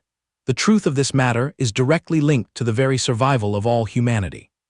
The frame suddenly cuts to a chaotic intersection swarming with people. Flashing neon lights intertwine with the signature clamor of Chi Huang City. Blending into the bustling sea of people, a man in a green shirt strides ahead, while two sullen ghost-like figures tail him closely from behind as if carrying out some dark scheme. The man in green suddenly lets out a cold snort, his knife-sharp eyes darting back as if sensing his pursuers. Without a moment of hesitation, he quickens his pace, ducking straight into a murky, deserted alley to shake off the enemy. Swiftly, the man in green swings himself high up, casting a mocking glare at the two clumsy stalkers down below. Hiding in the shadows, the man in green smirks arrogantly, spitting out disdainful sarcasm at the amateurs. With such rookie stalking skills, you better drag yourselves home and take a few more lessons. But before his smile can fade, Professor Joe, who was clutching the documents earlier, is choked by an invisible hand and thrown heavily onto the ground. Blocking his view now are two pitch-black hooded figures, radiating a bone-chilling killing intent that completely seals off the path. Professor Joe is scared out of his wits, his face as pale as a sheet, trembling and stuttering. Who exactly are you people? The two bizarre killers burst into a hair-raising, textbook villainous laugh, their high-pitched voices hardening with a threat. Be smart and hand over the files, and we might just spare your lives. Watching the drama unfold from a distance, the man in green breaks into a cold sweat, instantly realizing he has walked into a trap. Could it be that the other guy was just a smokescreen to stall him all along? A sense of foreboding rushes in. The man in green frantically turns around to slip away, his mind screaming in despair. Damn it, Professor Joe is in deep trouble. Without a second thought, he hastily pulls out the latest transparent touchscreen phone, swiping the screen madly to connect to the emergency hotline. Pressing the phone tightly against his ear with his nerves stretched taut, the only response he gets is the flat, emotionless voice of an operator. The number you have dialed cannot be reached. The network connection has been terminated. Please leave a message after the beep.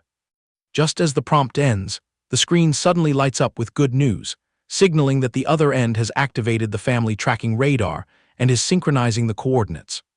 However, right as a glimmer of hope sparks, a fireball blazing with murderous intent strikes the unlucky young man squarely in the back of the neck out of nowhere. A deafening explosion tears through the night of Chi Huang City, a sea of fire devouring the entire building. Right below, the two shadowy killers nonchalantly turn their backs, arrogantly admiring their own cruel masterpiece. Lao Dio frantically presses his walkie-talkie, screaming an urgent order. Outpost Yujin, Sector 5, please respond if you copy. The other end sluggishly picks up the signal. I'm listening, Lao Dio, what's the emergency? Chen Tai, who is casually chewing on his food, is instantly jolted upright by the urgent command. Professor Joe is hanging by a thread. Get your ass over here for backup right now. I've already sent the coordinates. The burly young man springs up like a coil, shouting his acknowledgement of the order. Lao Dio grits his teeth, his face hardening with anxiety, secretly praying in his heart. Professor, please hold on. The classified files of the Fa Jioi Thatch absolutely cannot fall into the claws of those hounds. Right after speaking, Lao Dio transforms into a blinding streak of light, dashing recklessly and tearing through the city night at breakneck speed to outrun death. His braking landing sends sparks flying around his heels. Lao Dio skids across the asphalt, immediately gathering his strength into a defensive stance to face the enemy. Glancing around, he frantically spots the familiar figure in a suit lying face down on the ground, gasping for breath. Lao Dio rushes over in a panic, lifting the victim by the shoulders and screaming, "Oh my God, Professor Joe." By some stroke of luck, the professor with a sparse beard clutches his chest and coughs violently, but he is still alive. He weakly holds out the file folder. "I'm not dead yet. Look, I still have the manuscript perfectly safe right here." Being helped up by Lao Dio, Professor Joe gleefully boasts about his brilliant Beitan switch. "I threw up a smokescreen and tossed them a fake file. The inside was just a bunch of trivial lesson plans." Lao Dio hastily comforts him. "A million apologies for letting you take this unjust beating. I will carry you to the infirmary for first aid right away." But a chilling plot twist hits. Professor Joe slowly curls his lips into a demonic smile, his voice turning high-pitched. "The infirmary? Drop it, no need for such a hassle." Congratulations on a stellar performance. The fake professor instantly swings his hand and crushes Lao Dio's jaw, making him howl in agony. Lao Dio tightly grips the arm that is sealing his mouth, glaring at the imposter and stuttering. Professor Joe, right behind him at this moment, the masked black-clad assassin is grinning wildly with immense satisfaction. Draining his last drops of strength, Lao Dio struggles while suspended in midair, tightly squeezing the fake professor's wrist and roaring with choked resentment. "What the hell? It was you all along." The black-clad killer puts a finger to his lips in a hushing gesture, laughing frivolously as he spouts his golden words. "SHH, it might be a bit of a brain ache, but just bear with it for a little and you'll cross over in no time."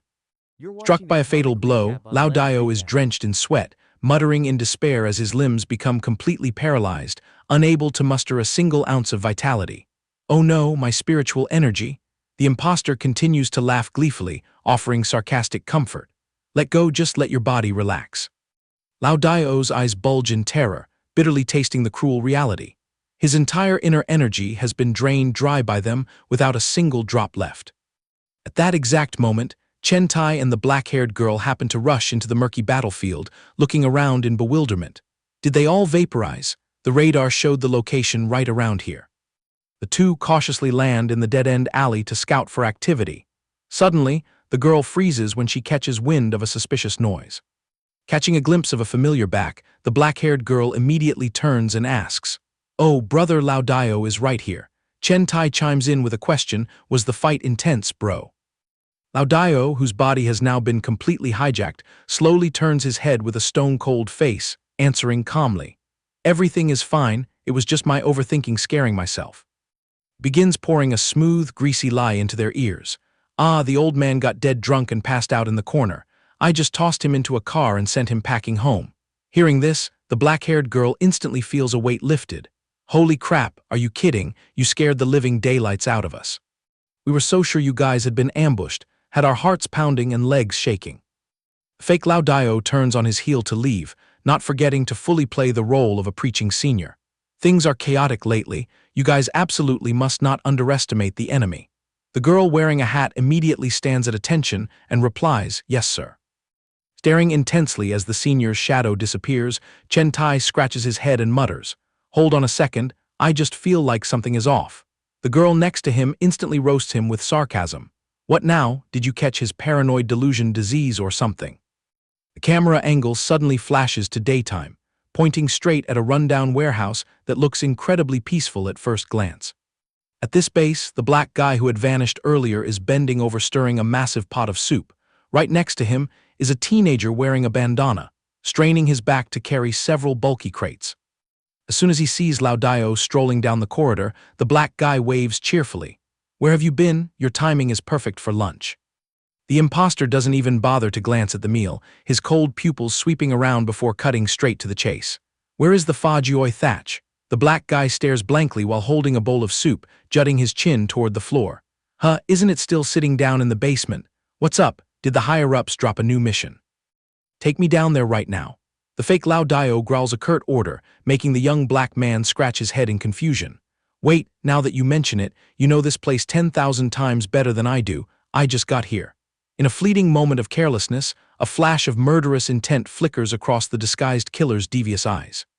Without bothering to utter another useless word, the imposter sullenly follows closely behind the black guy, walking along the slimy stone steps leading all the way into the deep holding cell. Stopping in front of a bamboo blind, the black guy nods toward the inside. "There, you go in and check it yourself. I'm still busy cooking lunch." If shit hits the fan, just scream at the top of your lungs. Seizing the opportunity as the prey turns his back, the devil's sharp claws hidden in the imposter's hand silently reach out to eliminate the future threat.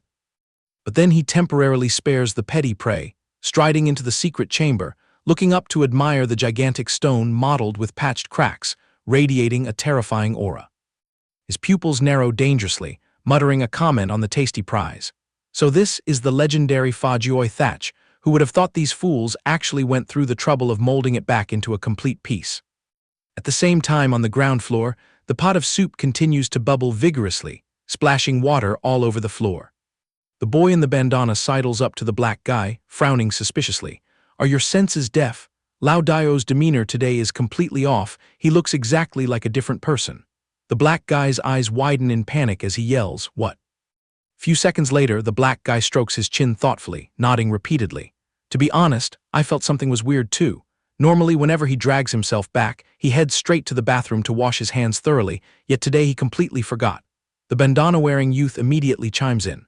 Not only that, I also caught a whiff of a scent lingering on his skin today that is super bizarre, nothing like his usual self at all. Soon as the analysis ends, a spirit beast phantom in the shape of a green wolf suddenly pops up, baring its fangs and brandishing its claws right behind the bandana-wearing youth. He tilts his head up and concludes, spot on, your Kai Tuk Lin is inherently a prairie wolf. Its nose is sharper than a radar. It 100% busted that hidden scent of evil aura. The bandana boy shudders, grasping the severity of the situation, and hurriedly turns to run. I gotta haul ass and report to the captain right this instant. You stay put here and keep your eyes peeled to see what other shady tricks he's trying to pull. The black guy nods in agreement. Yeah, in these chaotic times, being better safe than sorry is the top priority.